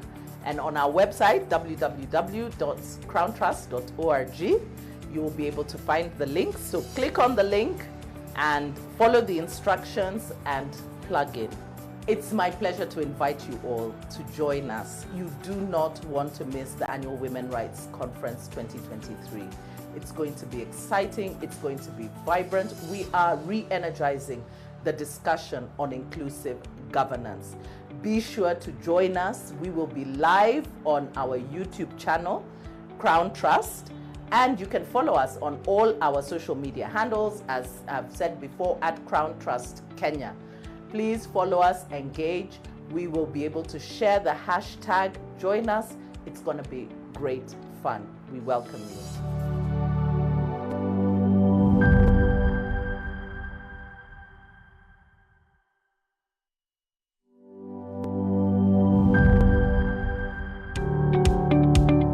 My name is Daisy Amdani, and I'm the Executive Director of Crown Trust.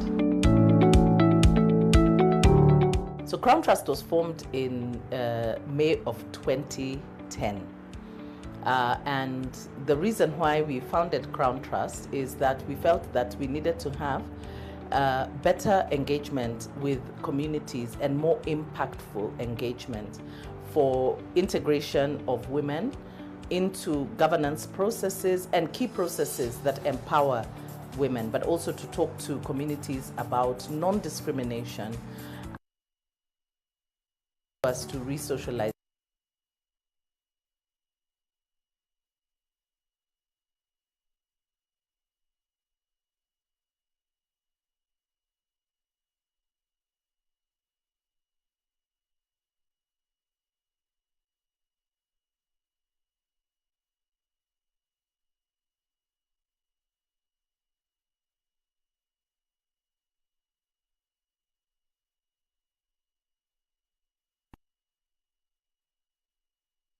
Pillar. We work towards advocacy for the implementation of the not more than 2/3 gender principle. We consider this a very important principle that came with the Constitution 2010 that speaks of women's right to inclusion and participation in the political, social, and economic spheres. Then we have the socio-economic pillar.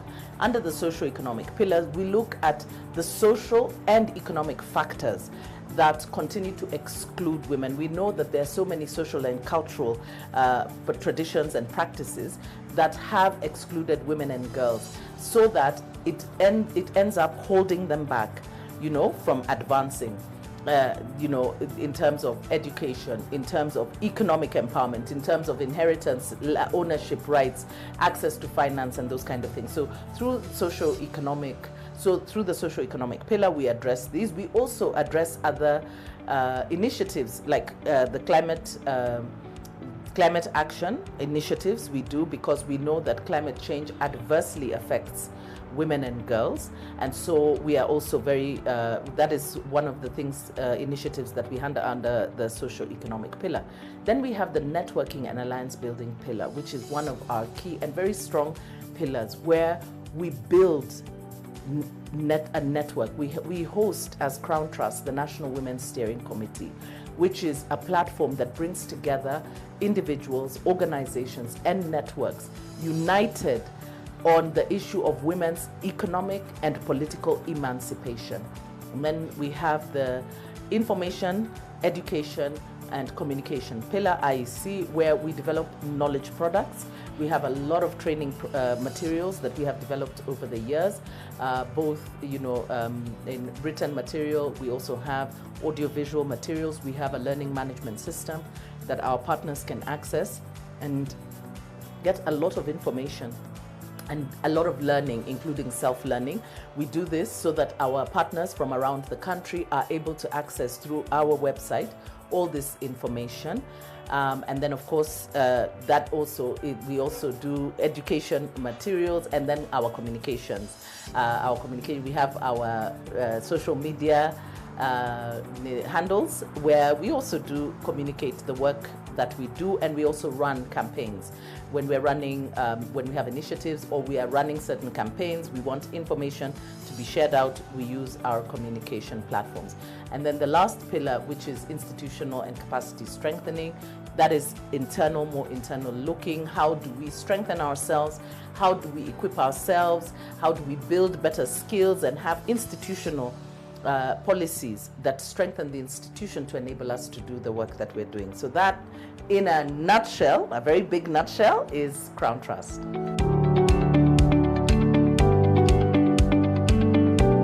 So the Annual Women Rights Convention is an initiative that we started under a project that's called Women's Voice and Leadership. The Women's Voice and Leadership program is a project that is supported by Global Affairs Canada to enhance women's rights in Kenya. And so we looked at the many different initiatives that we could put together, because as Crown Trust, we are a principal partner in the WVL program, and we are leading on the networking and alliance building pillar. And so we created the platform where we said every year we will have an annual conference to discuss women's rights, but in the area where we think that we need to focus concern on. So it is now in its third year. The first year, I think it was just after COVID, and so there was a very serious concern about how do we move forward, now post-COVID. So what we do, because one of our strengths is networking and alliance building, we work collaboratively, and we bring partners from across the divide of the women's rights movement, including government. And every year we have partnered with government, with one of the ministries. So the first year was with the Ministry of Gender. And so we were looking at post-COVID, how are women, what are the issues? And of course for us, there were serious, grave concerns about the economy, how women will come up from under this. Last year, the focus was on issues of climate, because remember that we were at that time suffering from a very severe drought. 4 years, almost 5 years, there are parts of the country where there was absolutely no rain.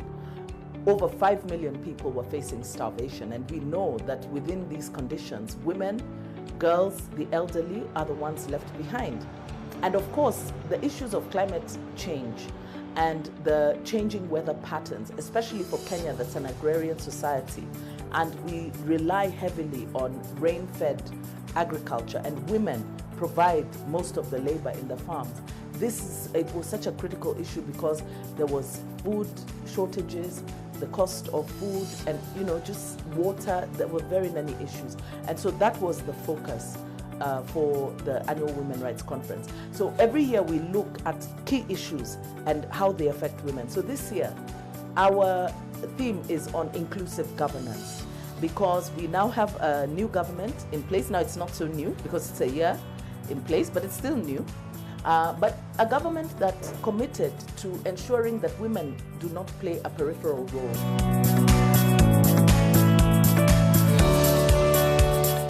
What people need to look forward to is a very, very vibrant discussion on inclusive governance, looking at where we've come from, where we are going and what we need to do to ensure that we don't lose out on it. Change is not easy, especially when people have been used to a certain way of doing things. And so sometimes people are threatened by change. So we have to have some of these difficult discussions. What do we need to do to make sure that it happens? You know, and looking at where we have, the successes and the failures, including how do we bring in the young women, you know, because we also have a problem of the young people feeling that they're left behind, not just, you know, economically in unemployment, even among the women's movement, the young girls are like, those old women are stuck there. I joined the women's movement when I was still a youth. Today they call me an old woman. You know, they're like, oh, those old women like Akina Daisy. And I'm like, when did I become an old woman? And the women that we were with before who were mentoring us, they were there. So also talking about intergenerational approaches. So I think it's going to be a very vibrant and a very exciting convention. And we look forward to a lot of fun and games. We are very honored that the Cabinet Secretary for Gender, for Public Service, Gender and Affirmative Action is our chief guest. And we all know the Honorable Aisha Jumwa. She's known as Shangazi Wanchi, and she has been such a wonderful ally with her open door policy. Her ministry has been, she and her ministry have been so keen on collaborating and letting us know what the government has in store and how we can work together. So we're very excited about that, and we look forward also to hearing from her about what the Kenya Kwanza administration has in place for women and her commitment to ensuring that we hold the president to his promises.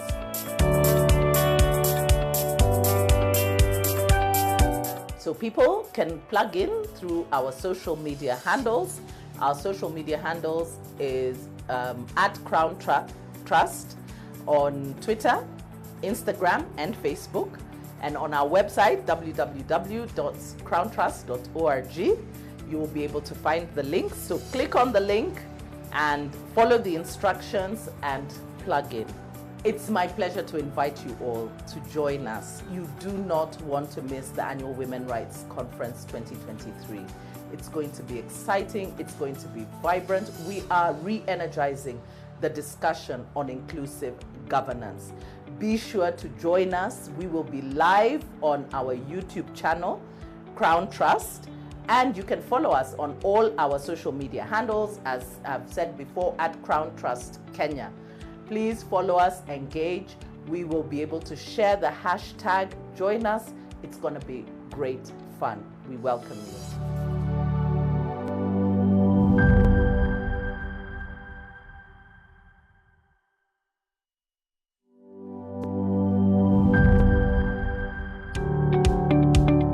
My name is Daisy Amdani, and I'm the Executive Director of Crown Trust. So Crown Trust was formed in May of 2010. And the reason why we founded Crown Trust is that we felt that we needed to have better engagement with communities and more impactful engagement for integration of women into governance processes and key processes that empower women, but also to talk to communities about non-discrimination and exclusion, you know, so as to re-socialize people to the idea of inclusion, particularly of women. So the organization runs on 5 pillars, all that they're interconnected to achieve our goals. Our tagline is impacting lives and transforming communities, because we believe for you to be able to transform communities or even a nation, you have to transform the individual. So we work with individuals, but we also work with communities. So one of the pillars is leadership and governance. Under the leadership and governance pillar, we work towards advocacy for the implementation of the not more than 2/3 gender principle. We consider this a very important principle that came with the Constitution 2010 that speaks of women's right to inclusion and participation in the political, social, and economic spheres. Then we have the socio-economic pillar. Under the socio-economic pillar, we look at the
The impact of increasing extreme weather conditions is causing serious social, health, and economic crisis. Humans, livestock, and wild animals are grappling with the effects of climate change. Extreme weather conditions such as floods and droughts, among other natural disasters, are becoming the norm. The suffering brought about by these climate change effects is at a level never seen before.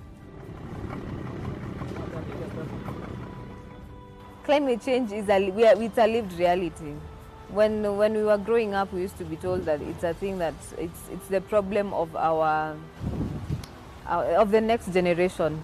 Women, youth, and people with disability are the ones who bear the brunt of these climatic changes. Women are the primary caregivers in most communities and are left with children as men go out to look for livelihoods. When climatic disasters strike, it is up to the women to relocate the families in times of floods, walk long distances to look for water during drought, and take care of those whose health is impacted.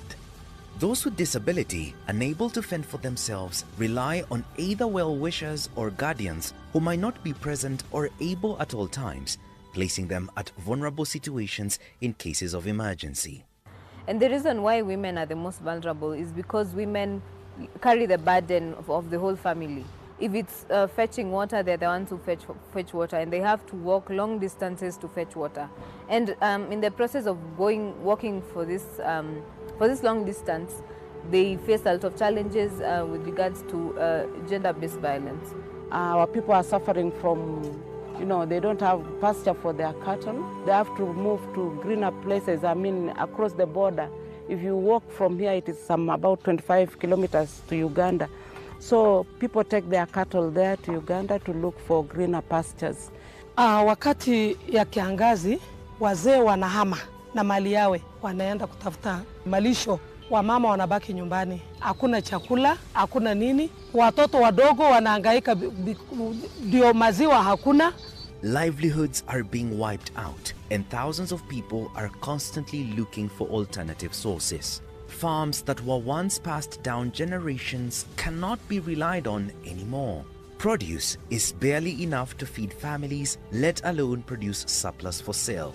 A lot of these households depend on agriculture. They depend on going to the market to sell a few of their goods. And due to drought, due to floods, landslides, they're not able to get any source of food or any source of livelihood. The moment kumekauka hivi, ujue youth wengi wana expect wapate job kutoka huku, mostly kwa mashamba hivi. Wengine wanakuwa so stress, wanakuwa depressed, wana engage in drug abuse. Wengine hadi wanajiua, hadi wamekosa hope. To address climate change and its implications, we need to apply a gender lens. Climate processes and policies should be all-inclusive by seeking the active participation of everyone for comprehensive solutions. Unapata hata kweli wakina mama wanapata ile pato wanachoma makaa. Na lazima tuwaambie kwamba tuwabadilishe hiyo kukata miti ama kutegemea tu makaa waingie kwa mabiashara zingine. Crown Trust has just come to the county government of Nyandarua, and we have been able to work together, especially in maintaining gender mainstreaming in matters climate change. And that is one of the key factors. If you look at the impacts of climate change, they affect our women more than us men. So through Crown Trust, we have been able to mainstream gender and at some point the youth. Changamoto ni kwamba wakati unaenda kufunza watu kule mashinani, ukiambia mtu usikate makaa atasema nitakula nini? Hiyo ni swali ya kwanza watakuuliza. Basically, these people need education, and just engaging and having a conversation with them to tell them that charcoal burning, for example, is depleting our environment, so we need to engage on other programs.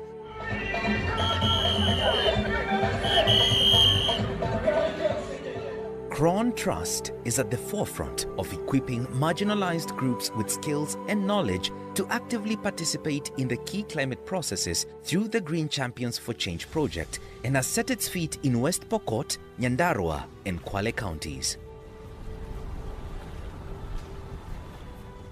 The project seeks to ensure that women and other marginalized groups play a key role in influencing climate change decisions at the local and national levels. Wakati hewa inabadilika, wakati mazingira inachafuliwa alafu hewa inabadilika, kunakuwa na njaa. Phase 1 of the project, funded by Akina Mama wa Africa, has been ongoing for the last 1 year. Through this project, dozens have been sensitized and trained during roadshows and seminars.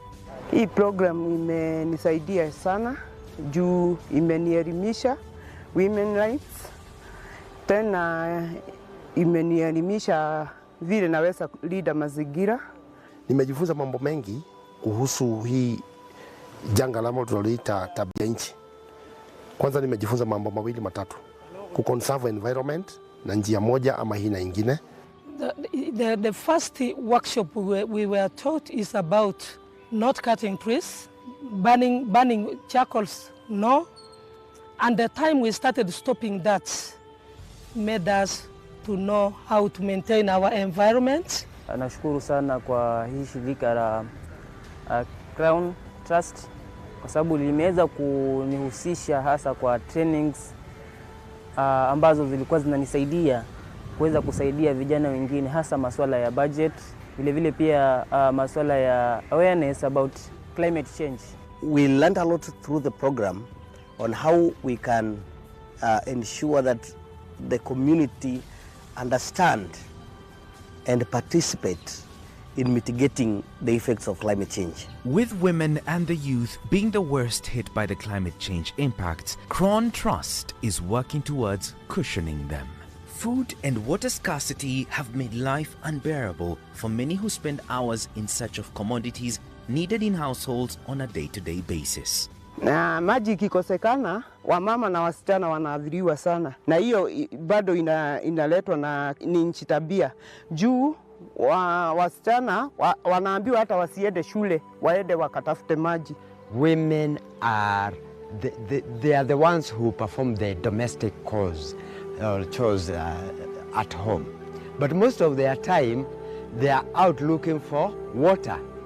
In fact, they are the ones looking for firewood.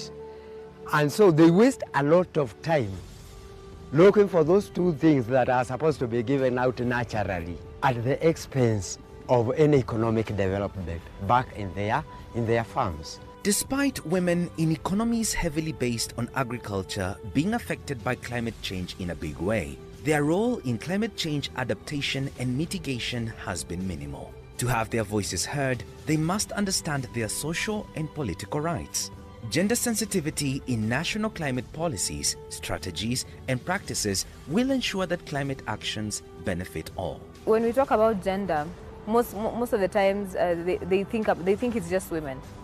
And the reason why it's women, it's because women are the most marginalized groups, and they're also vulnerable groups in the society. They have not been represented in various decision-making spaces. They are not economically empowered. Wamama sana alikuwa tukiwahusisha kuhusu information, na pia tunawapa awareness ya kuhusu vile yani haki zao, wapigania haki zao kutoka kwa serikali mpaka kwa jamii. Miaka mingi iliyopita huku kwetu Coast, mwanamke alikuwa hana sauti. Mwanamke alikuwa hana sauti kabisa. Mwanamke kazi yake ilikuwa ni kuzaa mtoto na kukaa jikoni. Wewe huruhusiwi mahali pengine popote. Huruhusiwi hata kusimama mbele ya wanaume uzungumze. So uno muda mchache tumetoka training kupitia Crown Trust. Tulikuja pata nafasi ya kuamsha wamama wenzetu. Kwanza, wakati wa public participation wajitokeze kwa wingi, ama pia kama wanaenda sauti zao zilikuwa hazisikiki. So the trainings that we had from Crown Trust gave us to know what the county government can do. Immediately also after the trainings, we had to go and see the MCAs of the area and inform them about our existence, and told them that after this training, we've gone through it, we want to see this and this on the ground. We need to start working with you. So at least from the training, we can say we have a stand. We have somewhere we can stand and start talking about climate change issues in West Pokot. Formulation of community-based organizations that include women, youth, and people with disabilities will enable these groups of the population to influence climate policies. This will lead to creation of bankable project proposals for influencing, thus attracting funding. The Green Champions for Change project seeks to ensure the meaningful participation of women and marginalized groups in key climate processes. And the marginalized groups include women, youth, and people living with disabilities. Wakati tulishikana na hawa Crown Trust, wakatuita huko Olkalau kwa masomo, ndio tuliona ni vizuri tufomu hii CBO juu itafikia watu wengi. We want to go a step further as a county for these World Climate Change Committees to be able to light and have bankable climate change proposals. And you know, when we are saying a bankable proposal needs a lot of some trainings so that they can understand what am I going to place here, what am I not going to place there.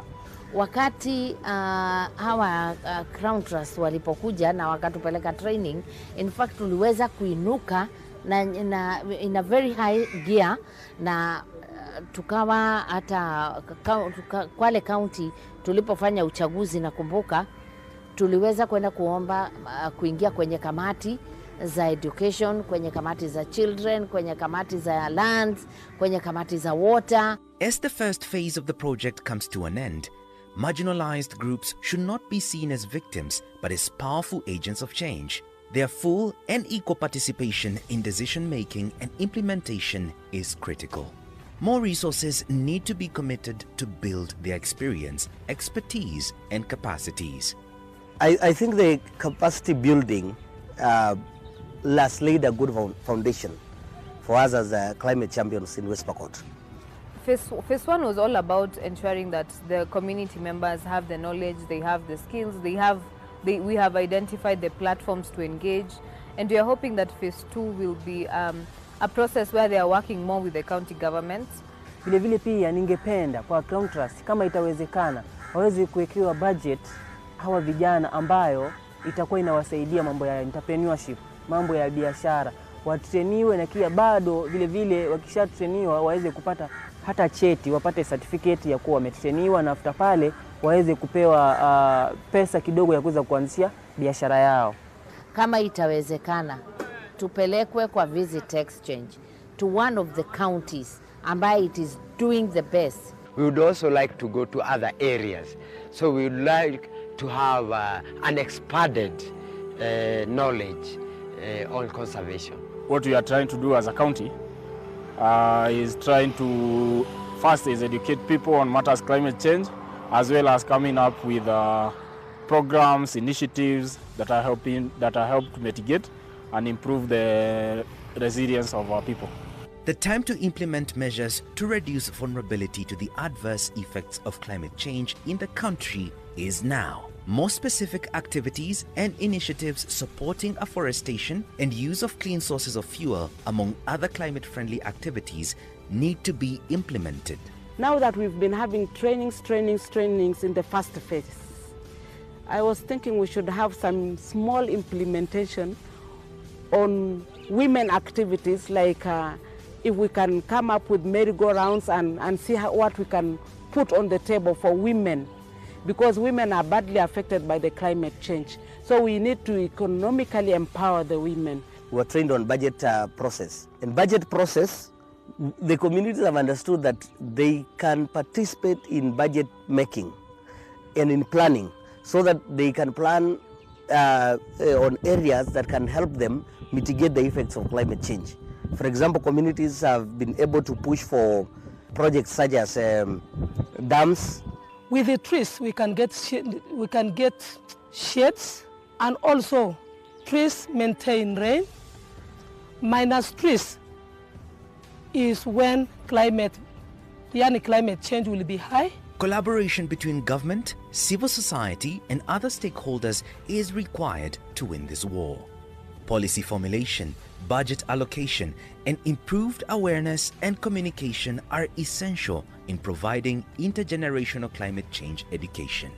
We would like to have conversation with the duty bearers, because that is where everything lies. We have the government resources that is sufficient, that is placed on wrong priorities. We are planning to go to the county director of education, tumwambie atupe nafasi azungumze na wale ma educationist wale wengine, tupewe nafasi ya kwenda mashuleni, because we want to go and talk to our small children, kuwafundisha jinsi ya kupanda miti, ili shule ipandwe miti iwe kama a small forest. Mimi peke yangu siwezi, lazima niungane na wenzangu, na wenzangu ni wale wa kutoka serikali kuu, jamii yenyewe tunaita community, na hata viongozi, hususan masuala mazima ya dini. Climate change inabadilika, saa hii mambo ya GVV ni mengi, ubakaji, sodomi, mimba za mapema, domestic violence zinafanyika. Je, mashehe wanafanya nini? Je, mapasta wanafanya nini? So hapa ni uunganisho na cooperation ya kufanya kazi pamoja.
It is a program that has assisted women in Murang'a to get knowledge. It is a program that has assisted women in Murang'a to get knowledge on what is the content and benefits of the Constitution as women in Kenya, and towards achieving our two-third agenda as women in Kenya. A platform to address issues that are it is a program that has given us a platform to address issues that are affecting women in many ways, and how this can be as well.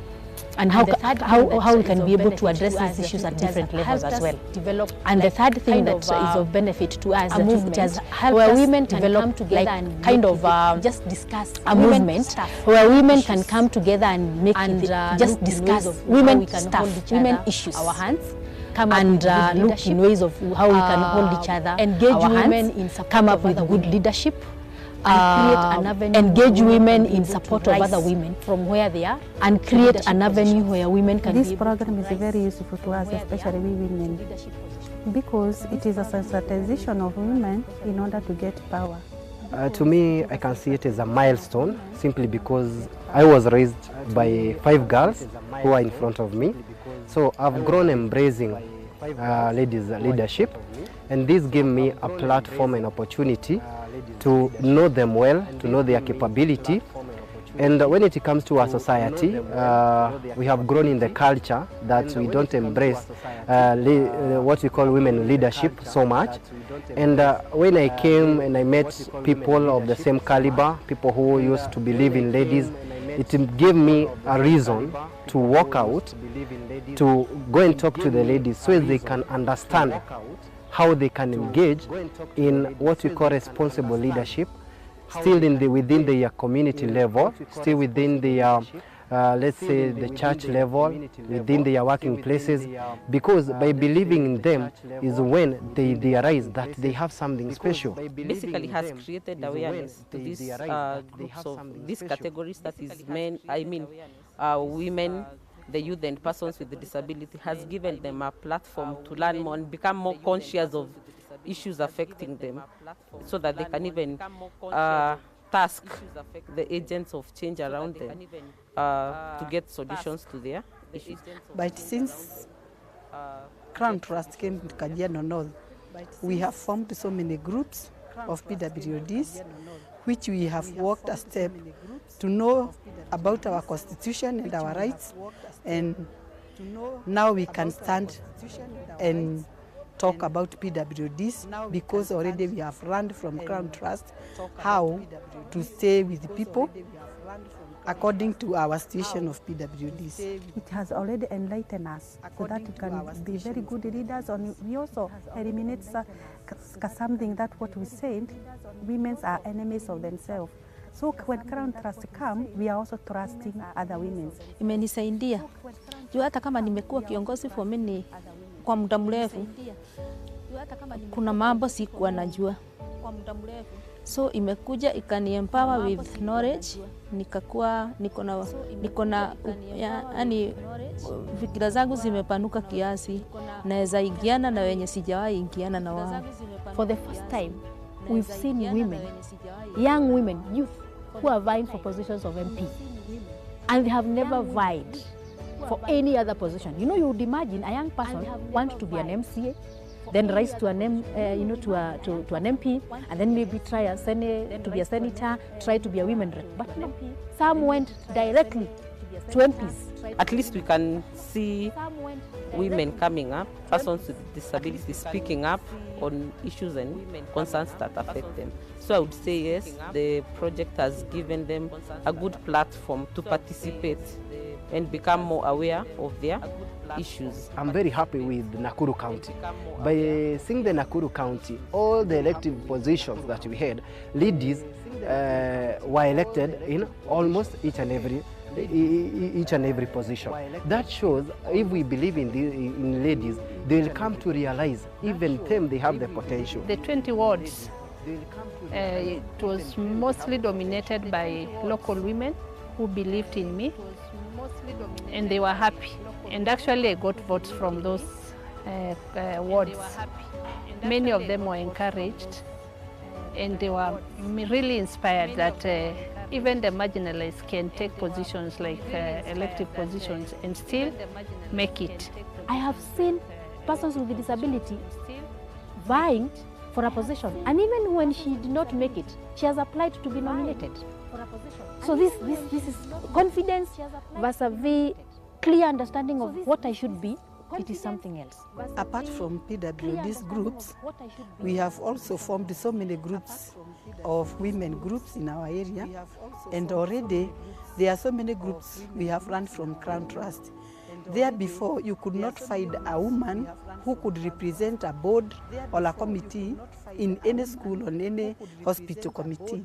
But from when Crown Trust come into this Kajiado North, you can see we have women representing other women in so many committees, especially in school committees, church committees, also in Chiefs Baraza.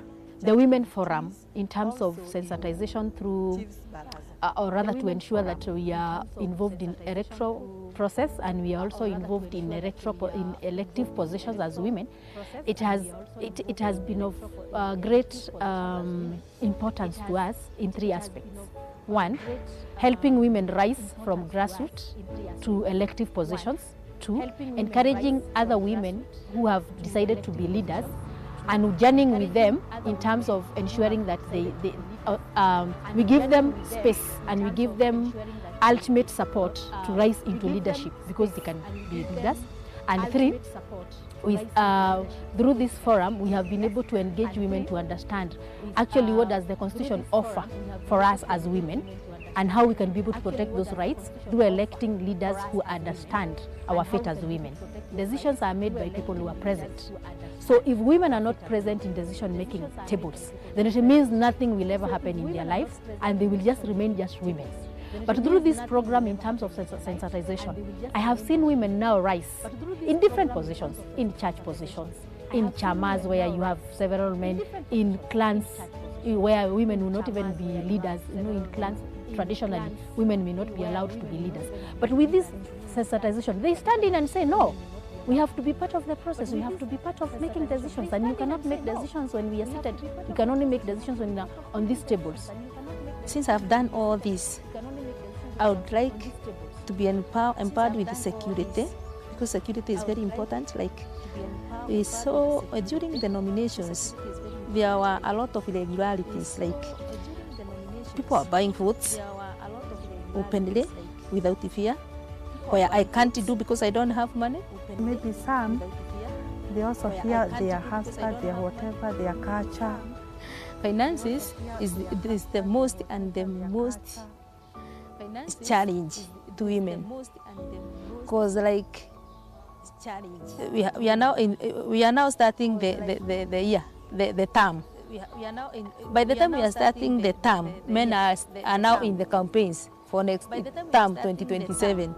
A woman is not able to do it, since a woman is the role model, the overall in the family. Maybe at timely meetings, if it's online, if physical, take them maybe to levels where even people with various categories of disability can access, bearing in mind the vastness of our county. I would wish if we can have, even though it is a social media platform, where we can be able to engage a lot of people from different areas, airing their views.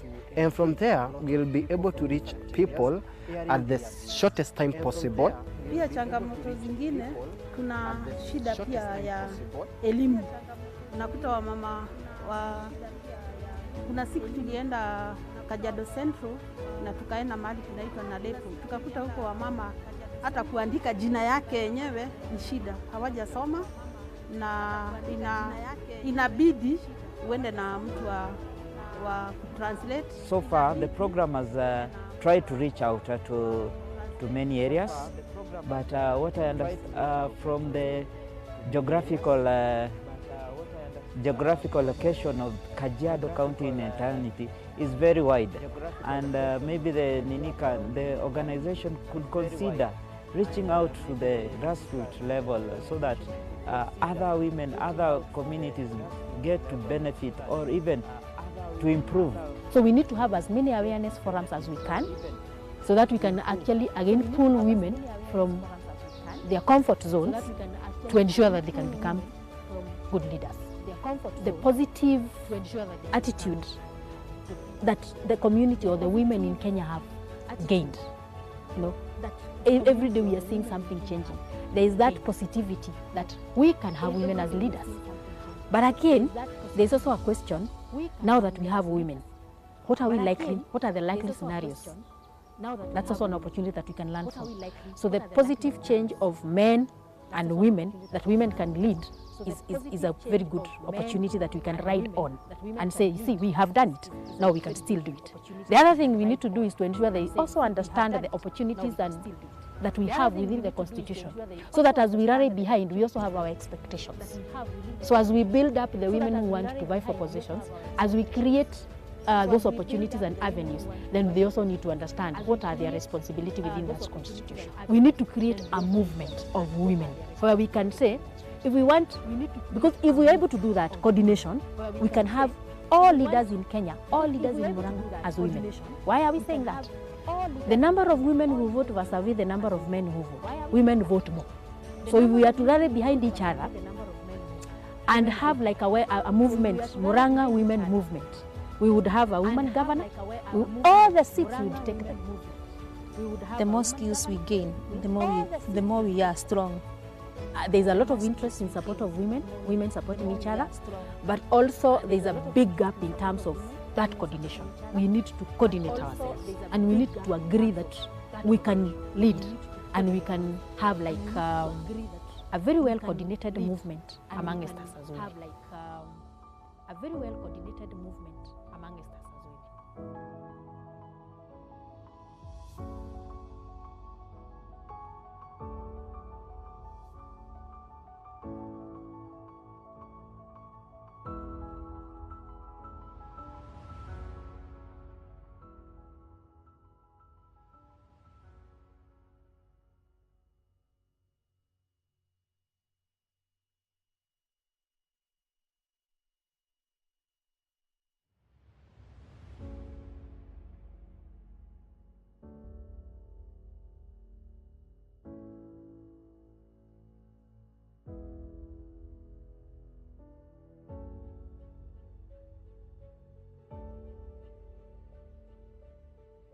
It is a program that has assisted women in Murang'a to get knowledge on what is the content and benefits of the Constitution and towards achieving our two-third agenda as women in Kenya.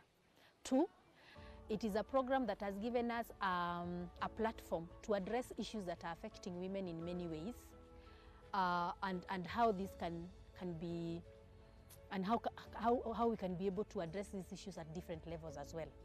And the third thing that is of benefit to us is that it has helped us develop like kind of a movement where women can come together and make it, just discuss women stuff, women issues, and look in ways of how we can hold each other, our hands, come up with good leadership, engage women in support of other women, and create an avenue where women can be able to rise from where they are to leadership positions. This program is very useful to us, especially we women, because it is a sensitization of women in order to get power. To me, I can see it as a milestone simply because I was raised by 5 girls who are in front of me. So I've grown embracing ladies' leadership, and this gave me a platform and opportunity to know them well, to know their capability. And when it comes to our society, we have grown in the culture that we don't embrace what we call women leadership so much. And when I came and I met people of the same caliber, people who used to believe in ladies, it gave me a reason to walk out, to go and talk to the ladies so as they can understand how they can engage in what we call responsible leadership, still within the community level, still within the, let's say, the church level, within their working places, because by believing in them is when they realize that they have something special. Basically has created awareness to these groups of these categories, that is men, women, the youth and persons with the disability, has given them a platform to learn more and become more conscious of issues affecting them, so that they can even task the agents of change around them to get solutions to their issues. But since Crown Trust came to Kajiado North, we have formed so many groups of PWDs which we have walked a step to know about our constitution and our rights, and now we can stand and talk about PWDs because already we have learned from Crown Trust how to stay with the people according to our situation of PWDs. It has already enlightened us so that we can be very good leaders, and we also eliminate something that what we said, women are enemies of themselves. So when Crown Trust come, we are also trusting other women. Imenisaidia. Juu hata kama nimekuwa kiongozi for many kwa muda mrefu, kuna mambo sikuwa najua. So imekuja ikani empower with knowledge, nikakuwa niko na yani fikira zangu zimepanuka kiasi, naweza ingiana na wenye sijawahi ingiana na wao. For the first time, we've seen women, young women, youth, who are vying for positions of MP. And they have never vied for any other position. You know, you would imagine a young person want to be an MCA, then rise to an to an MP, and then maybe try to be a senator, try to be a women rep. But no, some went directly to MPs. At least we can see women coming up, persons with disabilities speaking up on issues and concerns that affect them. So I would say yes, the project has given them a good platform to participate and become more aware of their issues. I'm very happy with Nakuru County. By seeing the Nakuru County, all the elective positions that we had, ladies were elected in almost each and every position. That shows if we believe in ladies, they'll come to realize even them they have the potential. The 20 wards, it was mostly dominated by local women who believed in me, and they were happy. And actually I got votes from those wards. Many of them were encouraged, and they were really inspired that even the marginalized can take positions like elective positions and still make it.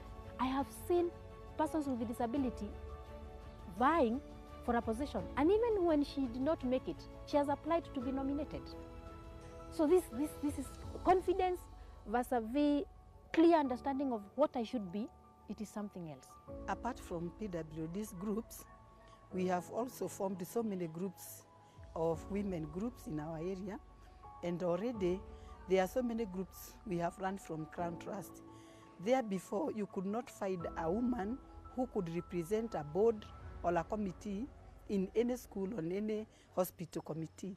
But from when Crown Trust come into this Kajiado North, you can see we have women representing other women in so many committees, especially in school committees, church committees, also in Chiefs Baraza. The Women Forum, in terms of sensitization through, or rather to ensure that we are involved in electoral process and we are also involved in elective positions as women, it has been of great importance to us in three aspects. One, helping women rise from grassroots to elective positions. Two, encouraging other women who have decided to be leaders and journeying with them in terms of ensuring that we give them space and we give them ultimate support to rise into leadership because they can be leaders. And three, through this forum, we have been able to engage women to understand actually what does the Constitution offer for us as women and how we can be able to protect those rights through electing leaders who understand our fate as women. Decisions are made by people who are present. So if women are not present in decision-making tables, then it means nothing will ever happen in their lives and they will just remain just women. But through this program in terms of sensitization, I have seen women now rise in different positions, in church positions, in chamas where you have several men, in clans where women will not even be leaders. You know, in clans, traditionally, women may not be allowed to be leaders. But with this sensitization, they stand in and say, no, we have to be part of the process. We have to be part of making decisions. And you cannot make decisions when we are seated. We can only make decisions when we are on these tables. Since I've done all this, I would like to be empowered with the security, because security is very important. Like we saw during the nominations, there were a lot of irregularities. Like people are buying votes openly without fear, where I can't do because I don't have money. Maybe some, they also hear their husband, their whatever, their culture. Finances is the most challenge to women, because like we are now starting the year, the term. By the time we are starting the term, men are now in the campaigns for next term 2027. A woman is not able to do it, since a woman is the role model, the overall in the family. Maybe at timely meetings, if it's online, if physical, take them maybe to levels where even people with various categories of disability can access, bearing in mind the vastness of our county. I would wish if we can have, even though it is a social media platform, where we can be able to engage a lot of people from different areas, airing their views. And from there, we'll be able to reach people at the shortest time possible. Pia changamoto zingine, kuna shida pia ya elimu. Unakuta wamama kuna siku tulienda Kajiado Central na tukaenda mahali kunaitwa Nalepo. Tukakuta huko wamama hata kuandika jina yake yenyewe ni shida, hawajasoma na inabidi uende na mtu wa translate. So far, the program has tried to reach out to many areas, but what I understand from the geographical location of Kajiado County in entirety is very wide, and maybe the organization could consider reaching out to the grassroots level so that other women, other communities get to benefit or even to improve. So we need to have as many awareness forums as we can, so that we can actually again pull women from their comfort zones to ensure that they can become good leaders. The positive attitude that the community or the women in Kenya have gained, every day we are seeing something changing. There is that with her presentation. Please, let's not keep her waiting any longer. We also have a panel that will be moderated by Beatrice Kamau. I see one of the panelists already situated as well on the stage, and that is Winfred Lichuma, advocate and former chairperson, National Gender and Equality Commission. So please, let's get settled.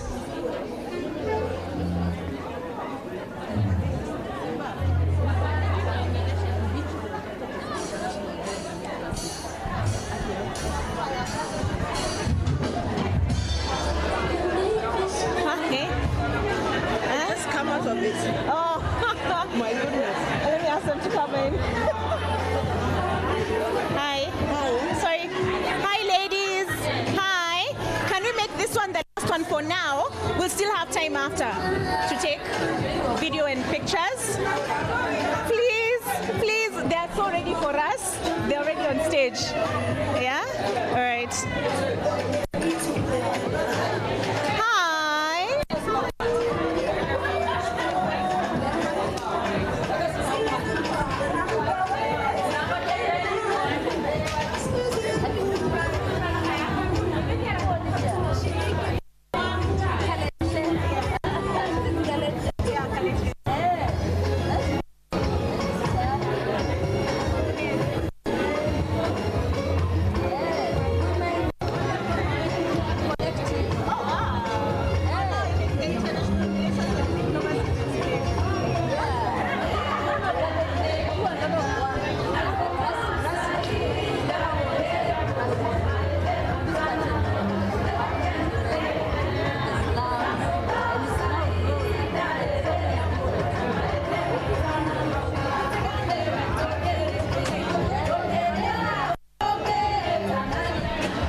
naomba tuingie ndani.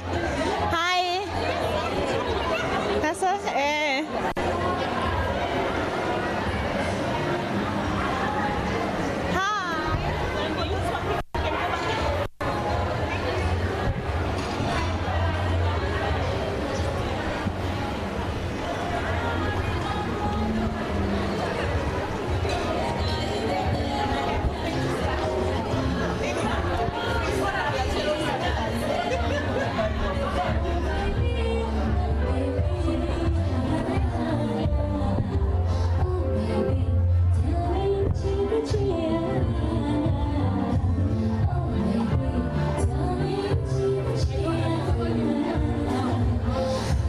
okay, I'll ask the band to turn it down now because I want us to get started with the next session.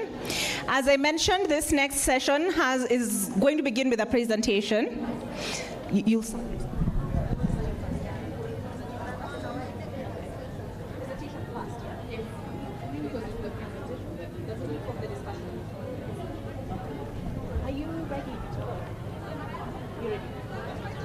we are missing who? Elachi?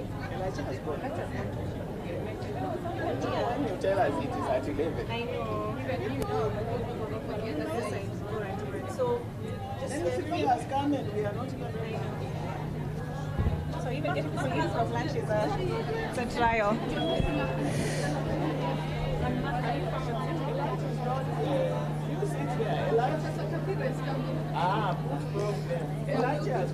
Is she joining? Let's have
Okay, thank you so very much for cooperating and coming in. I'd like to hand over the program now to the moderator of this panel discussion, and that is Beatrice Kamau. And we'll have a presentation by Dr. Nancy Barasa, first female Deputy Chief Justice of the Republic of Kenya. Also on stage, we have Winfred Lichuma, advocate and former chairperson, National Gender and Equality Commission. And we also have Honorable Sophia Abdinur, former Member of Parliament, Ijara. All right, so we are fully empaneled. I'll beg your indulgence. Those who are busy taking pictures and videos, do not forget the hashtags for today. Hashtag, anybody? Can anybody tell me hashtag what? Because you've taken so many videos and photos, I really hope you're tagging the right people. Mr. Sebastian, welcome back. They have a gift for you somewhere. You've gotten it? Okay, so the hashtags are AWRC 2023 and hashtag Women's Rights Convention. Najua tumekula, lakini let's give a hand of applause to the ladies on stage.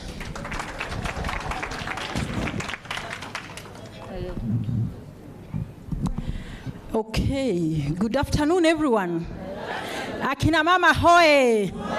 Akina mama hoye. Na akina baba. Thank you very much. I want you to be very attentive. We have a very strong panel here, and I am sure you know all of them. And we will start by giving them a hand of applause before we even who say they are. Mumeshiba hata hamwezi kupiga makofi jamani.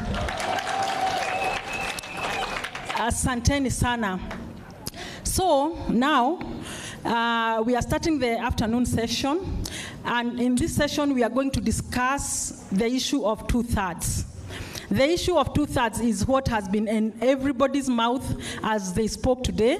And now we have a panel of very, very powerful people because they have been involved in the making of the 2/3 from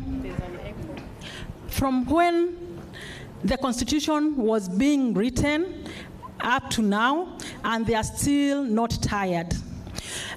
In front of us, we have Her Excellency, Lady Justice Nancy Baraza, the first woman to pave way for women in Supreme Court. Can you clap for her?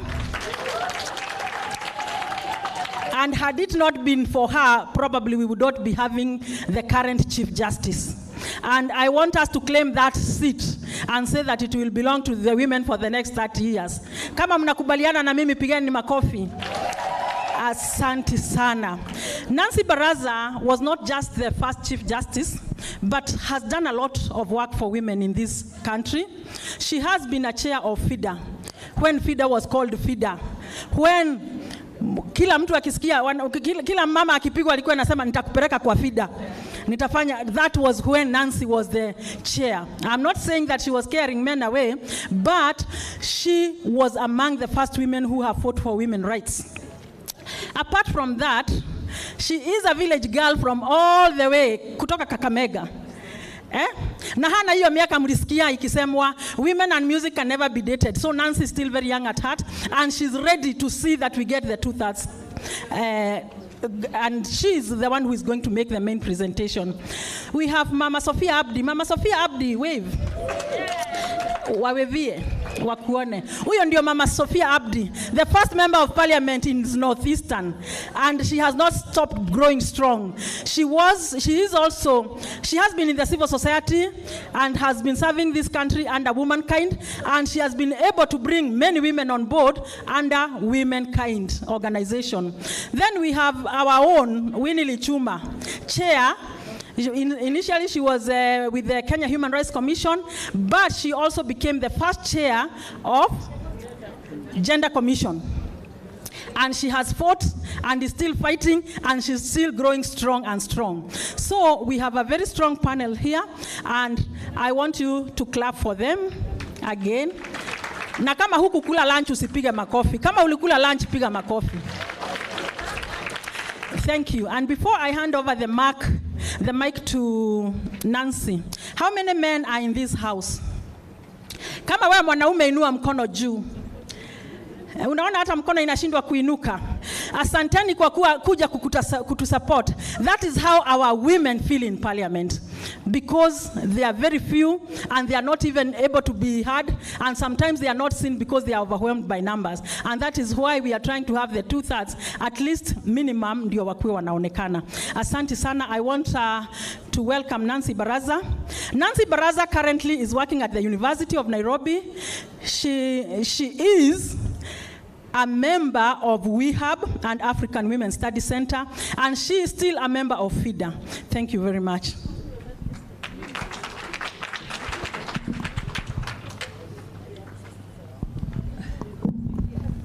Good afternoon, everyone. Good afternoon.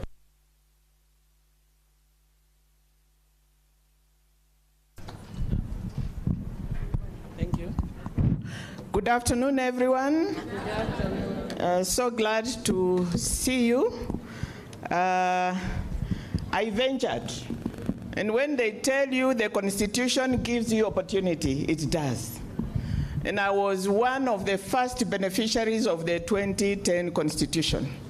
Having participated in the making of that Constitution, I knew exactly what opportunities there were. And sorry. If you were handed a bag belonging to the Senator Miraj, please just come to the back, the table at the back, and give it. You have it? Okay, great. All right, thank you. Now you're okay. they advertised the first jobs under the 2010 Constitution. They advertised for the position of the Chief Justice and the Deputy Chief Justice and members or judges of the Supreme Court, and I dared. I applied. I applied for the position of Deputy Chief Justice, and when we went for parliamentary approval, the parliamentary committee was asking, what's wrong with women? Why didn't you apply to the CJ? You had the highest marks among everybody.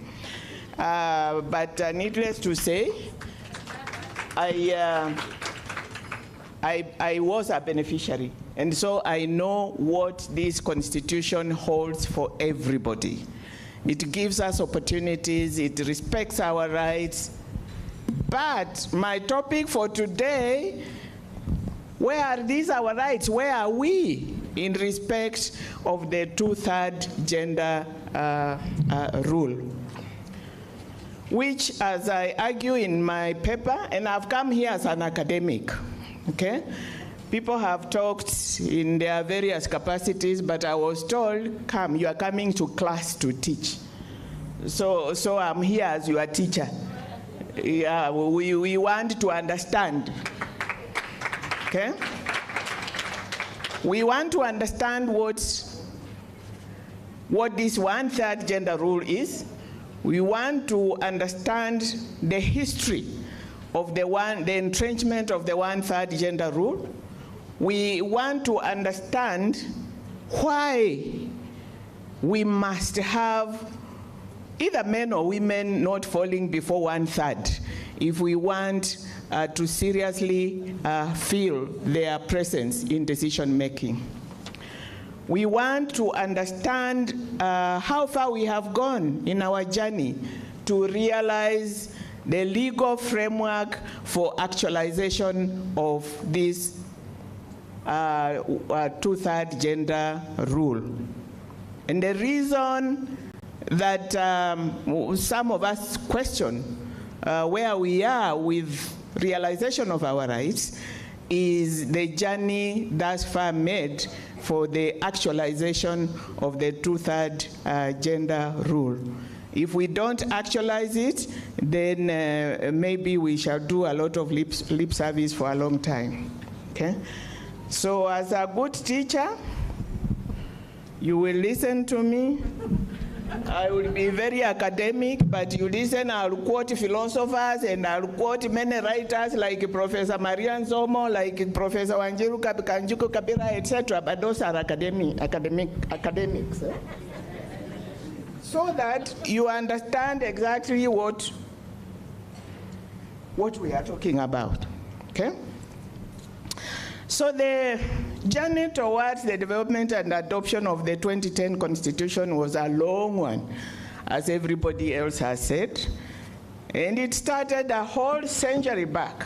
And if we look at women leaders like Mekatilili Wamenza, Wangua Makeri, Phoebe Asio, Wangari Maathai, Charity Ngilu, Martha Karua, those are the trailblazers in the struggle for women's empowerment.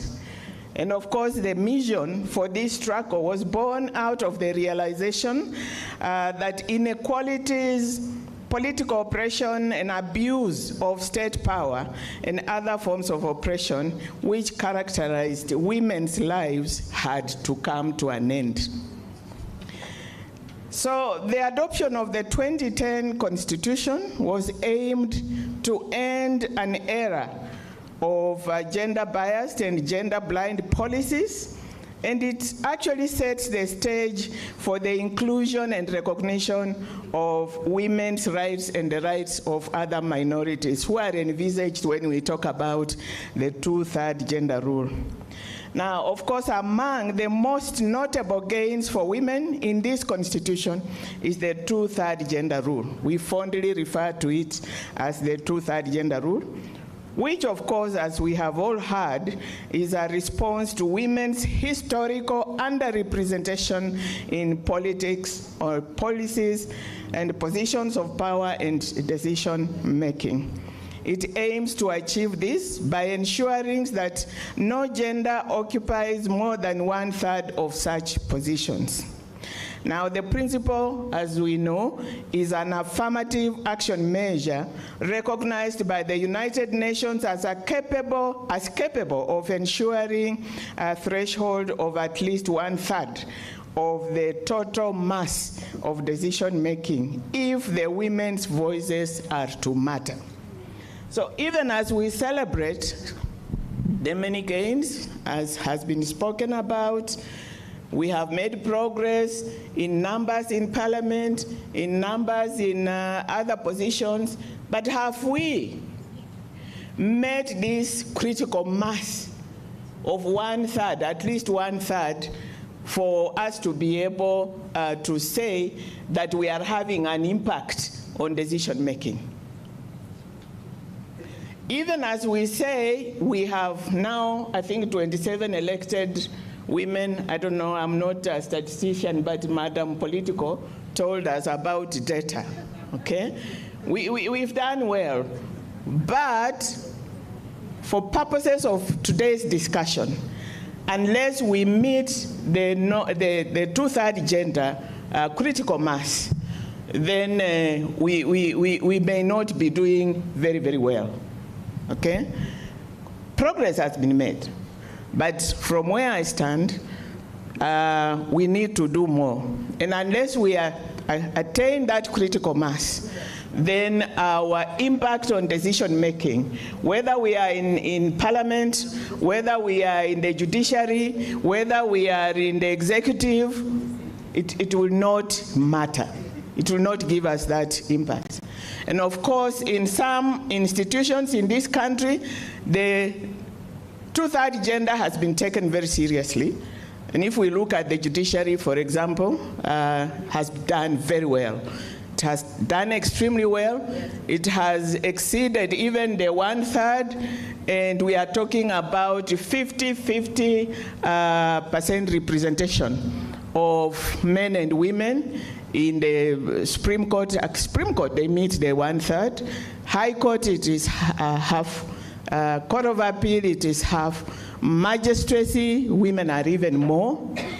Okay, so some institutions have done well, but I wouldn't say that for most of other institutions. And of course, what comes to mind is our National Assembly.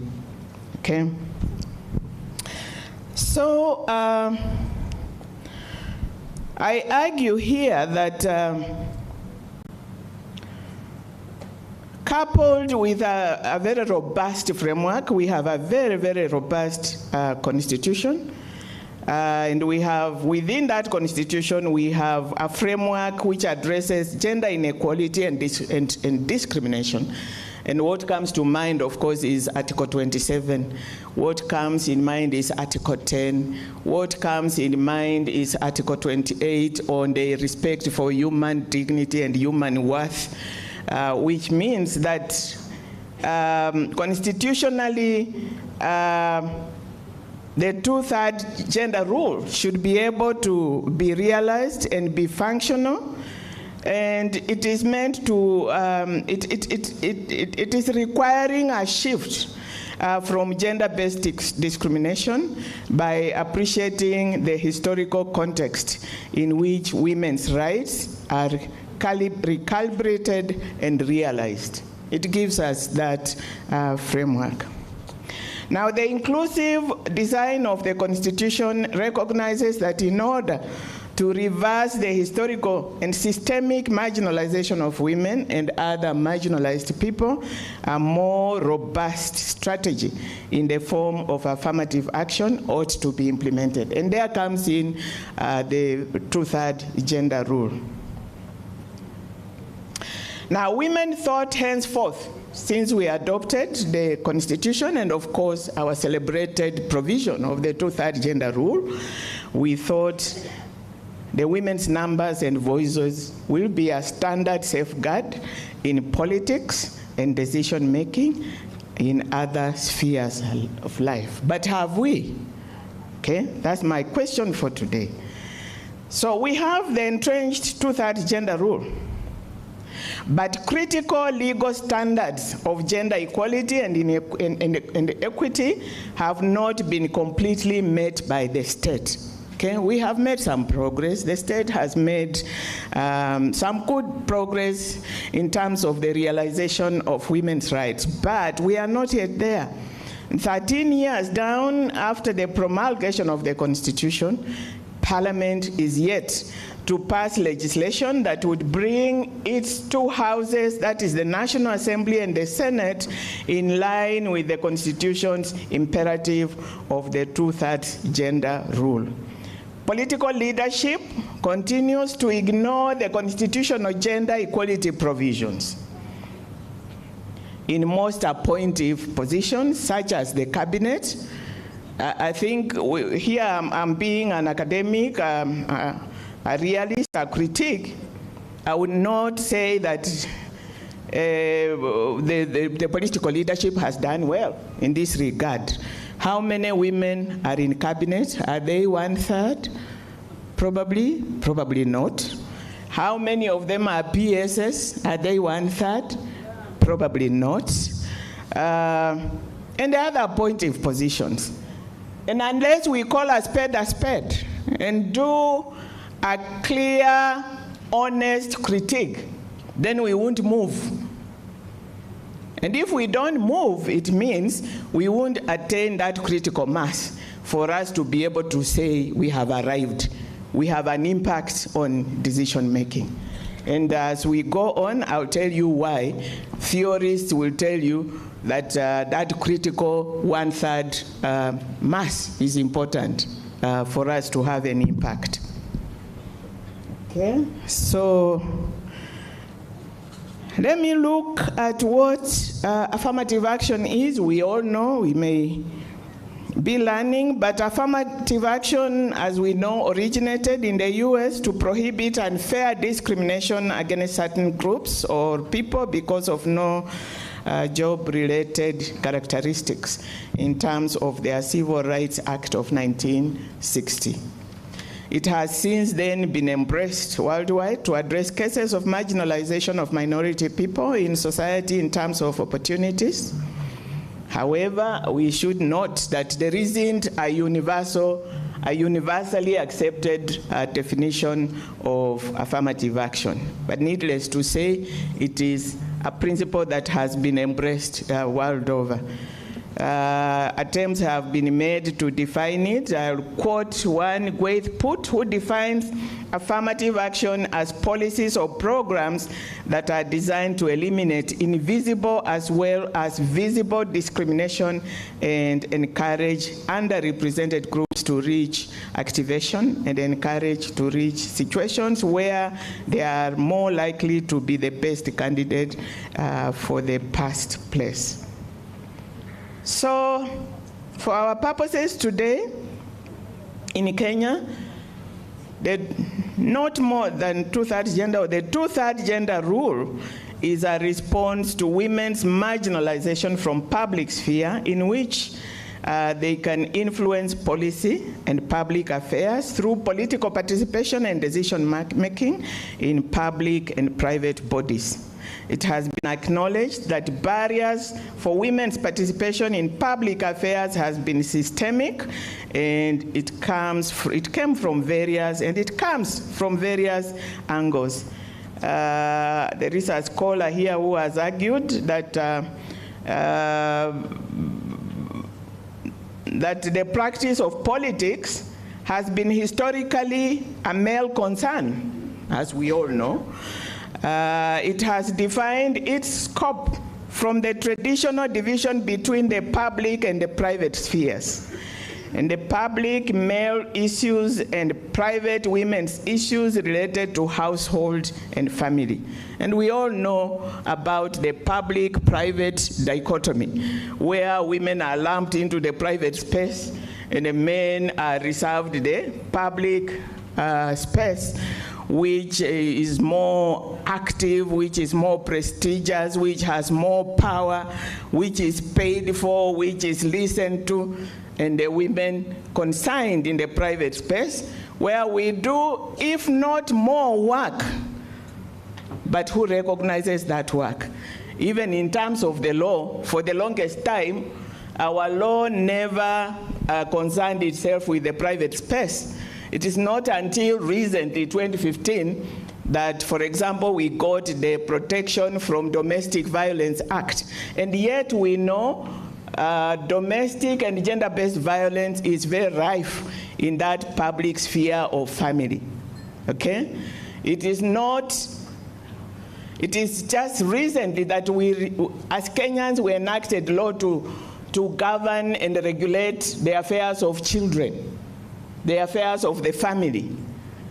So that private space has been left there unattended to by the law, unattended to by the economics, GDP, the women's contribution within that private space is not counted as one of the indicators or the influencers of GDP in economic terms.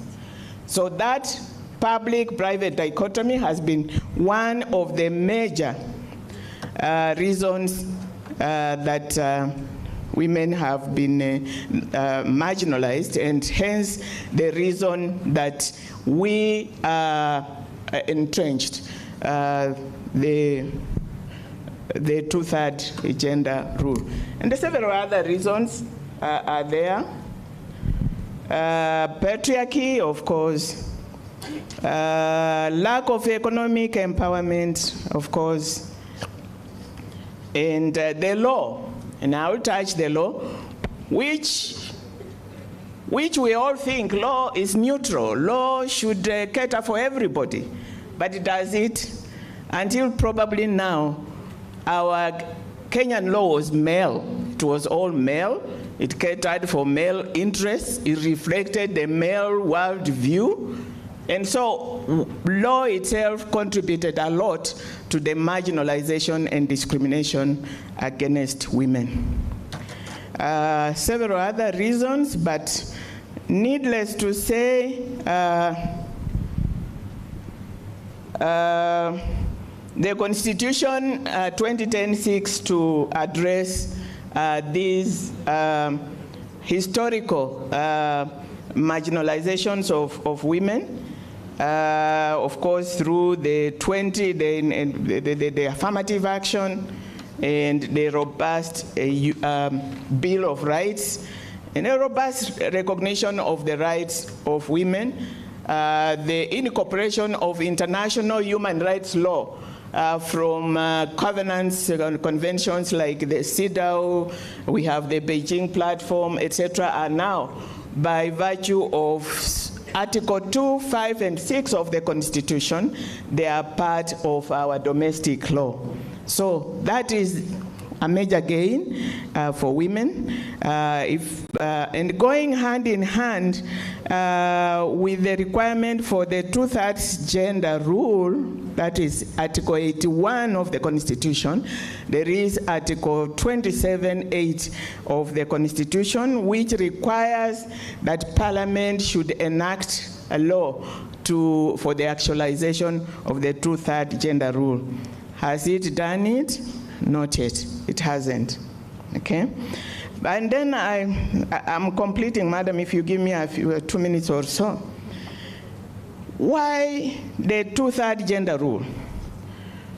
The critical mass theorists will tell you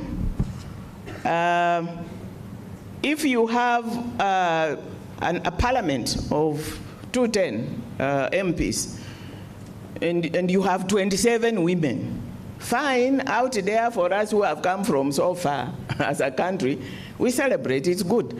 But the theories who have tested, these are tested theories, they tell you that those 27 voices will not result in any useful impact on decision making.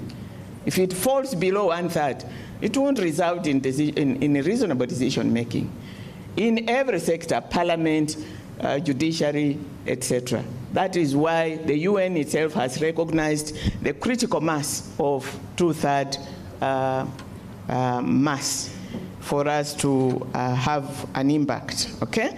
And this two-third gender rule is also rooted in international law. You look at CEDAW, you look at ICCPR, you look at ICESR, you look at the CRC, Beijing Platform for Action, etc., etc.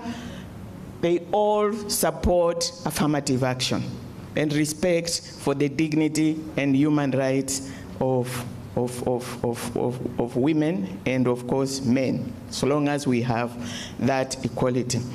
And why is it important for us to increase representation of women, for example, in parliament? Why should we? It's because then we shall have, the voice will have an impact. Below that, it will not. And even if you go to boards, private company boards, research has shown that where there is a third and more of women, the decisions are better. The participation in those board meetings is more robust and better. So we have all reason why it is important to have women in decision making. Commenting on our own situation here, a scholar has recognized the importance of critical numbers of either gender in decision making, and he acknowledges that the presence of women in positions of power has largely proven invaluable. And in his view, at the very least, women's presence is catalyzed or has catalyzed the broadening of priorities on the political agenda to include and give prominence to issues that were previously ignored. And if you just go back to our recent history, until we started having women in parliament, however paltry their numbers were, they made a difference. The day we had Charity Ngilu in parliament, the day we had Martha Karua in parliament, the day we have Phoebe Asio, Beth Mugo, and the rest.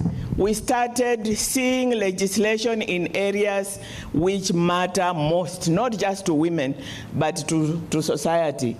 Because women carry everybody, so they will think of things which affect everybody. So that is why we must have these increased numbers of women. And of course, our own Professor Wanjiku Kapira, reflecting on the arguments presented by other scholars, she argues that that a more supportive legislative environment produced by the presence of women influences those who do not see themselves as representative of women or men's issues. Okay? So many of them have talked about why we should have increased numbers, not just numbers, increased numbers. Let me just give me 2 minutes. And the problem is not mine. I was expecting I'll be given time, and I was here on good time. Let me just finish. Okay, 2 minutes. Yes, please, thank you. So many attempts have been made to realize a legislation for actualization of the two-third gender. Of course, you are all aware of the drama. It has been a drama. Daisy can tell you, Winnie can tell you the drama. We all have seen the drama of trying to get that legal framework. Institutions, FIDA, Kurung, GEG, everybody has gone, has tried to have it realized. They have gone to court. There have been many attempts in Parliament itself to enact the law. We know the drama. But for me, the worst bit of it was the Supreme Court Advisory Opinion number 2 of 2012, which announced that actualization or realization of the two-third gender rule is progressive. That is advisory. It should be progressive. And Daisy was very unhappy. And for good reason. It can't be progressive. Because if we say on that table, where there are 4 or 5. If you have only one woman, you won't realize the aim of that meeting at that table. So how can you subject it to progressive realization, maybe taking another 20 years? So when shall we ever have an impact on decision making? For me, that was very, very unfortunate, and it took us backwards. I have written a published paper on it, and I thought it didn't take us far, because it can't. They equated the 2/3 gender to the rights, the socio-economic rights in Article 43 of the Constitution, like right to water, right to health, right to food. Those ones can be progressively realized depending on our finances. But this one, no, you can't equate to the two. But unfortunately, that is what the Supreme Court said. So it took us backwards. Way forward, madam. I'm done. I'm just there. What is the way forward? What is the way forward? What is the way forward? I'm saying we must regroup. We must regroup. And much as we are saying some things are historical, we may need to move on. But just revisit the history of how women got this constitution, which we fondly refer to as the Women's Constitution. It is women. It was you, it was I. It was never like there were sections of women. There was so much solidarity. And that gave us the Constitution. We mobilized. And so my urging today is that we go back, we regroup, and Wanjiku Kapira says women and men of goodwill must regroup and regain their agency in the push for the legal framework. He says women must keep drawing on their history, as indeed history shows that women, being the underdogs in society, they have always organized themselves together in groups to deal with their needs, both practical and strategic. I think I saw something Professor Marianne Zomo has said. Fine, Marianne Zomo accepts the critical mass of at least 1/3. But she says, at this stage, seeing how realization of the rule is not a favor. This is a constitutional obligation on whoever must give us the law. But we must regroup and push and have the law. Let nobody sweet talk us. Okay? We've been made promises. Come after elections, 50% of women will be this and that. We didn't see it. So push and ensure that you get it in law. Marianne Zomo says we must, at this stage, go beyond just the numbers. We must be thinking of beyond the numbers. And what does she mean? She means we must, even as we agitate for increased women numbers, what is the quality? What is the quality of our decisions in Parliament, in wherever we are being put? Okay? So sometimes it defeats. We've seen situations where men have created their own women in their own image, and they are hardly serving the purpose of the not more than 2/3 agenda. So we must also look at the quality, and we must research so that as we occupy those positions, we make decisions from a point of knowledge. Thank you very much. Thank you very much, Nancy. I'm sure for some of us, when Nancy was talking, they were rewinding and thinking where we have come from. I can even see the face of Rahab rewinding. For some, they are hearing some of these things and they are not sure that's where we started. For Professor Wanjiku Kabira, I know she's saying, oh my God, I hope this time we make it. And I want to recognize the presence of some members of parliament who have joined us because we are relying on them, especially on this issue of 2/3. Honorable Lilian Siyoi from Trans Nzoia. Then we have Honorable Susan Gugi from Tharaka Nithi. Thank you very much. And then we also have Honorable Ndonya. Yeah, and I want to request you to pass through there and come here. I will tell you what to do. Mheshimiwa akiitwa anaitika, anakuja hapa mbele. Hii session ilikuwa ya waheshimiwa na utakuja kuwasimamisha. Hiyo. I also want to recognize the presence of Mercy, the CEO of Kewopa. And then she's also the co-chair of Women in Leadership and Decision Making. Mumepewa kazi mutafanya.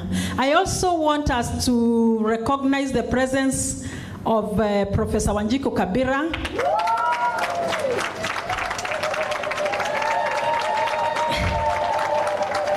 Professor Kabira, while you are away, everybody was mentioning you, and they were saying, no, you cannot talk about the constitution of Kenya without talking about Professor. Nor can you talk about women issues without talking about Professor. Nor can you talk about WeHub without talking about Professor. Nor can you talk about Beatrice without talking about Professor. So we recognize you, and thank you very much. Now, I want to welcome Winnie.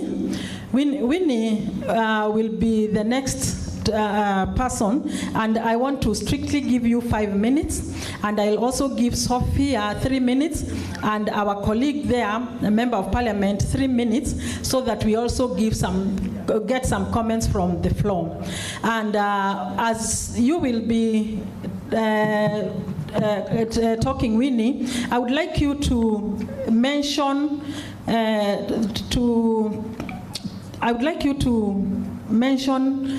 the advantage we have by the fact that now we have the political goodwill. Do you think that we are going to make it, or do you think it has been missing? And what value do you think the presidential recent memo would help? How would it help us? I would also want you to talk about the Kenya Gazette task force of the 2/3.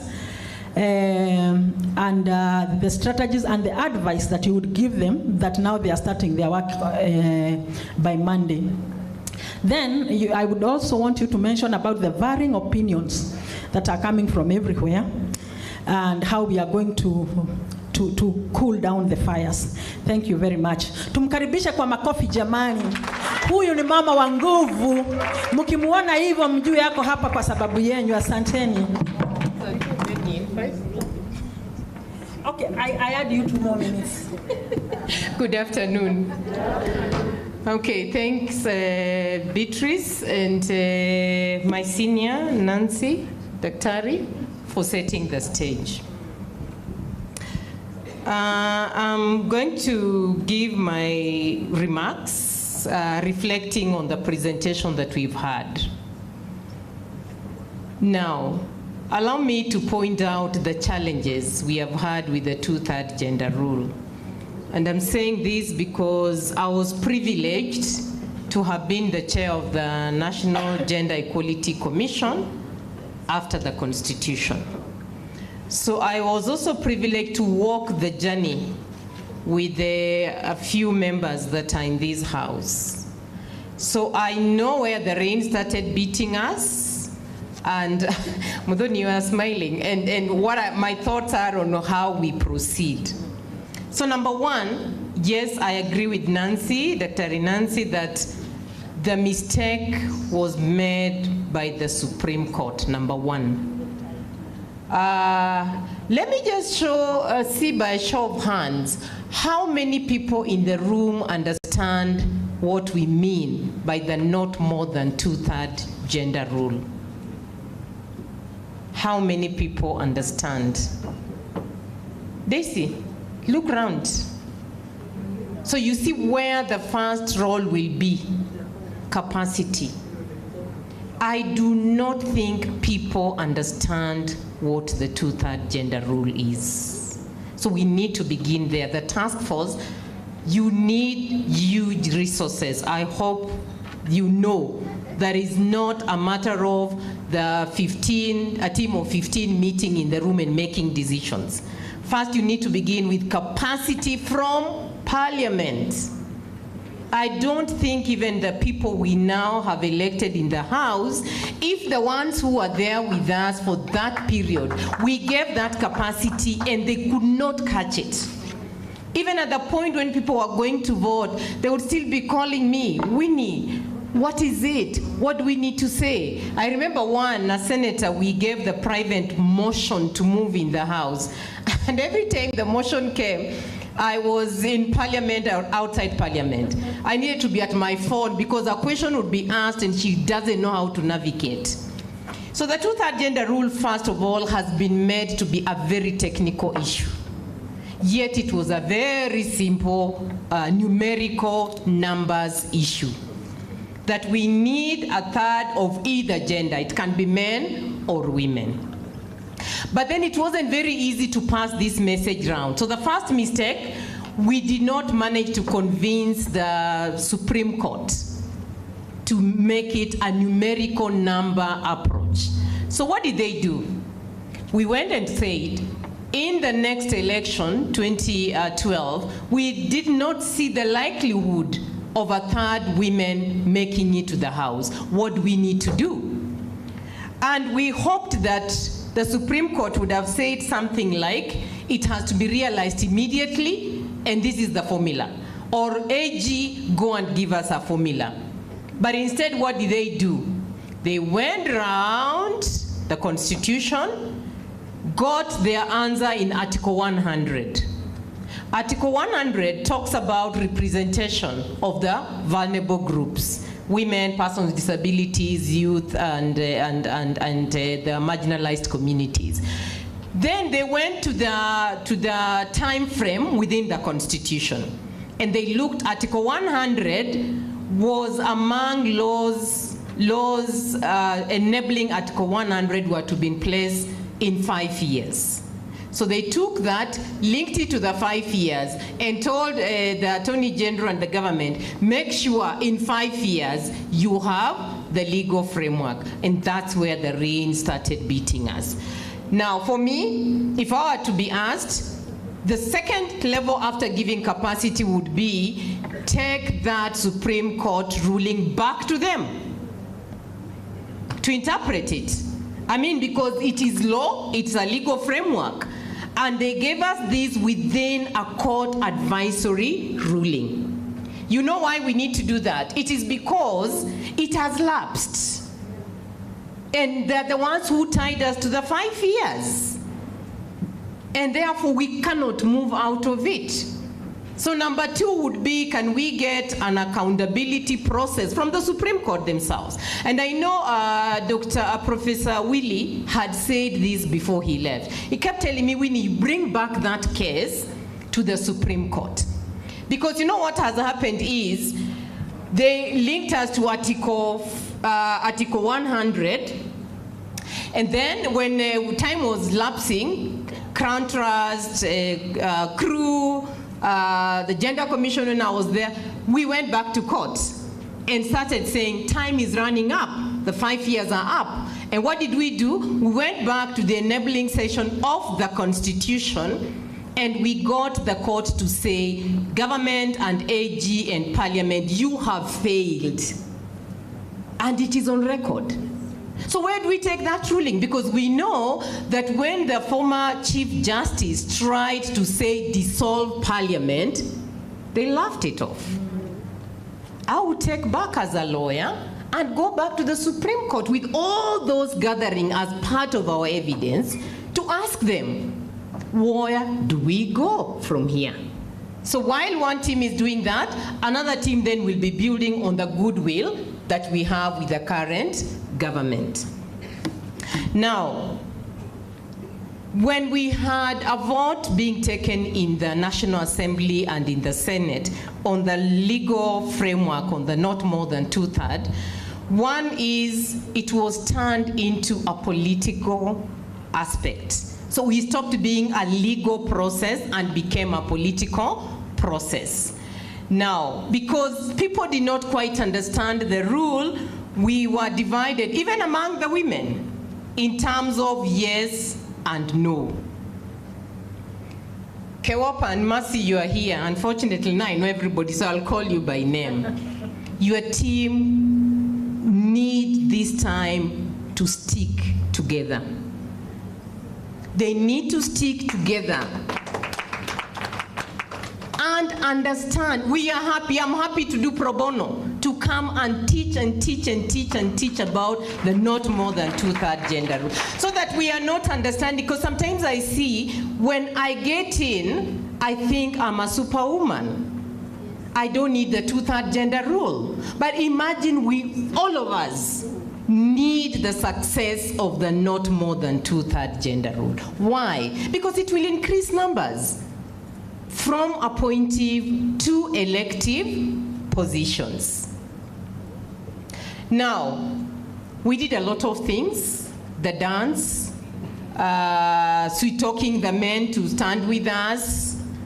But now, for the team that has been appointed, one, we are beginning slightly on a very dilute platform of only being female.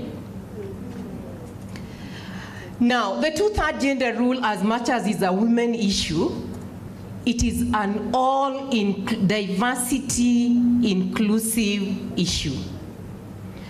And I'll tell you this, we lost because Mwaura went on one side, Honorable Mwaura went on one side with the disability team. Then we had the youth team going on one side, and we had the women remaining in the middle. Even in the commission that I chaired, we had a team of the marginalized communities staying on one side. What does that mean? Within Article 100, all these groups must have a say. And what we tried to convince them was, this is a constitutional amendment.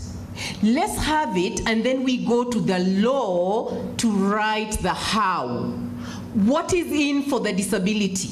What is in for the marginalized? What is in for the youth? So if you are able to do this, you will get the buy-in of everybody.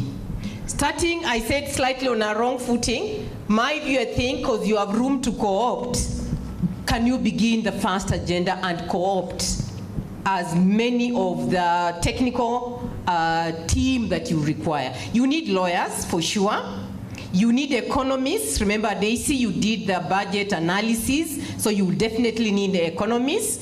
You need women's rights advocates. You need the community, and I'm glad that Maendeleo is there.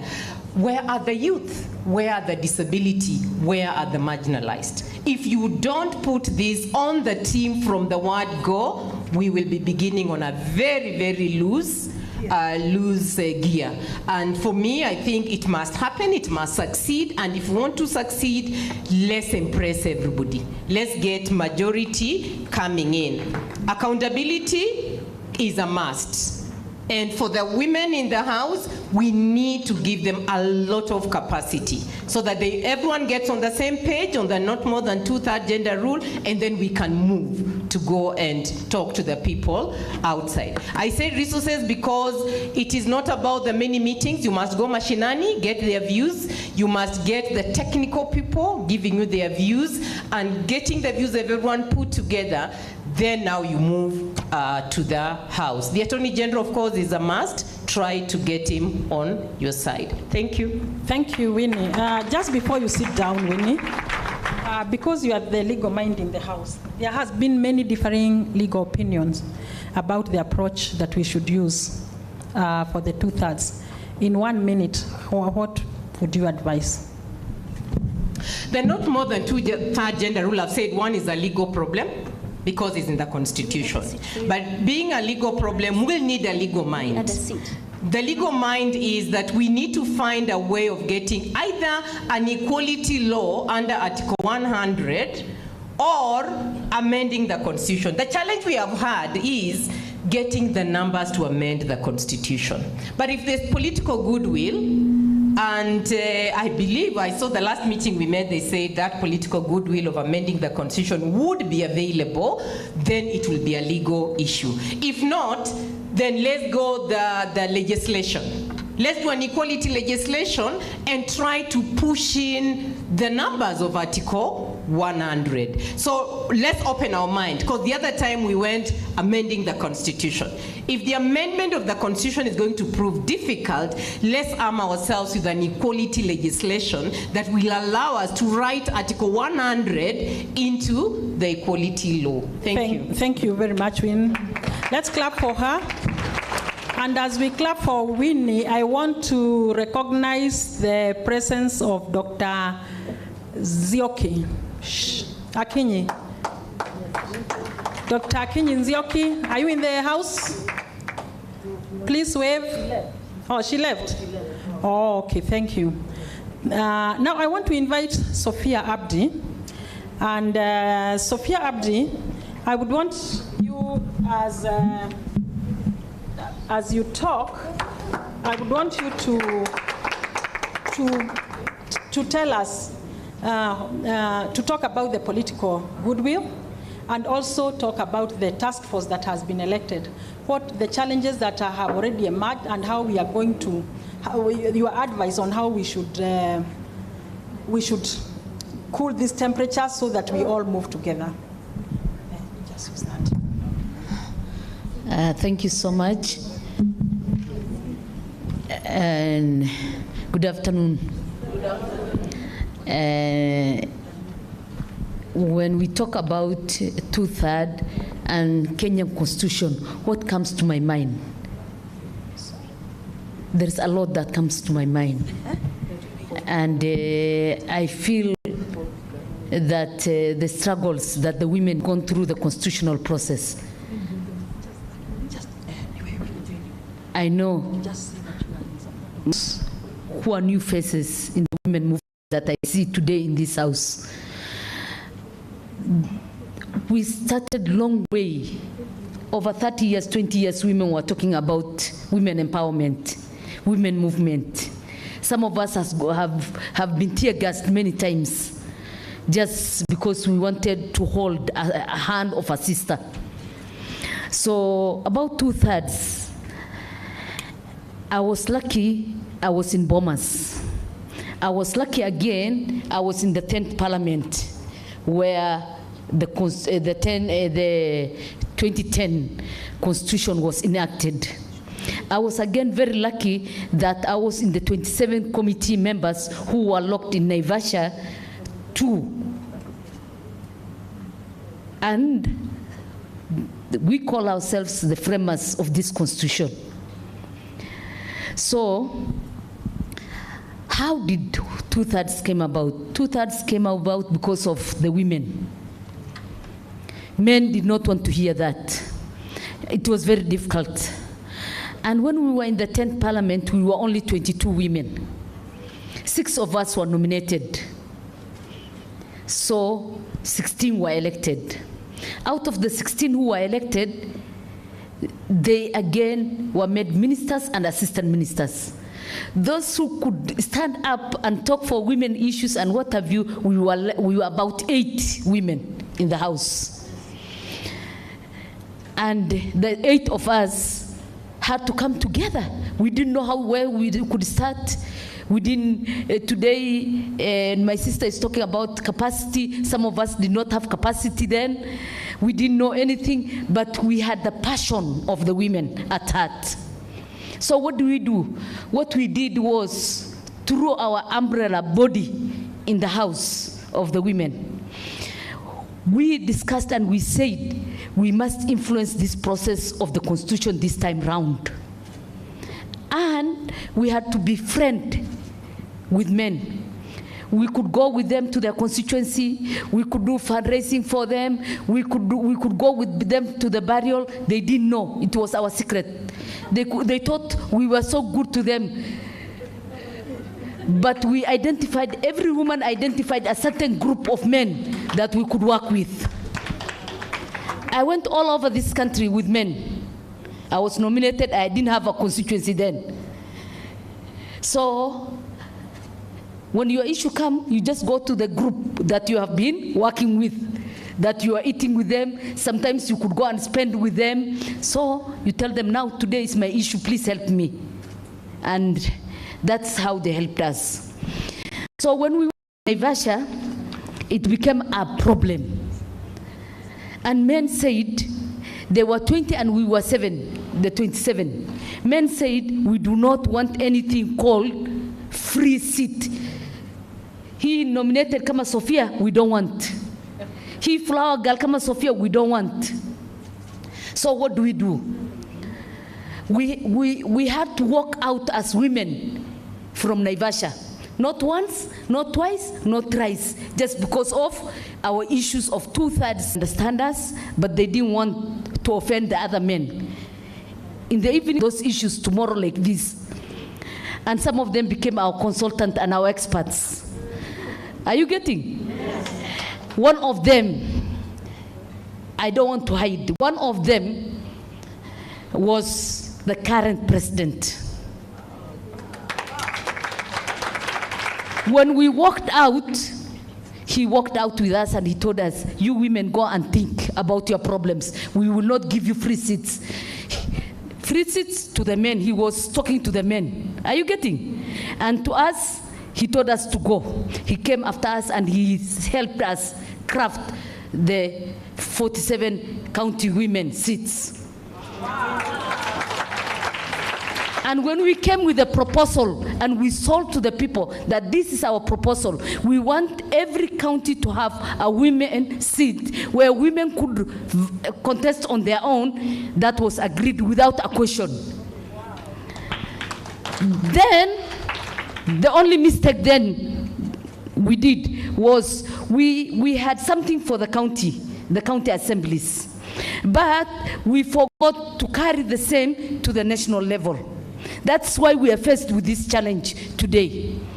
But again, Article 100 is an article that I'm passionate about, because I know the contribution we made to put Article 100.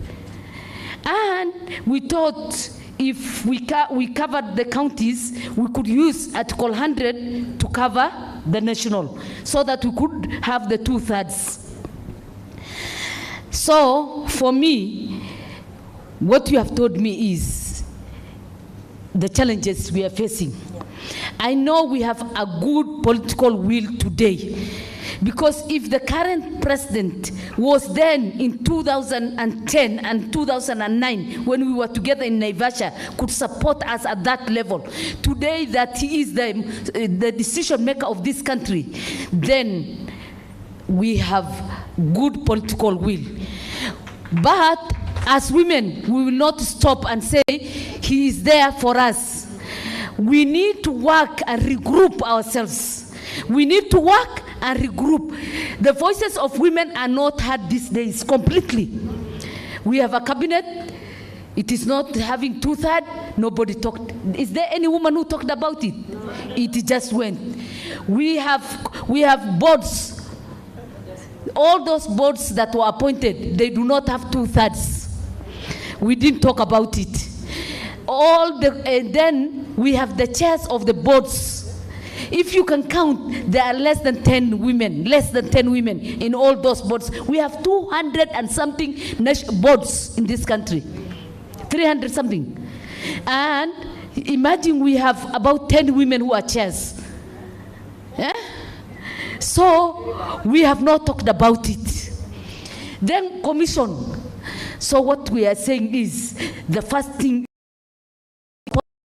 with this goodwill is when we regroup and we talk, that is the time ndio tutapata kila kitu. Lazima we talk. I know the other group who are our friend are media.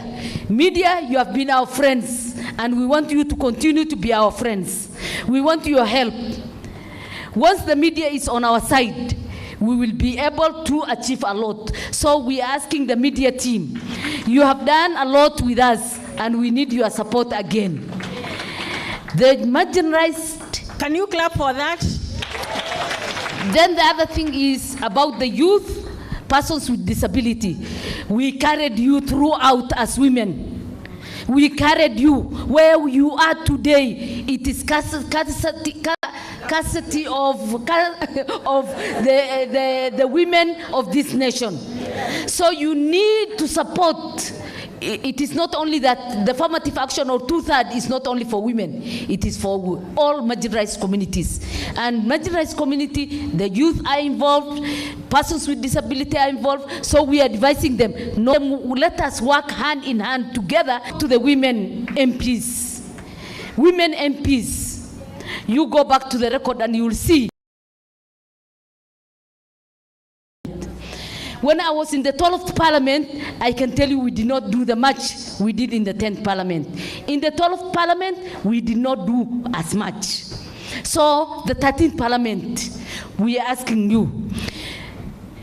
It is not only about civic education. It is about civic education. It is about capacity building. It is about accountability. We will account with you. The other thing is you have responsibility as a woman to go a step ahead of what you are doing, particularly the women rep. We brought those seats through very hard and difficult circumstances. So we need you to stand up, don't sleep day and night so that you can achieve this. If you bring a seat, it doesn't mean that yours will go away. Yours will always be there. Thank you very much. Thank you very much, Sophie. Sophia, I can attest to that all women in political parties ignored their differences and joined hands. We got there. Even that 2/3 in the Constitution. Now, because of time, and Sophie needs a special clap for that. And it's not only Sophie, they were with Mother Karua, they were with Meli Odhiambo. Which were the other 8 women? We had Charity Ngilu. Charity Ngilu. He was not there. Charity Ngilu. Charity. Naomi Shaban. Naomi Shaban. Mili Odhiambo. Mili Odhiambo. Amina Abdallah. Amina Abdallah. And we had Mother Karua. We had Sally Koskei. Sally Koskei. Yeah, there were 8 of them. And if they mentioned about removing Article 27, they would all stand and move out. And we women were locked. Yes. Ngoge Wamwindu, the woman representative for the Tharaka-Nithi County. Sorry, I'm the only parliamentarian present. The rest have been not actually being summoned, but you've been recalled back to the parliament. I've been pushed.